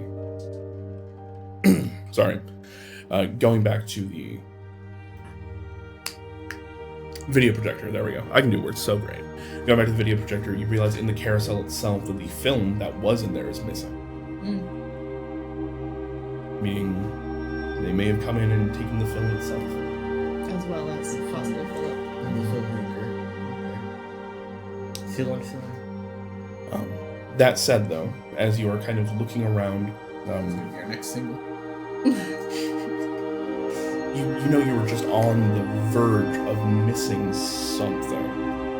If you like, and this is something that it actually says in the handbook, which I really, really like, success at a cost, because you succeeded but with fear.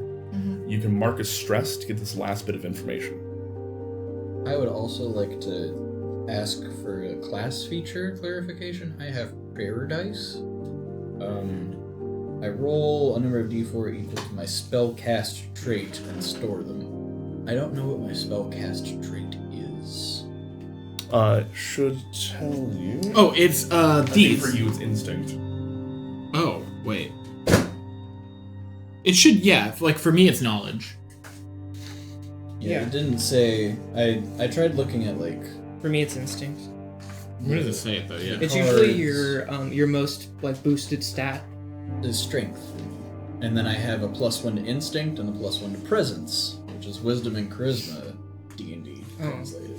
So I'm not sure Okay. which to do. They made me pick like the 2 for my casting, so Your spellcasting trait is strength. It's strength. Okay, so I do have 2 prayer dice. Muscle wizard. I used 1 earlier for my roll. Can I? It says I can add that. I can spend 1 or more of these dice at any time to aid yourself or an ally within far range to reduce any incoming damage, add to any roll result after the roll, or exchange for that many hope you may give to any player. I don't know what it means by exchange for that many hope you may give to any So when you roll a d4, you are gaining that much hope, and you can then give them that much hope. Okay. Is what it's saying. And add it to And your hope just counts as a +1 to your roll, essentially. Okay. But it's something they can hold on to instead of having to use it right now. Or you can roll and just add it to it. Would you rather do the success at a cost and have the penalty, or would you like me to use my last dice to see? No, if I I'll can- take the hit on this one. Also, I don't think you Okay. would even be able to boost it up because it was a 1 and 11. That's part of the reason why I want to keep it. If it's like a 10 and an 11, Then it's like a No, it's guarantee. a success. It's a success. She already got what she originally asked for. I just didn't know if me increasing the total overall, Nope. not even changing. I don't the even want versus to fear. bother with that. I'll just Okay. take the hit on the stress. So I just marked a stress point, right? Yep. And that's just the little complication. What do the stresses do? Stresses, basically, it's just a representation of your mental and physical ability as you're going on throughout the day. So there are some abilities that you can use that cost stress, so it is hard on your body to do. It is hard on your mind to do. But it's something you can do. And there are, so basically, as the GM, using stress as a form of consequence means I'm taking away from that pool of things for you to do later. So Also- there might be something where if you have more than 3 stress, you just can't do. Correct. Okay. There are other things that, like, some creatures, when they hit you, they give you stress. So, And if you do not have stress to mark, you just start taking damage. so you marked stress down? How much stress? Just one. Just Yeah. one? I'm going to walk over and I'm going to use Clarity of Nature, and I'm going to make a whole bunch of, like, lilacs in a crown. I'm going to hand it to you. It's like, it's okay. We're doing the best that we can. Okay, thank you. So am I taking a stress point off? Yeah, so you, if you have any stress at all, it's basically gone, because I can give you -2 stress. Does anybody else have stress yet? You have I- one? I got the one from intercepting. Then I can give you the other one, because I have 2 instincts. So both of you are no longer stressed, so you also get a flower crown. Hell yeah. Thank you. So- Can I keep the crown even though it's... I don't Gonna deserve do a any flower further? crown Yes, you because can. I have stress. I caused my own. So, Thank you, June. with your friends, with your friends' assistance and Joan giving you this crown, and you all basically having a moment to sit together and talk about it, you realize that. Alright, mixing arcane oil, they're doing a video on disco and degradation around the city itself, and just the claw marks and everything in here.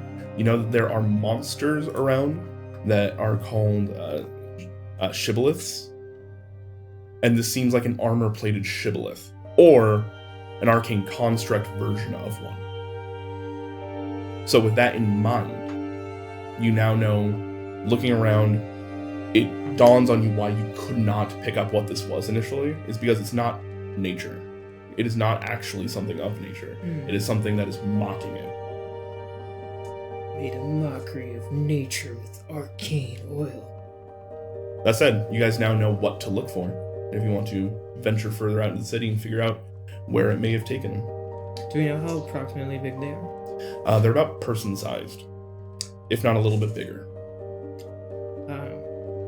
Can I roll for tracking again? Yeah, 100%. Okay. Can you show me where the mud went? It went in his stomach. Yeah. What do you mean where the money went? So I'm wondering if there was like a set of like 6 or 7, 8, maybe 8 tracks. You know, like it would have been about person width apart, and they would have been going off in a direction. Oh, I'm sorry. I ate the tracks. Which direction were they going? There would be more. Do you have short-term memory loss? Okay, whatever. I'm gonna look around Can I and provide see if I can. assistance? This is not how I track. I don't track by looking at tracks. I track by eating mud. What do you want from me? So, unlike regular D&D, providing assistance costs hope. So you have to spend 1 if you want to do that. Yep. Alright, and there you go. You don't need to ask me for permission then. You can just be like, I'm spending a hope to give assistance. Cool. I wasn't sure how. So you get to roll a hope. Okay. And then remember, whenever you roll with hope. So I you rolled a gain- 12 for hope. And let's see what I roll for bad juju dice. That was without advantage. 11. So I rolled 12 for hope and 11 for God damn. 23. So 23 plus 2 for instinct, and then I guess like that's 25. Hell yeah. That's fucking beautiful. Alright. Now that you know what you're looking for, you realize you can start going down the street. Past 26 because the tracking. 26 because of tracking. Past everything else that has been going on, and you just hear the telltale signs of a hot disco party. Tracking these all the way down, you do realize you get to a... Oh, crap. What was the adjective I had you give me earlier? Bigly. Bigly. Yeah, you find your way to the Bigly Disco. Colby gave it. To be honest. You didn't have. I didn't have an answer. Is this the direction I saw that trench-coated afro possessing individual disappear towards? 100%. This is the direction I saw that one guy walk off in earlier. I think we found it. I think they have Phil in here. Do we want to start throwing fire in the windows? Fire? Phil's in there. We can't do that. Right. We Feels not good assume for he's fire. in there. I think we need to go incognito. Are there windows? No. No. I'm not doing anything yet. Are there windows? There's just Max. Legitimately, there's not. It's one of those bars. I think we need to go in incognito. We need to make some disguises. And we need to go in there and see if we can negotiate for Phil's release. You know, I got something that would make it so they never think it was me. Pull out the plastic straw that I was choking on earlier. If I walk in with one of these, they'll never guess, because, like, I hate this. They know that. I thought I burned that. They're all around town, man. You really think this is the first time he's choked on one? This It's- man is like me, but It's it's a bendy straw, but I have, like, the short end, and you burn the longer end. If I go in there, I cannot guarantee that I'm not going to start throwing sludge at people. We know this about you. I- We need to find Phil, Yeah, go ahead. and then you can fill them with sludge. Is there a bouncer at the door? Definitely not. No. Okay, I'll just pretend like I'm a See, bouncer. people are coming in and out regularly. You see some people are even carrying roller skates. This is a roller disco. Can I get a pair? Or skates? If you go inside. Yeah. If you go inside, I'm sure you can rent some. I was going to ask if you guys wanted me to pretend to be the bouncer and make it so people stop coming in, but I kind of want to put on sports. Maybe what if This was actually really cool. what if you and I went in, got all dressed up, and then we tried to like find the most important person there with our charm. I was feel doing the like- same thing. I feel like all of you just actually like disco. And No. now I'm feeling a little bit betrayed right Well, now. I hate disco. Why do you like roller skates? You can roller skate to metal. Touche. They're not playing metal up there, dude. I just want we're gonna turn the music off anyway, and then I want to roll. I can turn the music off. I can just be dancing by We're myself. gonna go in and use our charm. Dancing with myself. All right. So, as you guys enter in, you see this, it appears to be like a abandoned warehouse has been changed over to the Bigley Disco. And you realize it's called the Bigley Disco because everybody that works there is a giant. Is there any like plants or like flowers that are like decorating the place? They're hippies, probably. No, this is an oil company. I was about to say, having been to roller rinks and stuff like that, there's not a ton of. Not even like in the lobby or like. There is no lobby. Yeah, You but- can just walk in. I will say, there is.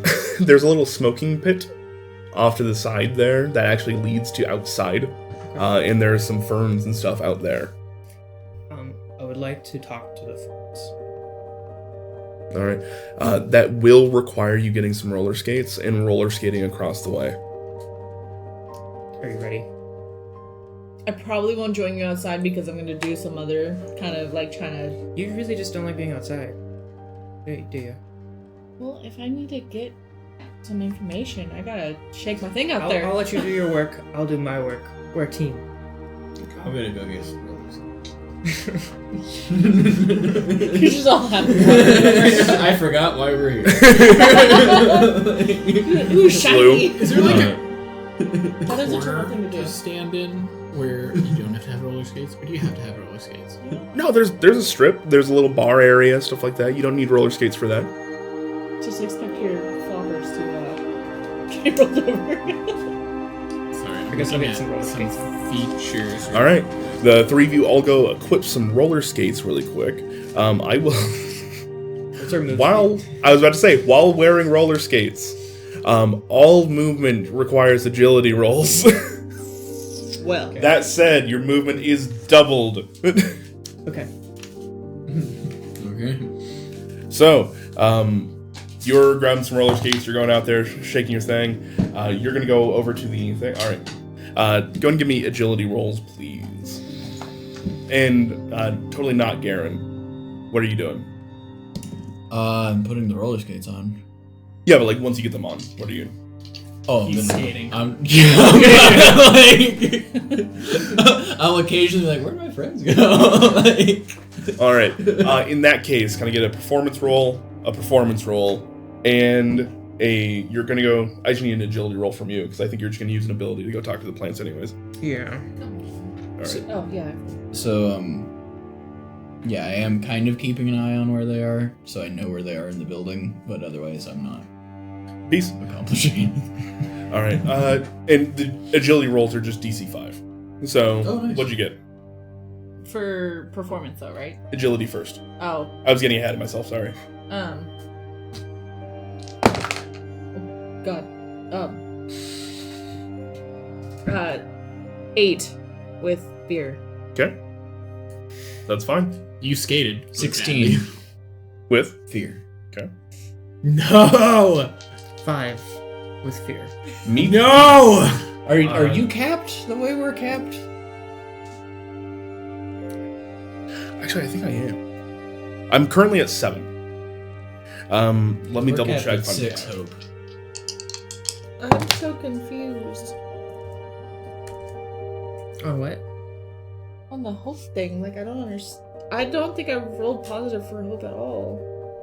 Yeah, you haven't. Except for the performance The check. first one, yeah. I feel like I've been rolling either really good or really bad. It's a 50-50 whether or not you get hope. You know. You just gotta try to get up to 6. And then if he is capped on fear, we can just start absolutely spamming rolls until we're all maxed out on hope, too. Okay, so if I am not capped out on fear. Alright, don't do that. I was gonna say, if We if don't get a I choice. rolled in fear, I'm not taking any points away, right? No, you're fine. And It I'm just not gives me adding stuff. anything. Okay. Yeah, fuck. It gives him more plot devices. Yeah. So, with that, as you guys are continuing on, shaking your tail feathers, you're just having a grand old time, meets and beats and all that kind of stuff.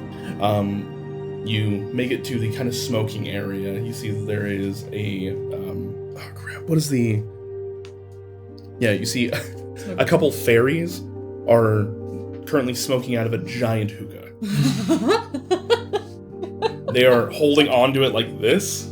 And fairies in this setting are not like your typical fae or anything like that. They're almost insectoid. So one of them has this bulbous beetle body with a big old horn coming out the top, and another one has almost praying mantis-like features as their two scythe-like hands.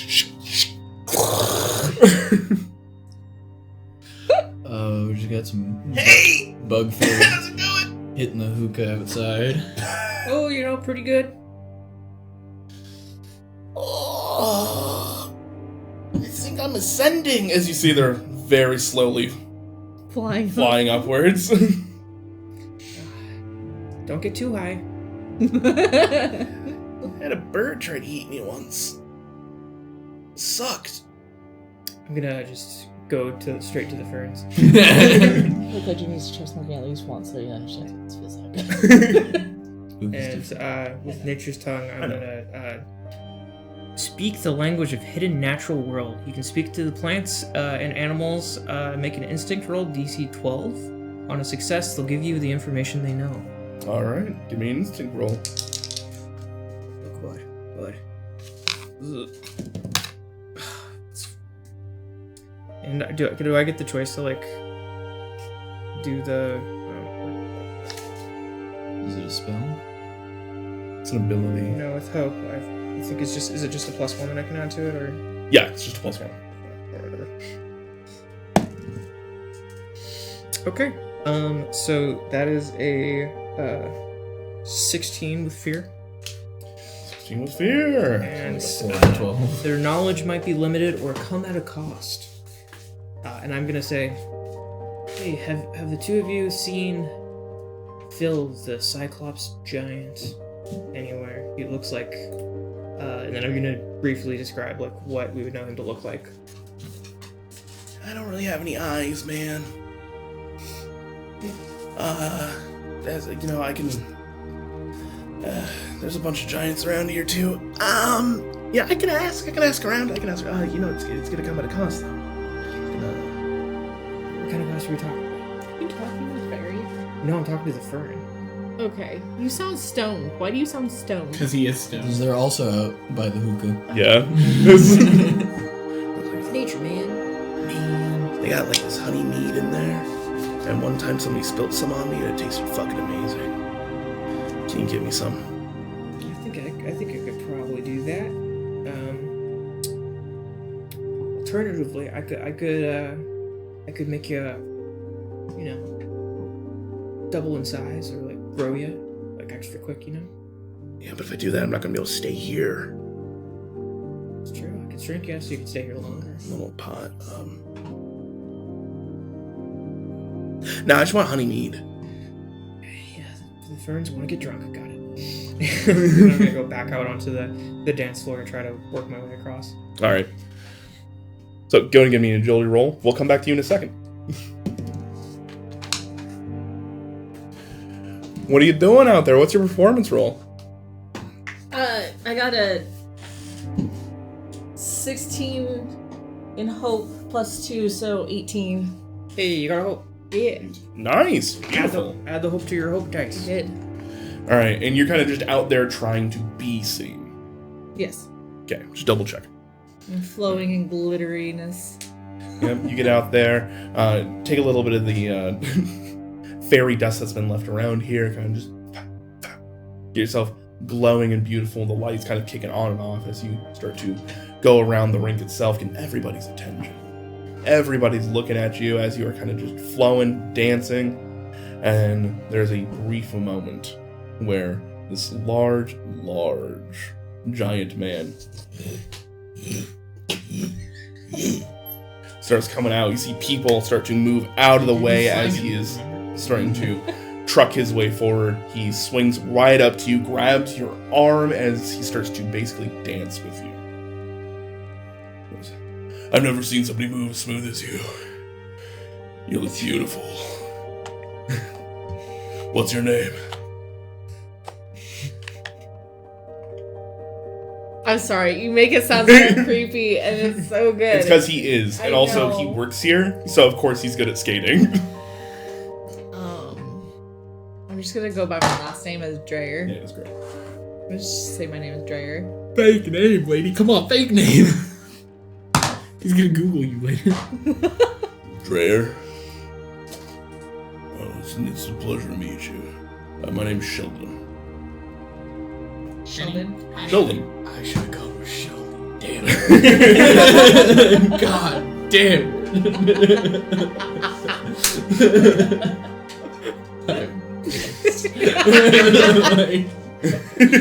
Just flip names. My Young Sheldon. Penny. my dad Fred owns this place. Nepo baby too. You see, as he's talking to you and he's going backwards, just skating on the quads. He stops, puts his toe down, does a bit of a spin, moves, and grabs your hand, pulls you into like a spin. I'm just trying to be all elegant while I'm so cringed out. You got his attention. What are you trying to figure out from him? What the Sigma? Sigma males are just Try to not play like other girls. I try to play it It's the smooth, same like thing. asking questions about the arcane oil and stuff like that. Asking if he heard about the break-in that happened across the way. You see, as he's kind of dancing along, you know, he's like, But I'm trying to be Okay. flirtatious. yeah. Okay. He goes, arcane oil, you know, like, I know they got like an office around here somewhere, you know, it's pretty neat. We use some of their oil for our bearings, that's why everybody goes so fast. And as he says that, you see some small kid, their first time on roller skates, ah! we just say that was because I threw some mud? I flicked some mud right in front of his just see you skate. in the background just causing problems. Like, son of a bitch. You know, and the White. You're talking about White and Bailey, right? Yeah. Yeah, I heard there were some people looking in around there. You know, Mr. Bailey's gone. You know, he used to hang around here a lot. He's got that weird eye. You're doing this so well. It's easy when you're just projecting yourself. Andrew was born in the Disney. I hate it. He's got that weird eye, right? Yeah. That's what he uses to make the walkies. No, they're the movies. And he says as he's moonwalking backwards on the skates. I'm so lost. You've done your wife psychic damage. Dumb locked her. Hell yeah. This was supposed to be vice versa. My bad, dude. I was just trying to match vibes.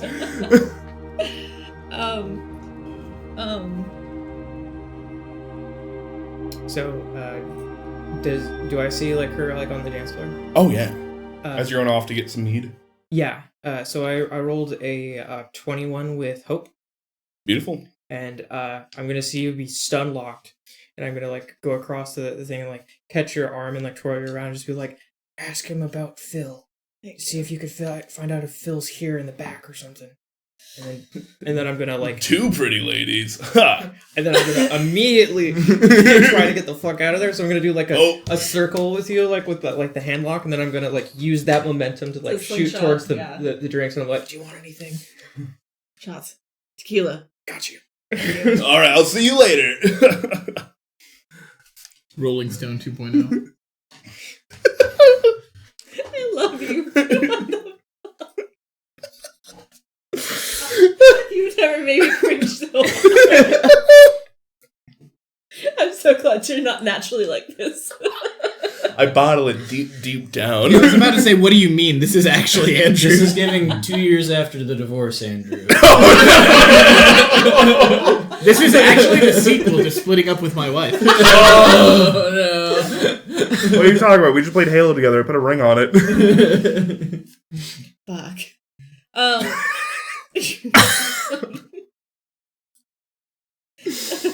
That was an underrated joke, by the way, Andrew. Yeah. Thanks. Halo ring. Thanks. I got Did you. you hand me those nerds?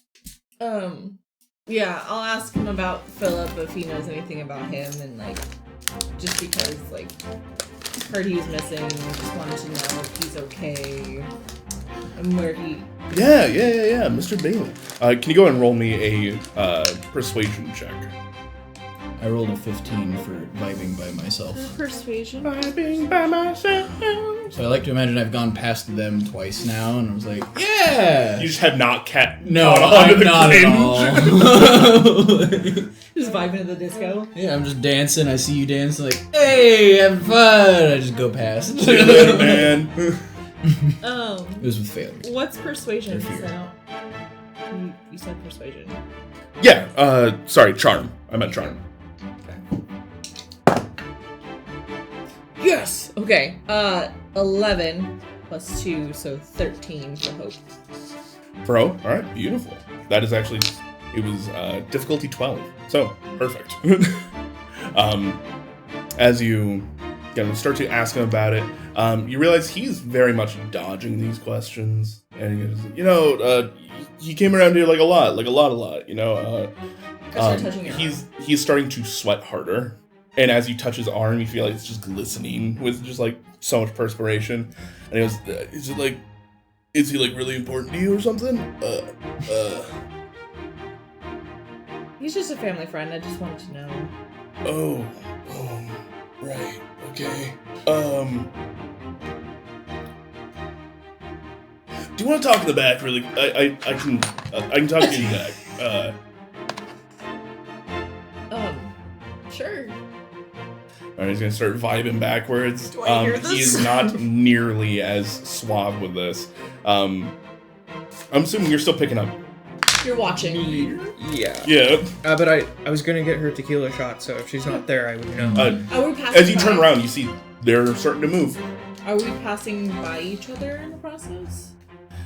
In my head, I'm literally using the Everett roller rink. I know. As, That's Yeah. and so in my head, they're moving towards like the. You have the bar area where you can grab food and stuff like that, and then further, like east, Is the back room. is the back area, and that's where they're heading right now. And so, that said, they're dancing on their way out. You don't have to. You can just catch up real quick if you want to. Just hand me the shot glass and just kind of. I think I'll do that, and I'm going to like try to pick up on the vibe if it's like a. He was like hinted at like, oh, 2 pretty girls. So like, could I just glide in with that so that way she's not completely alone with this creepy dude? Give me a performance check. That's An the worst advantage thing for I can horny. I had advantage. do. Cool. So with advantage, I just roll twice for the hope. Yep. Take the higher of the 2.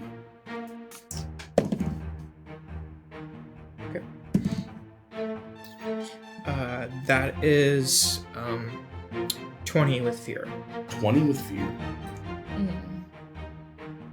All right. So as you kind of like move on up, you see he kind of clocks and goes like, I'm gonna be showing your friend here something in the back real quick. Brought tequila. Which you're is she okay to go? Yeah, if you'd like. He puts 2 gross, sweaty arms around the 2 of you. And I kind of arch a little bit, just obviously popping a little bit. The but recoil. Yeah. Slowly, not trying to look disgusted. Just all right. Like the. Yeah. Yeah. As you guys start to skate your way into the back room, Garen, you clock this for the record. Alright, I come down after doing a jump and flying for just a second. Shell and all. Yeah. And then Slew, you're pretty sure he's enjoying this. I fully forgot what we're here. I was like, wait, where are my friends going? So I picked the Grimoire Book of Tafar. How do you cast spells in this game? Like, Did you guys pick the same Yeah. grimoire? oh. Might not be bad to double up depending on the spells. That's a great question. I didn't know you had that too. Oh, it takes 2 stress for you guys. Let's say I think it costs stress, and it should tell you what it do. But let me double check another one. Also, Well- can you use each of them at the like go through The them all? Grimoire is like a book of those that you can have. So if I wanted to use like Wild Flame now and then Magic Hands later, can I do Yeah. that? Can I use them again? It's just based on stress. Yeah. So as long Yeah, as so you have- just spend stress to do the effect it says. Wait on a it. second. But can we both have it? Yeah, you can both have it. Okay, cool. Nothing says you can't. I thought we couldn't. Nope. All right. Why do you ask? Slew. Oh, no reason. I was just good at Trip. Sheldon over there. But let you land on your face. I do clock both of them going into a back room. Women do not go alone by them, like with a creepy, sweaty man. Yeah, they didn't even introduce me to them. And I look over at my mud friend, see him sizing me up, about to fuck with me. You see my little mud.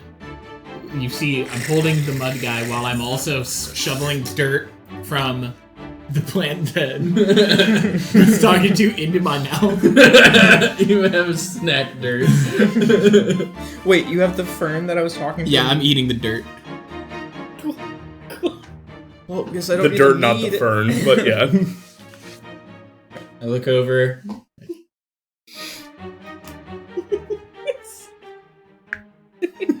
I'm gonna go around looking for clues. See if I can find any oil just around where we're at. All right. So, we're gonna do this a little timey-wimey, Okay. just for the sake of turns and stuff like that. As you guys are led into the back room, essentially, the door shuts. One quick question: do I get a look from either of you, like any sort of like Not for me. eye communication? All right. All right. The door shuts behind them. You're just like, man, they're great at getting leads. Oh yeah, we're looking for leads. That's fine with you. Once again, can you please give me an analyze check? Or no, you're looking for oil, sorry. Go ahead and give me a perceive. Give me a perceive. Can you please give me an America check? America! Fuck yeah! Do you want me to use a dice to give you hope instead? Good, yeah. 11 and a 12. I mean, how much hope do you have? I have one Did you more. perceive it? Well, it doesn't matter because I rolled with fear.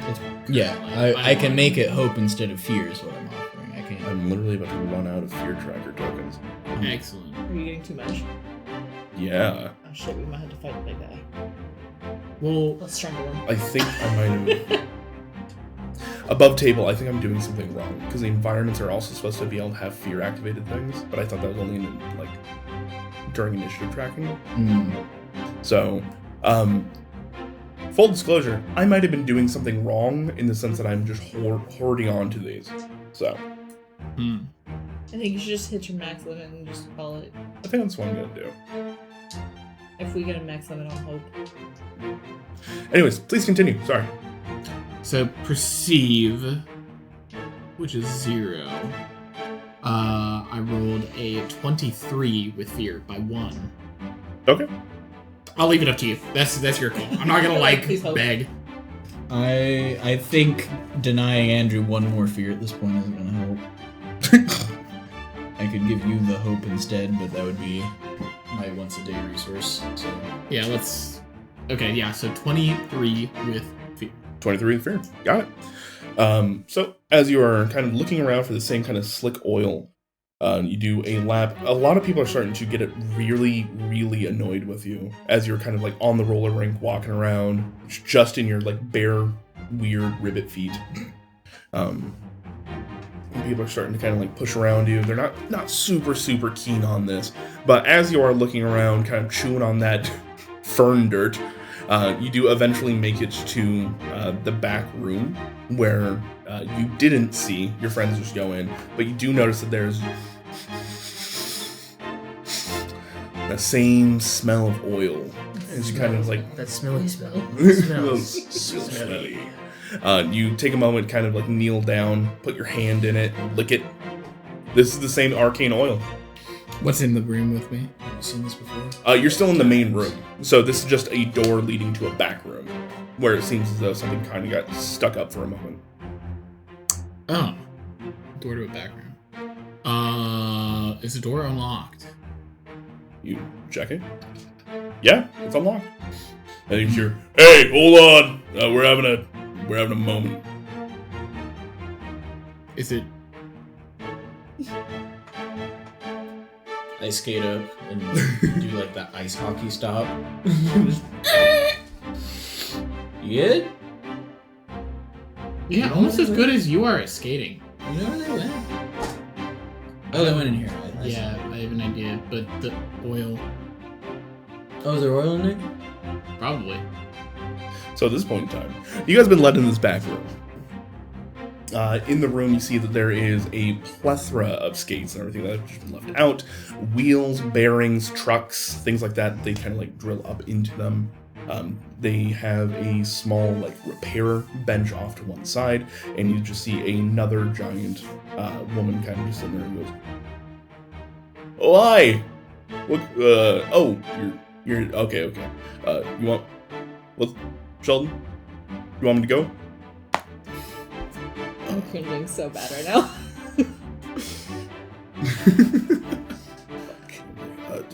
But they're gonna need those shoes there in a minute. You know, I'll just go take it out to him. She gets like a handful of shoes as the door opens straight into our Ribelay friend who has been sitting there eating oil.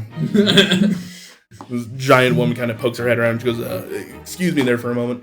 We almost spilled a snack dirt. I was eating that. You see, she kind of just like looks left, looks right, and just hands you what looks to be like a jar of WD-40, which just says BA on it. And if that's some, I don't real judge, what people put in their bodies.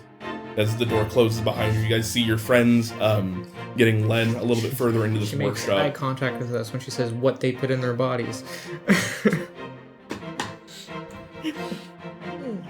Slanging. BA. Want to know what this is? Big Arcana. It's just Big Arcana. Can I open it? Smell it? Is it the same? Same shit. Yeah, it's the stuff they use on the wheels. Think it's flammable? Oil is a lot of the time, I think. What I know is Flame. Big Arcana. Hold on. You don't have my powers. It tastes vile, dude. I thought we dirt. I hand him sludge. One of the eyeballs goes with it. You also ate a pebble. Everybody is just staring at you guys at the same time. So lost and confused about what's going on. You can go ahead and give me an analyze check if you'd like. Do I want to do that? No. I don't. Slew, you can also give me an analyze check. For the Flammability. 17 with fear. 100% is flammable. I don't know if it tasted flammable, but it tasted bad. The rest of you two, see, he kind of like leads you through this workshop. He's kind of like trying to dodge. There's a moment where you watch him physically suck in as he's going past bookshelves filled with roller skates. As he lets it back out as he gets to the other end. There's this other back door that he kind of opens up, and you realize it's a break room.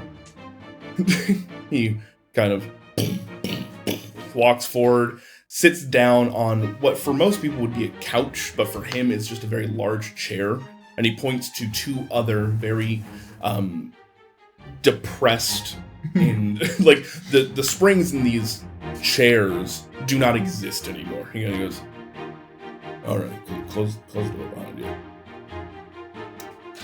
Is that a casting count? I'm going Fucking A, Jeremy. I'm going to close the door, but leave it just like slightly ajar, so it's like not locked. That's fine. He kind of goes, well, I've been trying to be real nice about it. Why are you asking about Mr. Bailey? He's missing his family friend.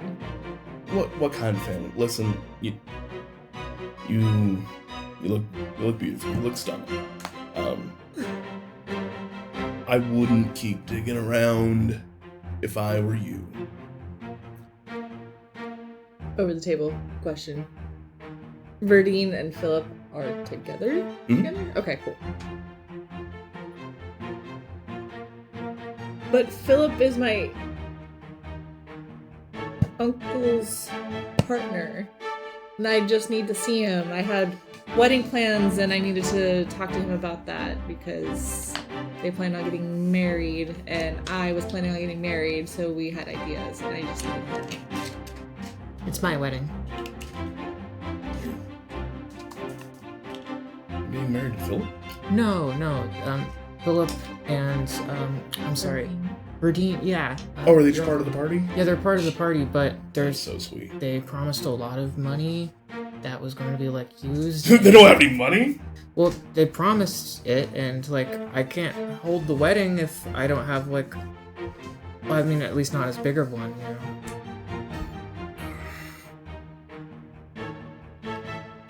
You seem swell. You seem great.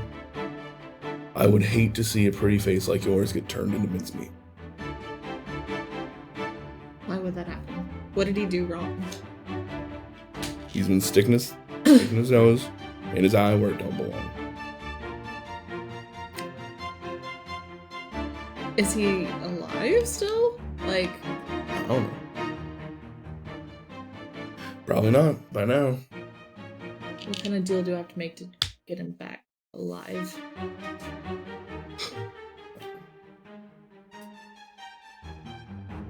Above table. You guys have already rolled well enough that this countdown is over. You're gonna get this information. Okay. So you see, he kind of just pinches the bridge of his nose, kind of like starts sweating even more. He kind of stands up. He looks left. He looks right. You know, making sure nobody else is in this room. No guy named Maverick. Yes. All right. Well, he works for Big Arcane. We use Big Arcane quite a bit here, and in fact, they technically own this building. So they came through with Mr. Bailey, you know, a few hours ago in some big monstrosity before we opened. Maverick basically just told me to shut the fuck up and not to say anything. And I really don't want to lose the business here. So, if you can go into BA and go and get your uncle, then we'll call it a day. But you didn't hear anything from me. Promise. Giant pinky comes out. My hand comes out.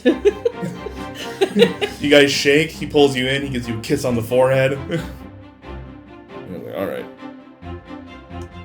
Anyways, now get out of here before you know, like, you get me killed. That's pretty good, actually. Okay, we just roll out of there. Yeah. Roll out. You guys sitting there and it's like, oh, it's flammable. The door again opens. As you see your friends. What were you two doing? He tried to eat it. Eat what? I wanted to do with it could catch on fire. It tastes like fire. Weak stomach. He'll learn. I thought we were gonna be the ones who were like the most grossed out. Now I definitely am. Why would you eat it? I'm still grossed out. No. I'm not gonna say anything. This is the Leave biggest building. lead. I hand it over. Smell it. It's the arcane. I'm gonna roll away. I'm gonna Out the door. return our skates, and I think we should start leaving. Yeah, we should do that. Alright, you guys go and return your skates. You start to leave. You know, BA only has one big office here. I have a question. Yeah. Is anybody watching the door? In particular? You can give me a perceive check if you'd like. I just mean as like, is there somebody standing near the door taking people out? Oh, no. Okay. Is the BA the same building that we're in now? No. Oh, okay, so I thought. They just also own this building. I kind of want to give away shoes. Oh, my lord. Yeah, you can hold on to your shoes if you'd like. Just have dementia. Like, pretend you have dementia when you walk out. If somebody asks. I can do that. Short-term memory loss. I forgot I had these. You hold on to your shoes, skate on out. Just for the fun of it, can three of you give me one more set of agility checks? What do you have? Nothing. I didn't put on the skates, you fucking traitors. Yes! Sorry. I had 11 in hope. 12. Are we adding to our hope? Yeah, if you get a hope, you mark a hope. You got one. 17 with fear. I'm already pretty much capped out on fear, so I'm not gonna worry about it. You all beat the DC. You're fine. As you guys all skate off into the distance, making your way towards BA Oil. What about Salute? I'm not skating. I know. They are hopping.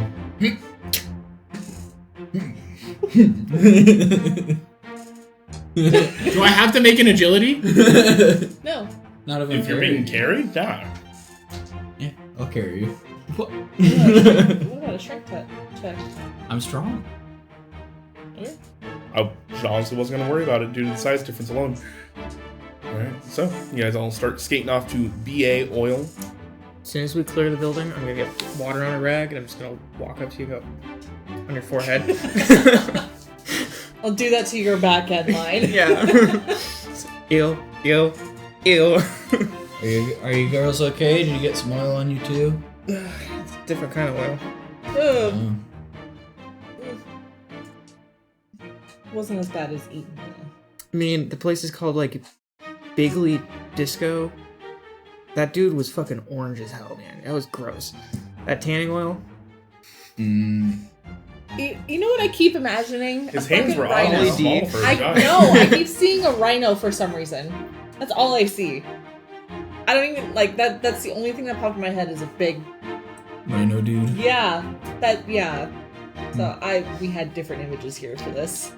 And it's fair. Alright. So, with that, you all start to skate your way down to the headquarters of BA. And as you guys roll on up, it is this giant office building. Glass panes everywhere. Seems to be made of metal. New age architecture. It starts to just scrape the sky and tower above all of you. What would you like to do? I keep an eye on Mr. Windowbreaker. I was about to ask if there were windows. The entire thing's a giant window. Oh, lovely. So are there, like, looking from where we're walking up, is there, like, what can we see? Like, what floors are visible, and what is on those floors that we can see? Yeah, that's what you said. It's like camera. Looking around, there's roughly, from where you guys are at right now, 10 floors are easily visible as they're lit up from the inside. But all the way at the top, at like floor 30 probably, there's a light. You can't really see anything from where you're at, but you know somebody's probably in the big office. As far as what's going on in there right now, just a bunch of people milling about, working. Standard office, really. Now you try to investigate for shibboleth-sized doors. Sure. I'm gonna assume that I have a hood on. I'm gonna put my hood on to hide my identity as best as possible. Okay, sure. You start to look around for shibboleth-sized doors. That's going to go and be a perceive check. 20 with fear. Okay. Easy. As you start to go around the back end of the town, or back end of the building itself, there is a very large garage bay door that you realize shibboleths could easily come in and out of that. Shibboleth door? That would make sense. Yeah. Perfect. How do we get in? I could fly us up to the roof. Maybe. What? What? My subclass is Winged Sentinel. I can fly for like a minute. When I said I flew when I was roller skating earlier, I meant wings came out of my back in the midair, like, when I came back. Oh, often can you do that? I have to burn a hope, and then I have to burn an additional hope to carry another creature that is approximately my size or smaller. You don't. I have 4. Oh, you have. So I could, for a minute, potentially get us up there. I mean, that would probably be a good place to start. If you like. So do we want to try to get up to that lit building or on Yes. the roof? Or... Yes. My revenge is coming. Beautiful. Okay. You all get together, and as your wings come out, what does it look like? Like, Is it glittery like a disco ball? So I liked to imagine that it was a bunch of tiny wings all around the rim of my shell. That's disgusting. Like an actual seraph? Yeah. That's disgusting. Just a bunch of tiny wings all around the rim of the shell. Just... Alright. You guys all Think of a cuttlefish. You Climb know on. the tassels that are on the sleeves of the leather jackets? It kind of looks like that when you're not flapping. You guys all climb on, grab various bits of the shell. The wings kind of wriggle in between your fingers as that happens, and you can feel them move. You all start to float on up, and you guys get to the very top. There's a few moments where you see some people are like janitors are walking through. About to hit the tower. No. A few janitors are walking through in kind of like darker floors. They just see you. If I make eye contact with any of them, it's just... As you continue on up, you eventually make it to the top, kind of passing over the last floor itself onto this roof proper. You see that this room is this is just one giant office. Yep. At the very top. There, as you are passing through really quick, you all see that there is what looks to be a elevator in one section of it. Very large, very large desk in the very back, as well as a few guys sitting around looking over what appears to be film. As you pass right up on over them, one of them does clock you. You just see him point. I would like to expend 2 stress and use Mysterious Mist. Use an action to spend a hope, so it's 2 stress and a hope, right? And I want to have it look like a cloud where we're at. So you fog cloud around us? Basically. Mysterious mist. Yeah, encircles a stationary area up to very close range with your current location. Everything within it is hidden to anybody outside the fog. So I want to position this kind of where we're heading and where we're going up or horizontal to land.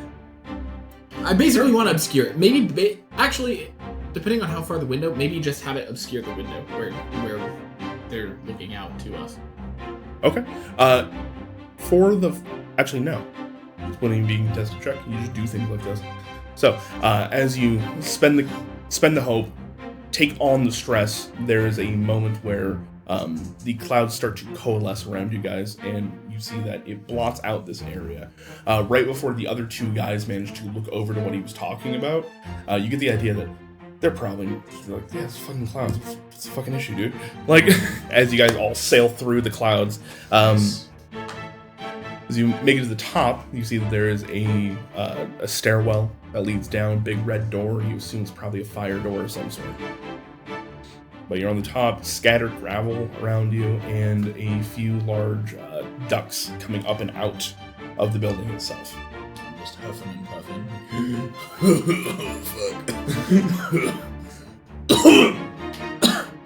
Make the sounds.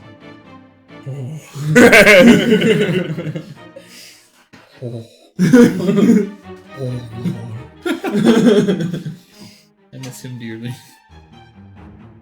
I'll show up in the Grinch one shot. Garage. The Grouch. Alright, so you guys made it to the top. There are a few different entrances that you guys can take, possibly. What are you looking at? I thought Phil was on the roof. He might be in the floor just below us where they're looking at the film. Those 3 guys that almost spotted us are probably the people looking at his film right now, would be my guess. Is there mud? Sediment? There's gravel, but there's not mud. Unfortunate. These people think they're too good for mud. We're gonna start Can't believe pushing bits of gravel into sludge. He's missing an eye out there. He has many eyes. Earlier. He has many eyes now. Biblically accurate angel. They all blink. The Rock. This is him right now. I love him. Camera. Higher. Keep going. There you go. Down. Down a little bit more. Perfect. Excellent. That is him right now, but stuffing gravel. Did you get to see? Yeah, I did. So, you guys now have a gravelly sludge buddy. What would you like to do? So it doesn't look like anybody's guarding the door. Not up here. Sounds like we should. Is it locked? Can I can scout for us and see what's going on down there. Okay. And come back. I am not taking the lead on this one. I'll take the lead. Unless you want to. Oh, I'm also pretty quiet when I want to be. So I have beast form, and there's agile scout beast form. So I could be a fox, a mouse, a weasel, or something else. Oh, that's nice. So We are running a little over. Yeah. So I'm going to turn into a weasel. And I'm going to... My movement's now silent, and I can spend hope to get anywhere within far range without needing to make a check. So I'm going to spend a hope, and then I'm going to, like, sneak downstairs and, like, try to, like, figure out, like, what's going on. Beautiful. All What are right. you turning into? Weasel. Weasel. Little ferret. Nice. A cat snake. Cat snake, yes. You turn into a weasel, shrinking down into that size. One of you guys opens up the door for her as you start to go on in. Little legs moving under you as you scamper on about. You do get down a little bit, and you realize this stairway leads to just on the back side of where the elevator was initially. Mm-hmm. You guys just couldn't quite see it from your point of view. Mm. So if you get to it, and there's another large door. How are you gonna get through the door? I'm going to use my weasel little body and go underneath the, like, the lip of the door. Hell yeah! Can you roll me a finesse roll? I certainly can. I feel like weasels have that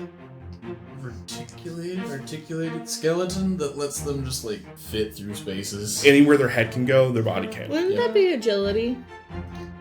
No, agility's speed. This is more. Oh, I guess maneuver might be a good call too. I'll leave it up to you. Do you want maneuver or finesse? They're the same, so... Agile or Fenici? Fenici in Vegas for some reason. I'm gonna stay in the Fenici Palace. I'm so excited to go. Right, so... Take advantage on sneak, locate, and dodge. And dodge doesn't count towards this, probably. No, okay. So it would be a 10 with fear. 10 with fear? Easy. That's fine. That was the DC. Cool. So you managed to get underneath it and pop your way out. You hear as... wasn't expecting it to be that funny. I just like the idea of a weasel, but with some of your accessories. Like it has like a tiny lilac crown, like bugging eyes, like Like Scrat. Yeah. exactly. You managed to make your way So out. perfect too. They're sitting there discussing, just like, yeah, I don't really know what the boss is worried about this thing. It just shows a bunch of disco stuff. I don't know what this has to do with this.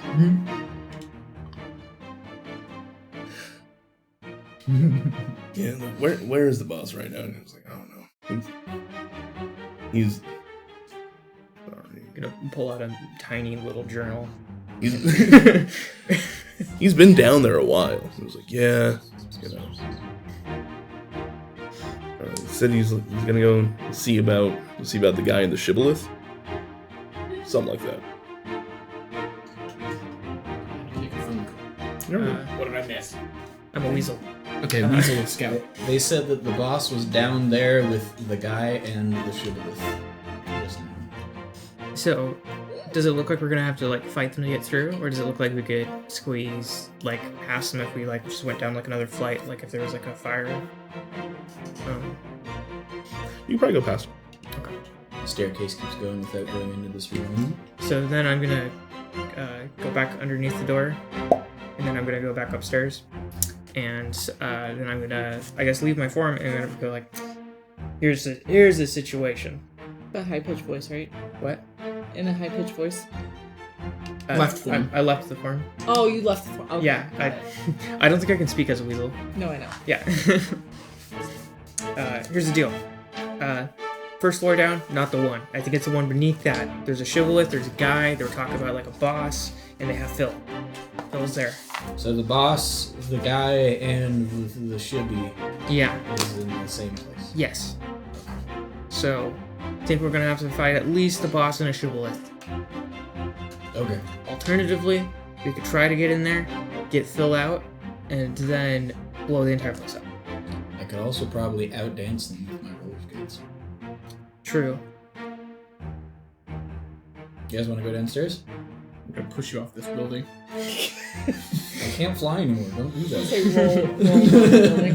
It's called falling with style. And remember, it's not the fall that hurts, it's the landing. It's not the fall that hurts, it's the style. Beauty is pain. Okay, So- we're going down. All right. You guys all start to make your way down, very quietly going past the first floor as you guys just hear them. Can't quite make out what they're saying as a few of them start to laugh, very like loud and raucously. Going down one more floor, you see that the door leading to this one is very, very different. It's much larger. It seems to be more set, probably a lot thicker. It's a lock. You know, check the door handle. It's definitely locked.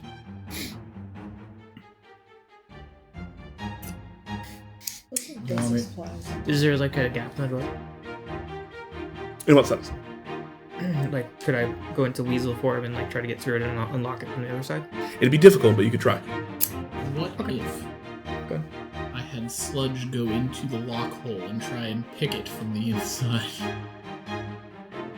What if? Does Sludge have stats? It's part of my inventory, so all it says is a book you're trying to translate or a tiny and harmless elemental pet. I'm not causing harm? Or would it be causing harm to the lock? If you're just trying to pick it, that's not breaking it. It's distinct. I'll look around at my party and I'll hold up my arms like as though I'm gonna knock on the door. What's in the basic supplies? It literally just says basic supplies. It does. I think it's like 50 feet of hemp and rope, stuff like that. No, that's- it's separate. So- It's torch, 50 feet of rope, basic supplies, and 2 golden stones. So I feel like basic supplies is toothbrush and water is good. Maybe rations. It's not in the list of inventory or equipment stuff. Basic supplies is...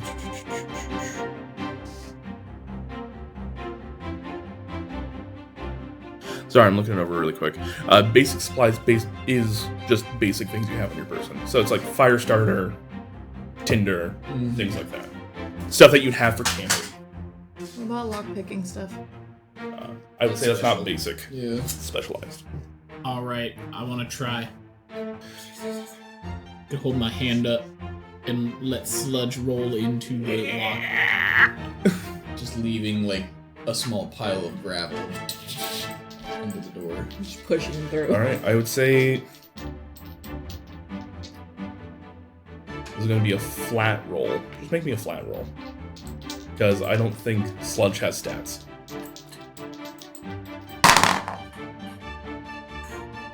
It is a 16 with fear. 16 with fear. DC 15, actually. So you guys hear as there's... this is not quiet per se, though, as he kind of just... It's graveling, rattling around. And then you guys just hear as parts of the metal...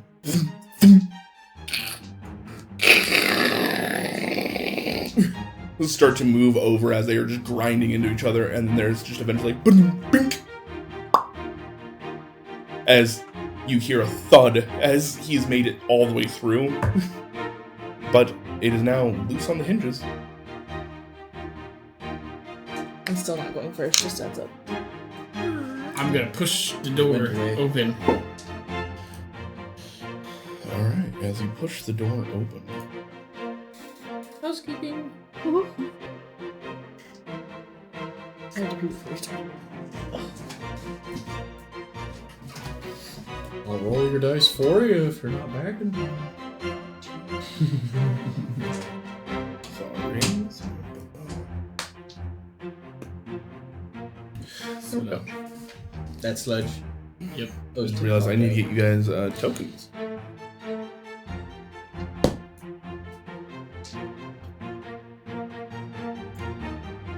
Just use a picture of Ribbit from Chrono Trigger for me.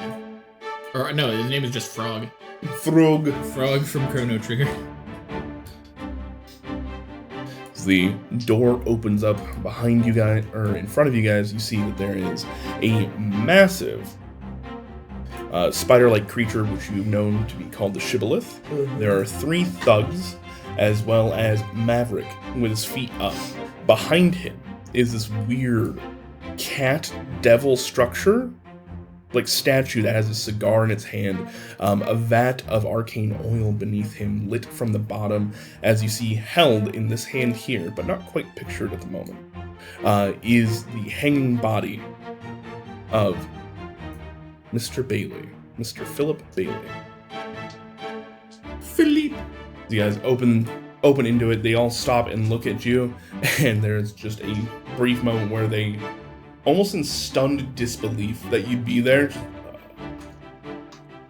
and then Hello. get them, as I'm going to start spending fear, and we're about to kick this off. Alright. Alright, so I'm going to... I have no hope because it took all of mine to get us here. Before we do start, I just want to say, hey, the 70s called. They want all their shit back, bro. Alright, I'm going to... 1670s, because that's what weird is, right? Oh, we can use... Yeah, we're going to use a Jimothy. No, that's not female. Never mind. We're going to use an Eldeconin for... There we go. Sorry. Eldeconin for... I'm spacey on her name. No, Joanne. Joanne or Joe? Joan. Well, Joanne, but I go by Joe. Okay. I'll call you Joe. Yeah. We have an Eldeconin for Walk Joan. and roll. We have a... That... I forgot about that nickname. It's so good. Let's see. He just used for fear. Run. One I of have. the scariest coaches I ever had was my dive coach. She was like a 4'6" little spitfire of a lady. I called Coach Joe. Alright, we do that. We will... Sorry. Where the fuck is it? There we go. Morgan will be Nyx. We'll go ahead and make... I keep seeing myself as pink, not purple.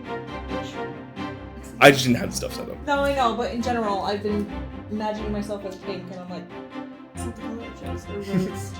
You can use Garen, but make him face the other way. I think I deleted Garen. Be a little bit heartbroken to hear that. Sorry. He died? He did die. Yeah. Yeah. I cleaned this up, not expecting to have to use this. We're going to go ahead and make Riblay, Narsh, and we'll make you Sentinel. Okay. Fairly accurate. As close as possible. I didn't have stuff set up for you guys. Boom, boom. Alright, come on, bring my mouse back, please. Thank you. You have been up front, moving yourself through the actual doorway itself, and... I'm trying to hide who I am. Yeah, I meant to do that, sure. I know it was totally unintentional. No, you're actually Sentinel now. See. Oh yeah, they have... Perfect, they got lackey stats right here. That's so cool. Sorry. They're going to start moving forward. Now, you're technically within far range, so it's going to cost 1 token each for me to move them. So that would have been 1, 2, 3, 1, 2, 3. Yep, and their attacks. Cool. So I can move them all up within range.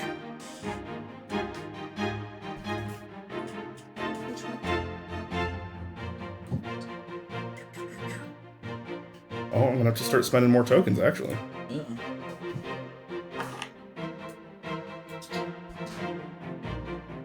I'm actually really, really glad I held on to these.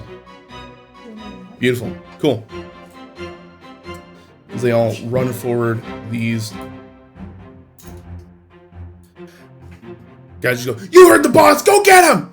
As they start to run forward, they're going to start swinging at Mr. Riblay. Ribby. The Ribby himself, the Ribbiest.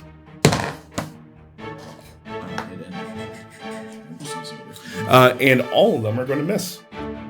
Swag. As well as the...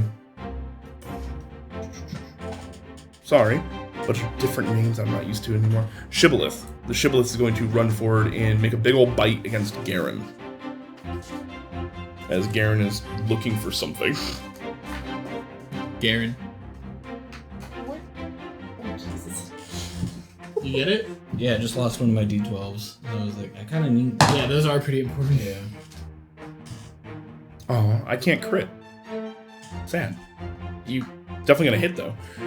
wait. You don't roll. Did you just roll 2 12s? No, I roll a d20 on this side, and I got a natural 20, but I don't crit. The DM has no crit rules. So, I'm gonna do that. I'm going to spend another one of my fear. Wait. So enemies can't crit? No? That doesn't. If he crits, he gets a 1 in 20 chance, and we have a 1 in 144. 144. Because both have to match. Really? We have to get That's 2 the of them odds? matching. Well, maybe not. No.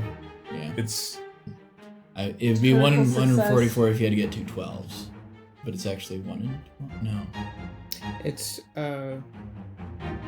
whatever 1 in 12 is a percentage, and then you also have to roll like not 1 in 12 because it's the combination of rolling both of them at the same time, so it's a permutation. So it ends up being like not. Anyways, as they run forward, they're going to rear back, big ol' bite into you, Garen, as they get a 20 plus stuff to hit, so 22 to hit you. I'm assuming it's going to hit your evasion score. Yeah. They're going to deal 8, 10, 11, 14 points of damage, and I spent a fear, so you're going to be considered envenomated, which just basically means poisoned. I'm going to reduce that by 7. Which will bring me back under the major damage hit threshold to minor damage. Okay. So, just so you know, while envenomated, when you make an action roll, you must roll a d6. If the result is a 4 or below, you must mark a stress.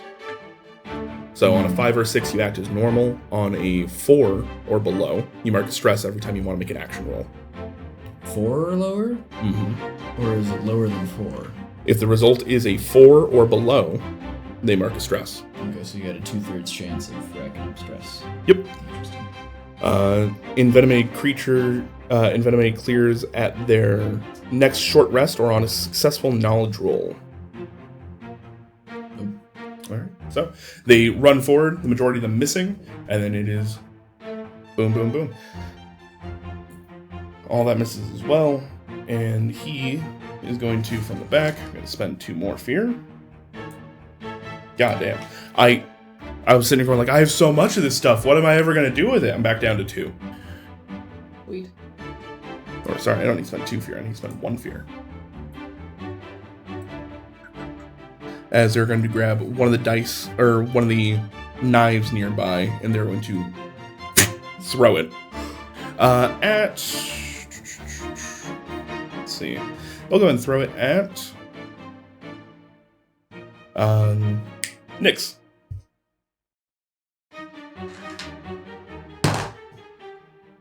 Does a 4 hit? For evasion, right? Yep. Nope. All right, the dagger into the door right next to you. Something you're oddly familiar with at this point. But I will then pass it back to you guys. What would you all like to do? Hit spider. I like to throw. Can I take that dagger that was just thrown at me and throw it back? 1 second, we're going to resolve this. And a d6. Yep. Plus to hit is not. It's just strength. Is it strength and proficiency to hit? Nope, just strength. Okay. 12. 12 to hit. Unfortunately, DC 13. Yeah. Difficulty 13 for this one. And what'd you roll with? Hope or fear? Fear. All right. Oh, fuck. 2 and an 8. So as you rush forward, go to attack, it manages to basically just glance off its metal plating, and I'm going to take this as a GM move, spend the action right there, and just make 1 attack back at you. 22! Jesus Christ. Yeah? Uh-huh. It's triple my AC. for another 7 points of physical damage. I'm reducing that by 7. All right. Beautiful. That's exactly what it's meant for. So what does the armor do? So, you said you want to take the dagger out from behind you and throw it? Yeah. Go for it. I want to throw it back at. I'm assuming it's Matt, right? Certainly looks like it's somebody that you're very familiar with. Fucking Chadrick. Chadrick. Okay. I was just gonna say I wanted to turn into a wolf and attack whoever she attacks. Cool. Right after this, we'll resolve that. Okay. So So it's a small dagger. Mm-hmm. Would I just use it like I would with my small dagger? Yep. Okay. So I'm rolling to hit. We're not doing this rolling to hit kind of thing, is it? No, you definitely rolled ahead. Okay. Yeah.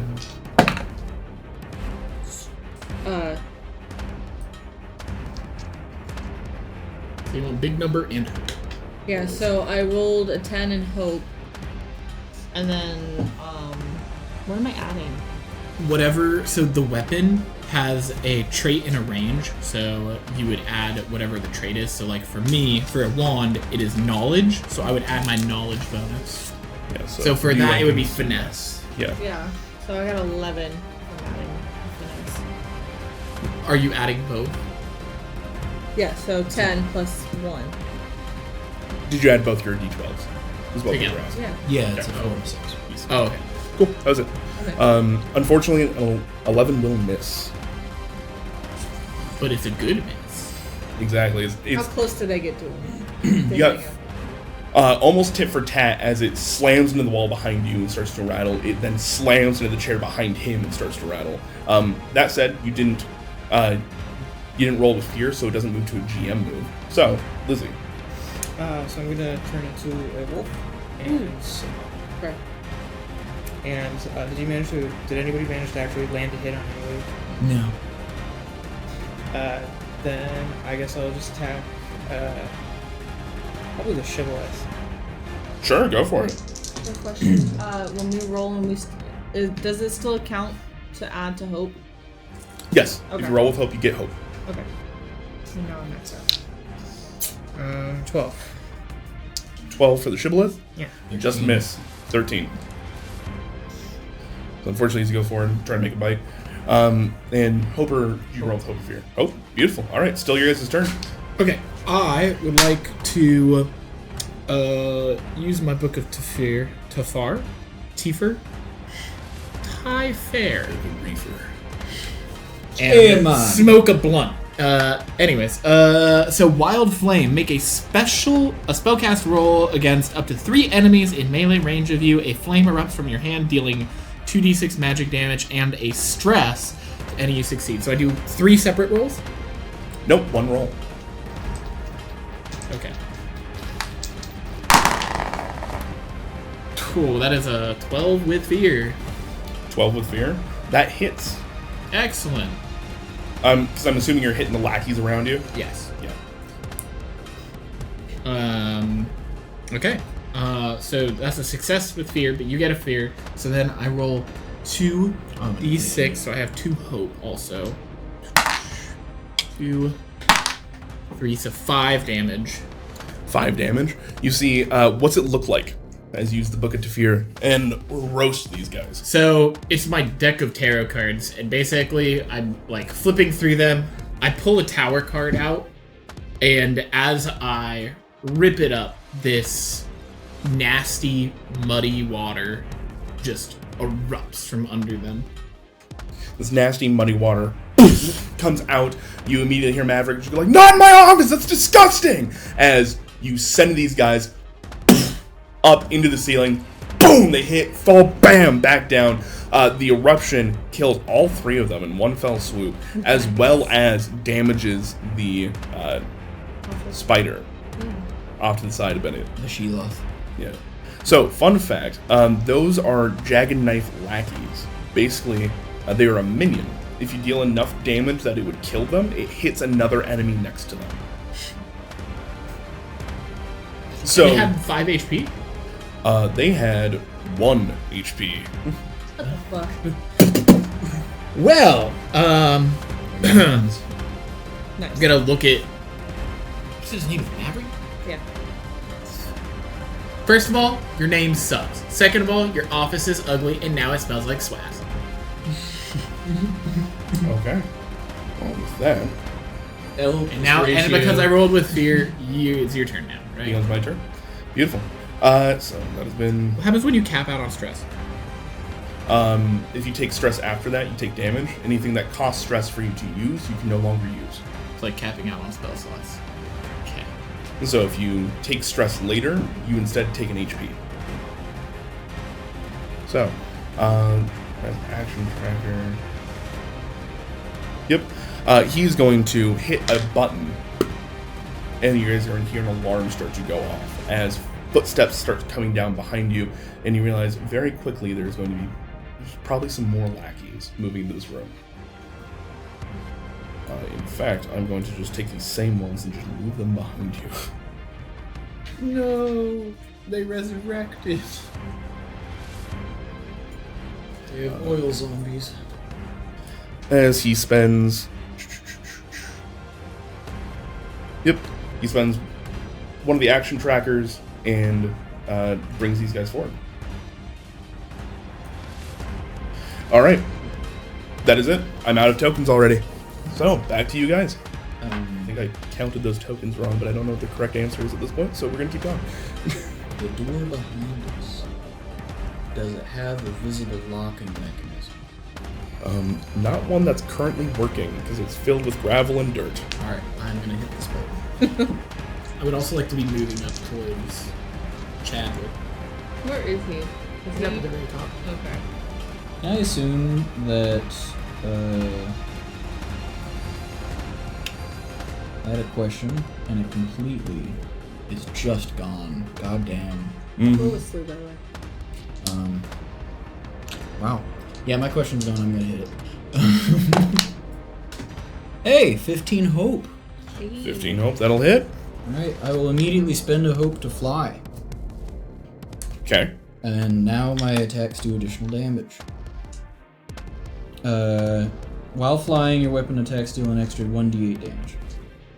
According to Winged Sentinel. Okay. You just seem confused. It was the order of operations, but there is no real order of operations to the game, so that's why I didn't say anything. And it's a d10 plus a d8 plus 1. Oh, I tag onto that. Tag team roll. That's coked.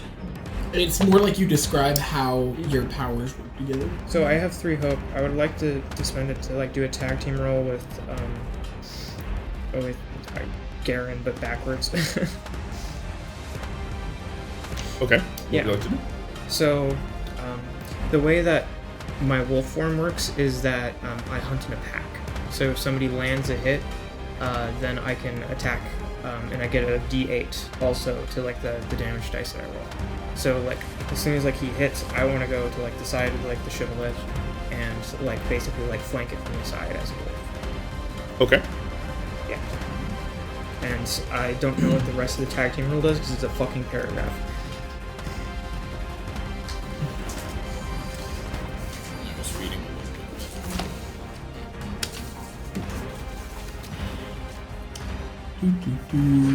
Double strike. You both make separate action rolls, but before resolving the roll's outcome, choose one of the rolls to apply for both of your results.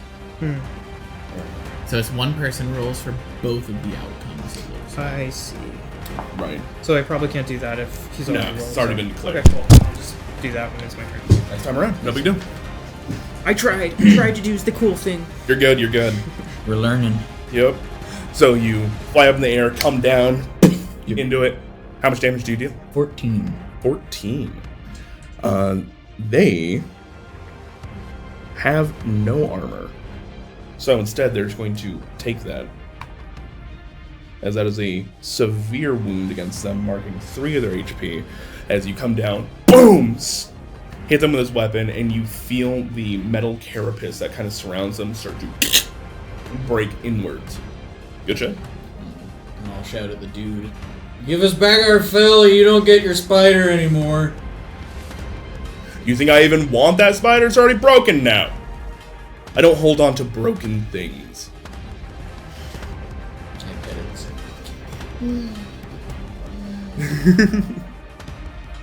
All When I right. get closer. It's open initiative. What's your favorite band?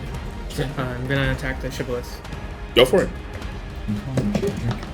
Yeah. While that's happening, I'm asking him what his favorite band is.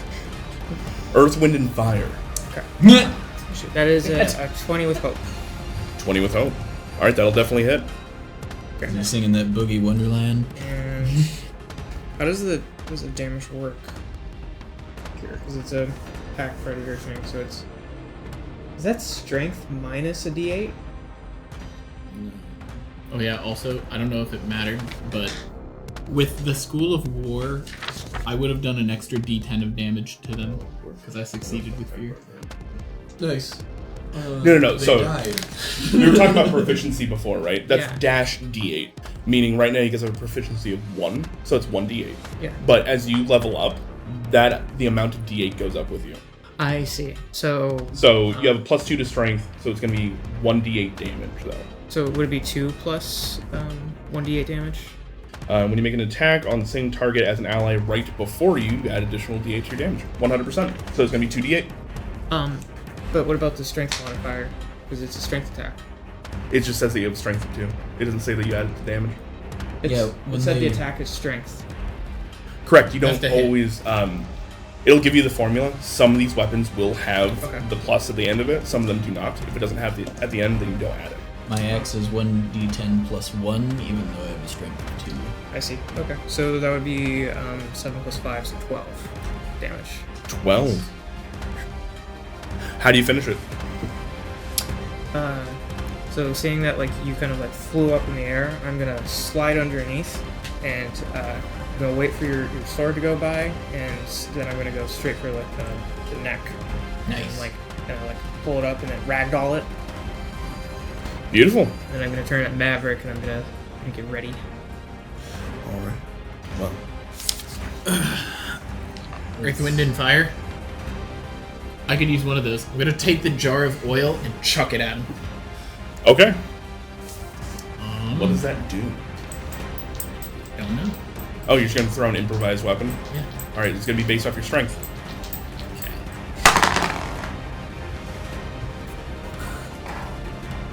That is 11. 11 will miss. Oh. So as you chuck it, he dodges underneath. Fear or hope? Fear.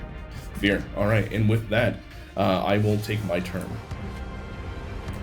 So as he ducks under it and goes, "You both remind me of the fucking dirt, and that's where I'm gonna put you." That's a compliment to me, you idiot.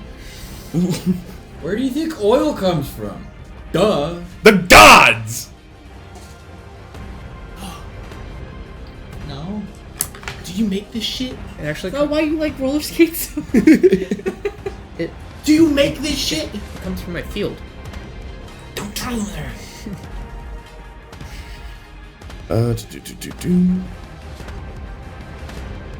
Sorry, just double checking shit really quick. All right, I'm going to start spending fear to add to the action tracker.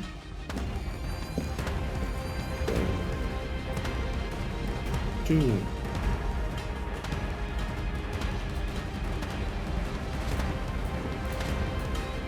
Boom, boom. And he's going to start moving his way forward.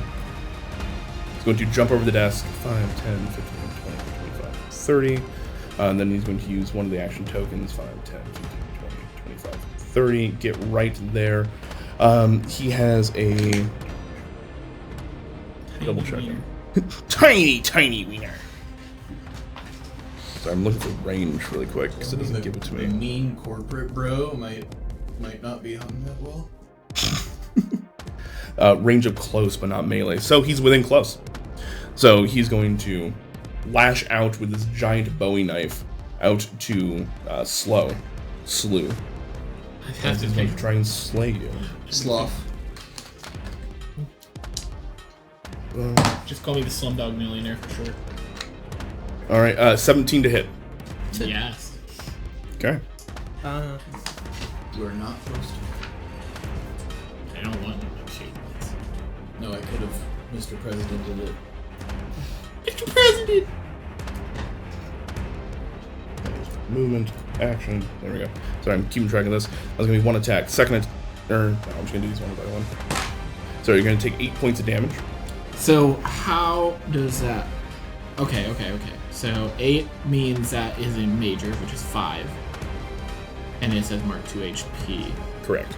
And I have 6 armor slots, so I can use it to reduce it by. What's your armor that you're using? Leather?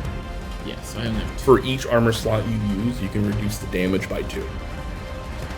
So I can negate if I use an armor and just not take damage. Correct? If you want to use all of it. You'd have to use 4. Yeah. I'll just take the 2 damage. You too.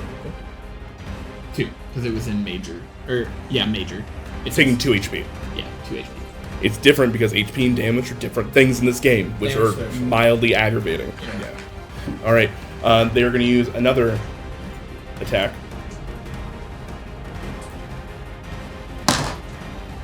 That'll miss. I'm assuming a 4 does not hit. Yes. Okay. And then I'm going to spend a fear. Do a big move. I'm too close. 24. Jesus Christ. Yes. If it's over a 10, you don't even have to tell me, Andrew. If it was over 17, it would have. He still wants to let you know. If he rolls a hope, Yeah. do we get our turn back? No. Also, I can't roll a hope. Boom. There's no hope for you. Is he sleeping on the couch tonight? Like, what do you mean? No, I can't force him to sleep on the couch. Alright, you're going to take 15 points as he boom, slashes you with one, tries to slash you with another. You manage to back up, dodge, and then he reverse grips it, spins around, and slams it into you. How? So that's in severe. Mhm. 3 points. No matter what, it would be 3 points, even if it's pretty far over. Correct. If I hit you with 30, it'd still be 3. You can Okay. reduce it by 6 and take 2 instead. So I would get rid of all of my armor. Would it be 6? Would I even be able to reduce it to major? You'd have to get rid of 3 armor slots. 3 out of my 6. I'll do that. Just imagine you just sliding out of your armor like. Slippy. You manage to bring your kind of deflect over into your shoulder. That way it doesn't hit anything vital, still dealing you quite a bit of damage, but reducing it slightly. After that is going to be the dudes behind you. They're both going to move up and attack each of you separately. See too long. Apparently, I'm a bad influence. Who could have foreseen Against it? you, that is going to be -2 to this. 7? Evasion is 8? That misses. Oh, nice. And then against, definitely not Garen, 4. Actually, it's That'll 9. miss. 7. AC 7. Alright, I actually still have some action track. No. Oh man, that's gonna be fucking confusing for me. There we go. It's like, it costs action tokens that you guys leave on the tracker. I can then spend fear to add more action tokens if I want to. Interesting. What? Exactly. Nothing. One more attack against Garen. 10. That'll hit. Alright.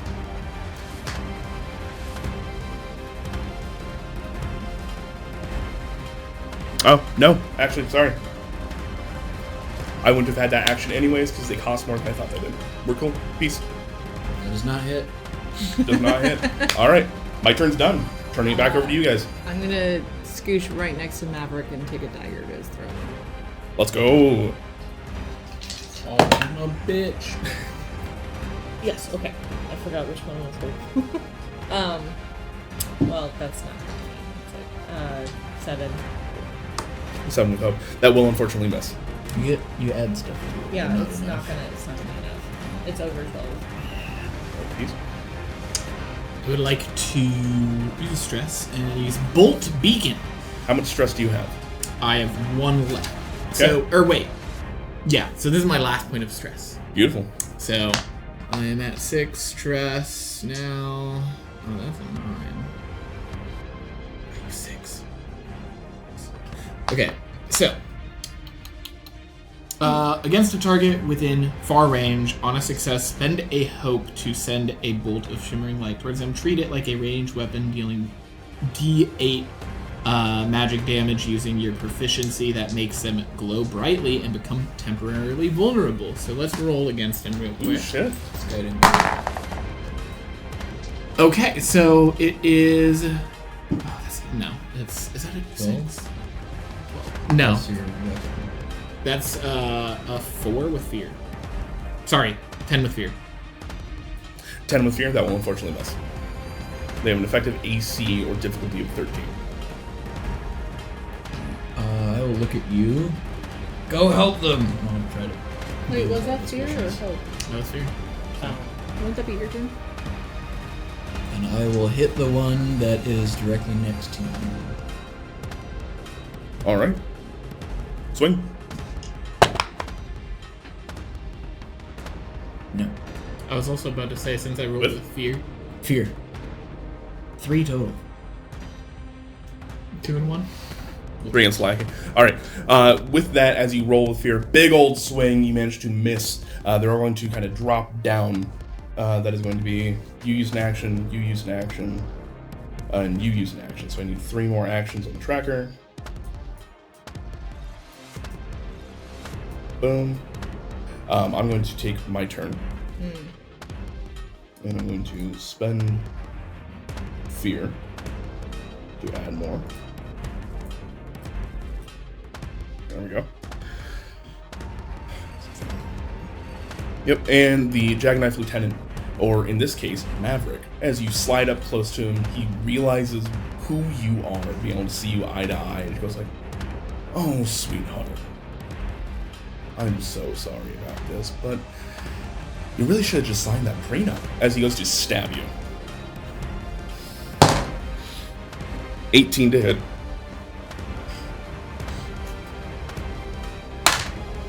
You take 6 damage. Okay, so 6 would be major damage, right? Could reduce. Well, this is Depends on it. Everybody has different. Yeah. So mine if you threshold is mark 1 off 5. one of these little boxes, you can reduce that. Your armor amount. So the armor would be the leather armor, right? Which was 2. Okay. So, if, like, for example, if he rolls like an 8 or whatever for damage, you can use 4 armor to make it 4. Oh, what's your armor? Total. Do you have leather armor? You just have 4 total? Yeah. So you would mark off one of those little boxes and it would drop to 4. Okay. Instead of- So yeah. it's not the damage or the HP, it's the whatever you fucking call it. You can change the category from like severe to Yes. like major. The threshold difference. Okay, so I marked 2 boxes of the armor. Would I just take 2 on the HP? You'd take 1 on the HP, and you only need to mark 1 box off to get to 1. Okay, I'm starting to see. Cool. As you manage to kind of block a little bit of that damage before it really comes in, before it does anything too serious, there's going to be another round of guards that come down. Let's see, I marked off some more action tokens, and they are all going to move in and start swinging.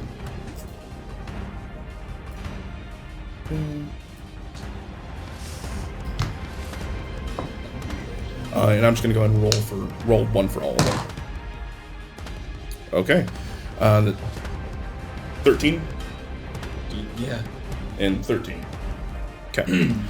You're going to take 1, 2, 3, 1, 2, 3. You'll take 9 damage. You'll take 9 damage. I'd like to, Mr. President. Is it 3 a pop? Yep. I will take 2 going to her. And take 2 additional stress. And, which would, using I am your shield. Cool. The ability. So you would take 3 instead. Okay. And then, because each of those would be reduced by 2, being my strength score, there would be 1 a pop. So I would take in a total of 11. I'm going to reduce that by 7. Beautiful. So I take 4, which is 1. Yep. 1 HP. Beautiful. That's amazing. So you managed to slide in there and get hit by all of them instead. That would have been 1, 2, 3, 1, 2, 3. So Yep. That will leave me with 1 token left, as I had to spend a fear to do all that. Boom, boom. Look at that.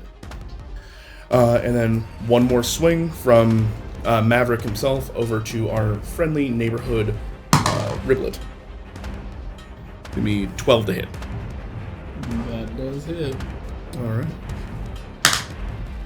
Dealing 10 points of damage. So you have to spend 6. Yeah, I have to. Okay, so I'm gonna spend the last bit of me armor. Take 1, bringing the damage threshold from severe to minor, leaving me with 1 HP left. Okay. Melee mage, maybe not the best idea. I decided to let you realize that. When you're like, I'm gonna be a melee wizard. But it's funny. Funny. Alright, I'm out of action tokens. Back to you. I'm gonna use my rapier. Okay. Okay. Crit? Yeah. No. Yeah. It's a 9 in this. No, they're that's both 9s. it's 2 9s. Hell yeah. Alright. You're going to clear Mark of Hope, clear stress, and that automatically hits. I don't have any more hopes. Also, I don't have no to- stress. You need to start using your hopes. I'm gonna attack Maverick. So, am I gonna finish doing what I was doing? Yeah. Okay. What's the crit do? Like, besides taking off the hope or adding the hope and What that was removing the would be. stress. So you're going to deal maximum damage and then roll. So whatever you deal damage for your rapier, I think is a D8, right? So it's So you're going to deal 8 plus a D8. And whatever you do or do not add. D8 plus 8 is what Okay. it is. 14. 14. Does it say anything else next to your D8? No, it says physical. Because I get like a +1.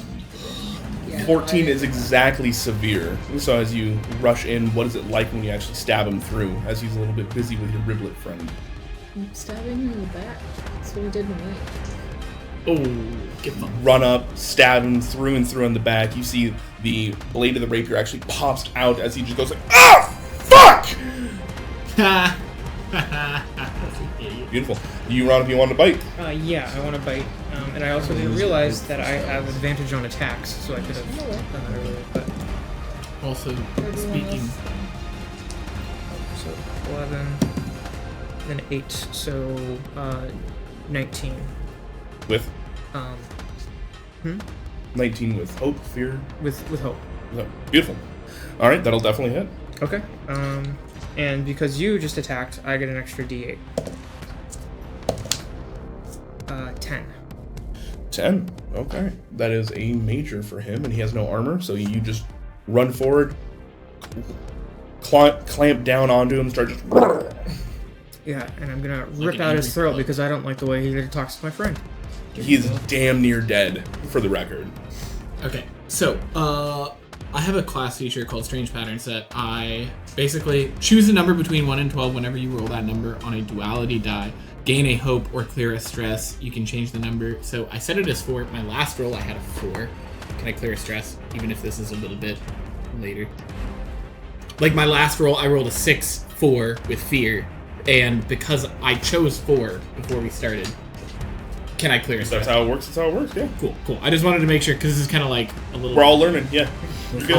Okay, Before so he's like, I actually have an extra additional stress. Right, exactly. yeah. So I now have 5 stress, which means that I'm going to give it one more try with this fucking bolt beacon. And with fear. Is that another Quattro? That is, yeah. So I'm just gonna. No, that's with. Is this your fear dice? Is this with hope? Oh, it is with hope. So it is a 6 with hope. I keep getting mixed up. I did the bones as fear. Makes sense. That will unfortunately miss. But I do get a 4 again, so I will clear that stress. So I keeping still me have at an 5. action, right? Or I can just take an action. Yeah. We're still with hope. So Yeah. Can I heal you? Okay. Question. While you look up healing stuff, what's up? For my class feature, I got rally. What's that mean? Like, I read it, but I'm not sure what exactly it does. Read it out. Once per session, when the GM brings the action tracker into play, describe how you rally the party as they head into the fray. Then give yourself and all allies a d6 rally die. Anyone can spend this rally die to roll it, adding the result to an action roll, reaction roll, or damage roll, or clearing stress equal to the rally die's. God damn. That's really good. So, a little bit timey-wimey because we already got the action token down, tracker down. That said, I didn't physically put one down, and we're all learning this kind of shit anyways. So, what did you tell everybody as you were walking down the stairwell about to engage in this that would rally them? I want to kill Maverick, and I don't care who kills him, but I would much rather just be the one to do it. Yes, that would be. All right. I like how this is a rally. I want to kill where Maverick. Yeah, we Like the we goal. wanna Okay, kill the him, goal but, is to the goal is to kill him. I'm in the group. Surrounded by 6 dudes, like swinging him around with both hands, like get him, girl. I'm just like death to disco is all I need to hear. And this guy sounds like the biggest disco dick rider. All right. For that, everybody take a d6 rally die. So do you roll and then that number is given to all of us, or No. do each of us roll? Each You get set one. aside a die. Oh, cool. For what? Rally. So basically, you can use it for any time you do an attack. What kind of die? D6. D6. It's an action, reaction, or damage. Yes. Or clearing stress equal to the rally die result. So if you roll the d6 and you got a 5 and you have 5 stress levels or 6 stress levels, you would just be down to 1 stress level. Okay. Cool. Did I All right. explain that Um, correctly? What'd you get for healing? Yeah, you did great. So, I can use an action, spend 3 hope, so I'm going to do that. Now I have 2 hope. And I can clear 1d4 hit points for the creature that I'm touching. So I'm going to come up to you, and I'm going to find the cleanest spot that I can and lick your wounds. There is no clean spots, No, by the way. 4. So you get 4 hit points back. Damn. That is... Hell yeah. Friends. I would wipe a spot. Like... I'll try to hit one of the guys in front of me. Okay. Remember, they got minion rules. There is a better than not chance that you literally swing your axe through a lot of them.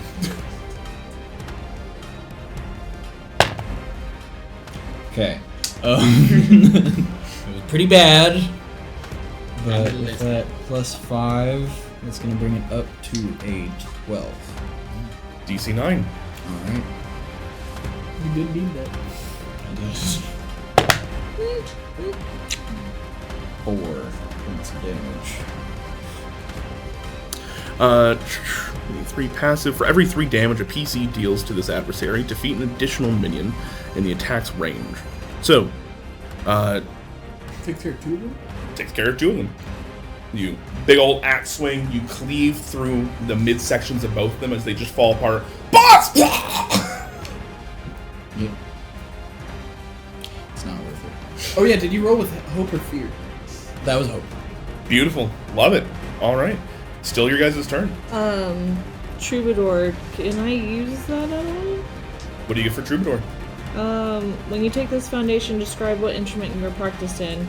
You can use an action to perform each song once per long rest.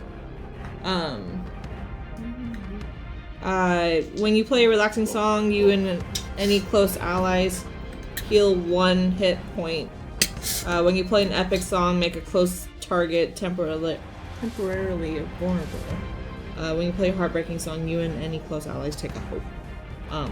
If I were to do this, it would obviously play an epic song. Because not Okay. disco. The potential breakup song from Ali and AJ. Oh. Damn, that's old. Yeah. What a fucking take. Alright. I'm I'm just gonna do imagining- that to Maverick. When he cheats. Oh. Well, it's. I'm not picking a song. I'm picking an instrument that I'm using. I'm just imagining her in the middle of a fight, just out of nowhere. Sail! I'm gonna play some like I'm gonna play "Stupefy" by Disturbed with guitar, I guess. That would make him vulnerable and stupefied. Like vulnerable to state. Yep, vulnerable in this state. Okay. And then Can I continue? I wanna do another attack. Is that? Anybody else have anything they want to do first? I want to attack, but I'm waiting for people to hit him first, so I do the extra damage. So Beautiful. Hit again. I'm gonna use my rapier. Really quick, is there anything he has to do in reaction to your song? Doesn't say anything. Okay. You can use an action to perform each song once per long rest. So I played it, and I can't play it again until I rest, which probably not gonna happen the rest of the day. Let's go! 19 in hope.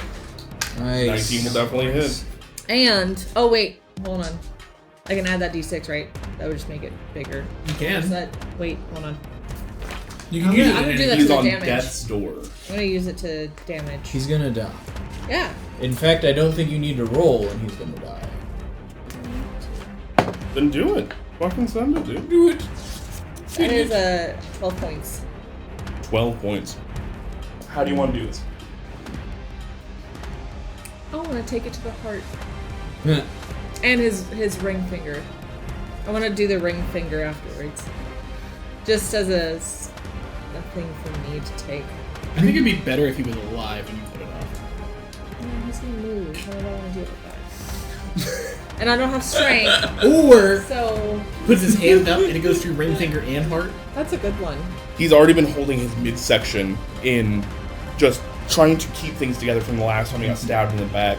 Now he's dealing with a wolf and a frog in front of him. You can tell it's not really clicking that this frog is fucking magic. Well, he's vulnerable, so yeah, I can. And I just push him down to the ground, put his hand up over his heart, and then stab him. you sweep the leg as he's just trying to keep everything together. You see his eyes dazed, so confused, and then he looks up. He's watched them clear for a moment as he realizes he's wrought this on himself. As he Pussy. she goes like, no, stop. Hand over his heart as he's holding it up. The ring on his finger for his actual life, as you stab through, does not deflect anything. As you basically staple him to the ground. The rest of his lackeys, seeing what happened, oh, we gotta go! As they all start to run. I'd like to try to catch one. No. Sure. I think that'd be a grapple check. Alright, that's a... God dang. Plus 2. It's gonna be 24. DC 9. Okay. Fail. Or fear. Fear. I'll just pick him up and walk over to Come on, man! Listen, I was just doing my job. Listen, you gotta like go. Yeah, like, listen, I didn't even hit you. Your shell looks so nice today. It's like nice, polished. Did you carve those yourself? It looks so fucking beautiful. Okay. I'm gonna bring the mud and I'm gonna just shove it in his mouth. I'm gonna turn out of my wolf form, and I'm going to look around to see if I see like any like helps on the wall or any like documentations about like maybe there's a clue here leading to who killed my dog. Oh, Jesus Christ, guys, we forgot why we're here. Get the guy down. Oh yeah! And I'll keep him with me. To wrap up, as you take a moment, get your good old buddy down, you get Philip Bailey down, you realize that his eye is missing, and after a little bit more investigation as things go on, you realize he had an arcane eye that he had used as a prosthetic. Looking around, finding it, you can put it back in. We do that. You put it back in, his eyes start to blink. There's a brief moment where he is battered, he is bruised, but you guys have saved his life. As Big Disco and Big Arcane Oil were in the middle of beating the crap out of him, trying to figure out where all of his informants came from. Looking around the office, a small carpet underneath Maverick's desk does reveal a pelt of a dog. This hurts you saying that. It does. The worst part is the last few sessions have included animal death in ways that I'm only the one to blame. Like thinking that they wouldn't do it. It's like, why wouldn't they do it? That's on me. Like, You set yourself up for that. I literally made a dog run into Spirit Guardians. Just also, the random NPC that just was beating the... Yeah. the same dead dog. I'm gonna collect the pelt rug, and I'm going to like place it into my pack, knowing that I'm going to go to the tree where we used to spend our time, the lilac field, and I'm going to like finally get my piece. I was thinking. I feel like that's a good adventure after this. Yeah. Oh, but... Okay, so we're like getting ready to leave with yeah. Okay. What can I do to set this place on fire? Well, there's a big old puddle of oil in the bag. There's that. Wild thing. What is up with you guys ending one-shots with fire? Well, we don't have to deal with the consequences. I mean, big oil, big fire. Well, That okay, is hold on, wait. Is it connected to the building? Is there like oil pipes connected to the building? I hope so. No. That's kind of sick. Property. What? The oil fields will be connected to your house. These are offices. Okay. This is not the actual. Refinery. Yeah, That's the refinery is on his island. I just want to make sure there's no connection. We don't need that problem. After a few moments of looking around and getting people together, you guys find basically the electrical room and realize if you set this on fire, it's almost never going to go out. No. So, smearing enough arcane oil, in which you understand doesn't go out either, this place, there's no way of saving it. After you guys take a few moments, light it and run. In the distance, on the way to your guys' lilac field, there is just a column of smoke. In the city of Colby, in the world. So, the world of Rin.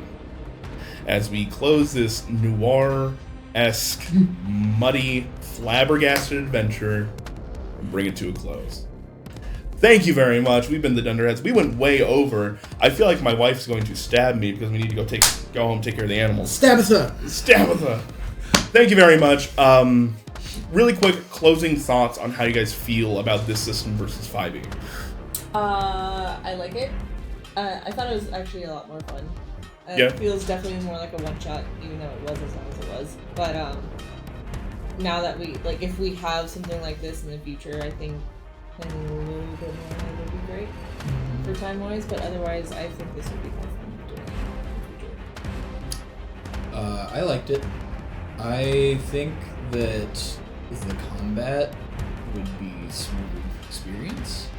Because there was some stuff that was just like, so I just jump in now? Do I say something? Yeah, it feels a little weird. Yeah. Like, do I not say something and just not go this round potentially? Because I think there was 1 or 2 times that I don't think Lizzie went in a combat round because one of us failed and then it was their turn again. It's just a little floaty and confusing. But I liked everything else. I liked being the roller skating flying turtle. It felt weird because I didn't know what oh wait, come on. Oh yeah, I was just gonna say I didn't like combat. Like I think that although D&D 5e can get like bogged down with like long initiatives and like a lot of things going on, I feel like combat, looking back at it, like it's way more fluid compared to this where it's just like everybody, it's kind of like a yelling match almost, it feels like. I like the roleplay and I like the dice. I just like I would almost like it more if it just was in kind of initiative. Yeah. Almost. Because I really like the combat with the fear and the hope, but I just you roll. Also, it feels like you can just constantly roll hope or fear, and then just like it's hard to come. For the back. record, at any point in time, if I wanted to stop your guys' flow, I could have spent a fear and just gone. Yep. Mm-hmm. It's just that's why I'm saying like I feel like with experience it would be a lot more comfy of a combat style, but it did feel odd and Fair. I liked the character creation process. Mm-hmm. I felt like that was a strong suit of it. I think like the times outside of combat were good. The only thing that I feel like might need some like tweaking is like the idea of like hope and like failure. What was it called? Stress. Fear. Fear. Right. Because it felt like before we even got into a combat, we were like stacking it up, and we had to get to the point where it was like, yeah, we're cutting Andrew off with the amount of like tokens. I'm fairly sure there might be a rule in there that I might have been doing this part wrong, so that might be on me. Regardless, though, like it felt like across the board we were doing like fear more than we were hope, and that kind of felt like weird. Maybe like in later levels there's like that feels better or something, but it felt like a 50-50, but that 50-50 doesn't feel fun as a player. I think it would be more fun if it was like a little bit more weighted towards the players. And I liked the combat better. I kind of want to convert our actual campaign into this because I think that it was better, in my opinion. As a DM, I did not like the combat better, like at all, actually. I think there's a bunch of stuff in here that is great for RPGs in general to think on, look at, like character creation. Nothing we did in character creation that was different had actually anything to do with the system. Yep. You could just piggyback off those and just throw them into the game. I think the combat was yes and combat, and that's why I liked it better. Like the entire like way that my abilities worked was like when I'm actually like working as a pack, it works better. And then like you had like the dice thing that you realize, and you had like the other dice thing that you realize, and it just felt like it was like oh yeah, I actually have something for this, and like jumping in, you don't have to wait, because that's one of my least favorite things about turn-based combat is like it could be like your turn and I want to do something with you, but I'm on the opposite side of like the initiative counter. That, or like if like in the 5e, I would love to do Hail of Thorns, but every time I get the chance to, I don't get the chance to because then my friends are right next to the enemy. Or for like example, like AoE stuff where it's like, oh, on my next turn I'm gonna like do that guy, and then somebody else kills it, and then you're like, okay, what do I do now? I'm pretty like neutral on it. Like it was good, but it was messy. It's kind of where I'm at on the combat part. I feel like even when we're better, it I think the potential that this system has would make it more fun than 5e for me, and it definitely has some rough edges. I think the fact that we were able to play more consistently in combat, as opposed to, all right, time for my 45-minute listening session. 100%. That is a very, very valid. How many rounds of combat did we get through? Like how many actions did we take? 3 or 4 or 5. Yeah. 5 or 6. From like I went through 3. That was it. Yeah. So, I only had 3 turns. I think like the amount of actions that we like took overall, like the amount of actions like throughout the entire game was so much more, and I felt like it was more engaging because of that. Yeah, I feel like the thing that is probably going to change the most through this like open play test is the combat. Like I feel like everything else is pretty good. I feel like the combat's going to go through a ton of changes. No, I love the countdown system that they have in here. I think it's a way better take on like skill check challenges. I think Colby's right in the sense where if we did combat more often, we'd probably get a better hang of it. Yeah. And so this is something I'm more than happy to revisit. I like the armor system too, now that I understand how it works, and the fact that all the like little times where you're reducing like the thresholds, they need to rename the thresholds in the PHP. I think that's confusing. But like the idea that you could go back and repair your stuff in downtime, and you could actually like add those boxes back, I'm like, that's cool. I like that. Yeah. So, well, with that, thank you very much. We'll see you next time. And Peyton and Sam are all going to be gone next week. I don't know if you guys want to run a one-shot while we are gone or not, or just take the time off. That is something we'll have to figure out later. But we may or may not be live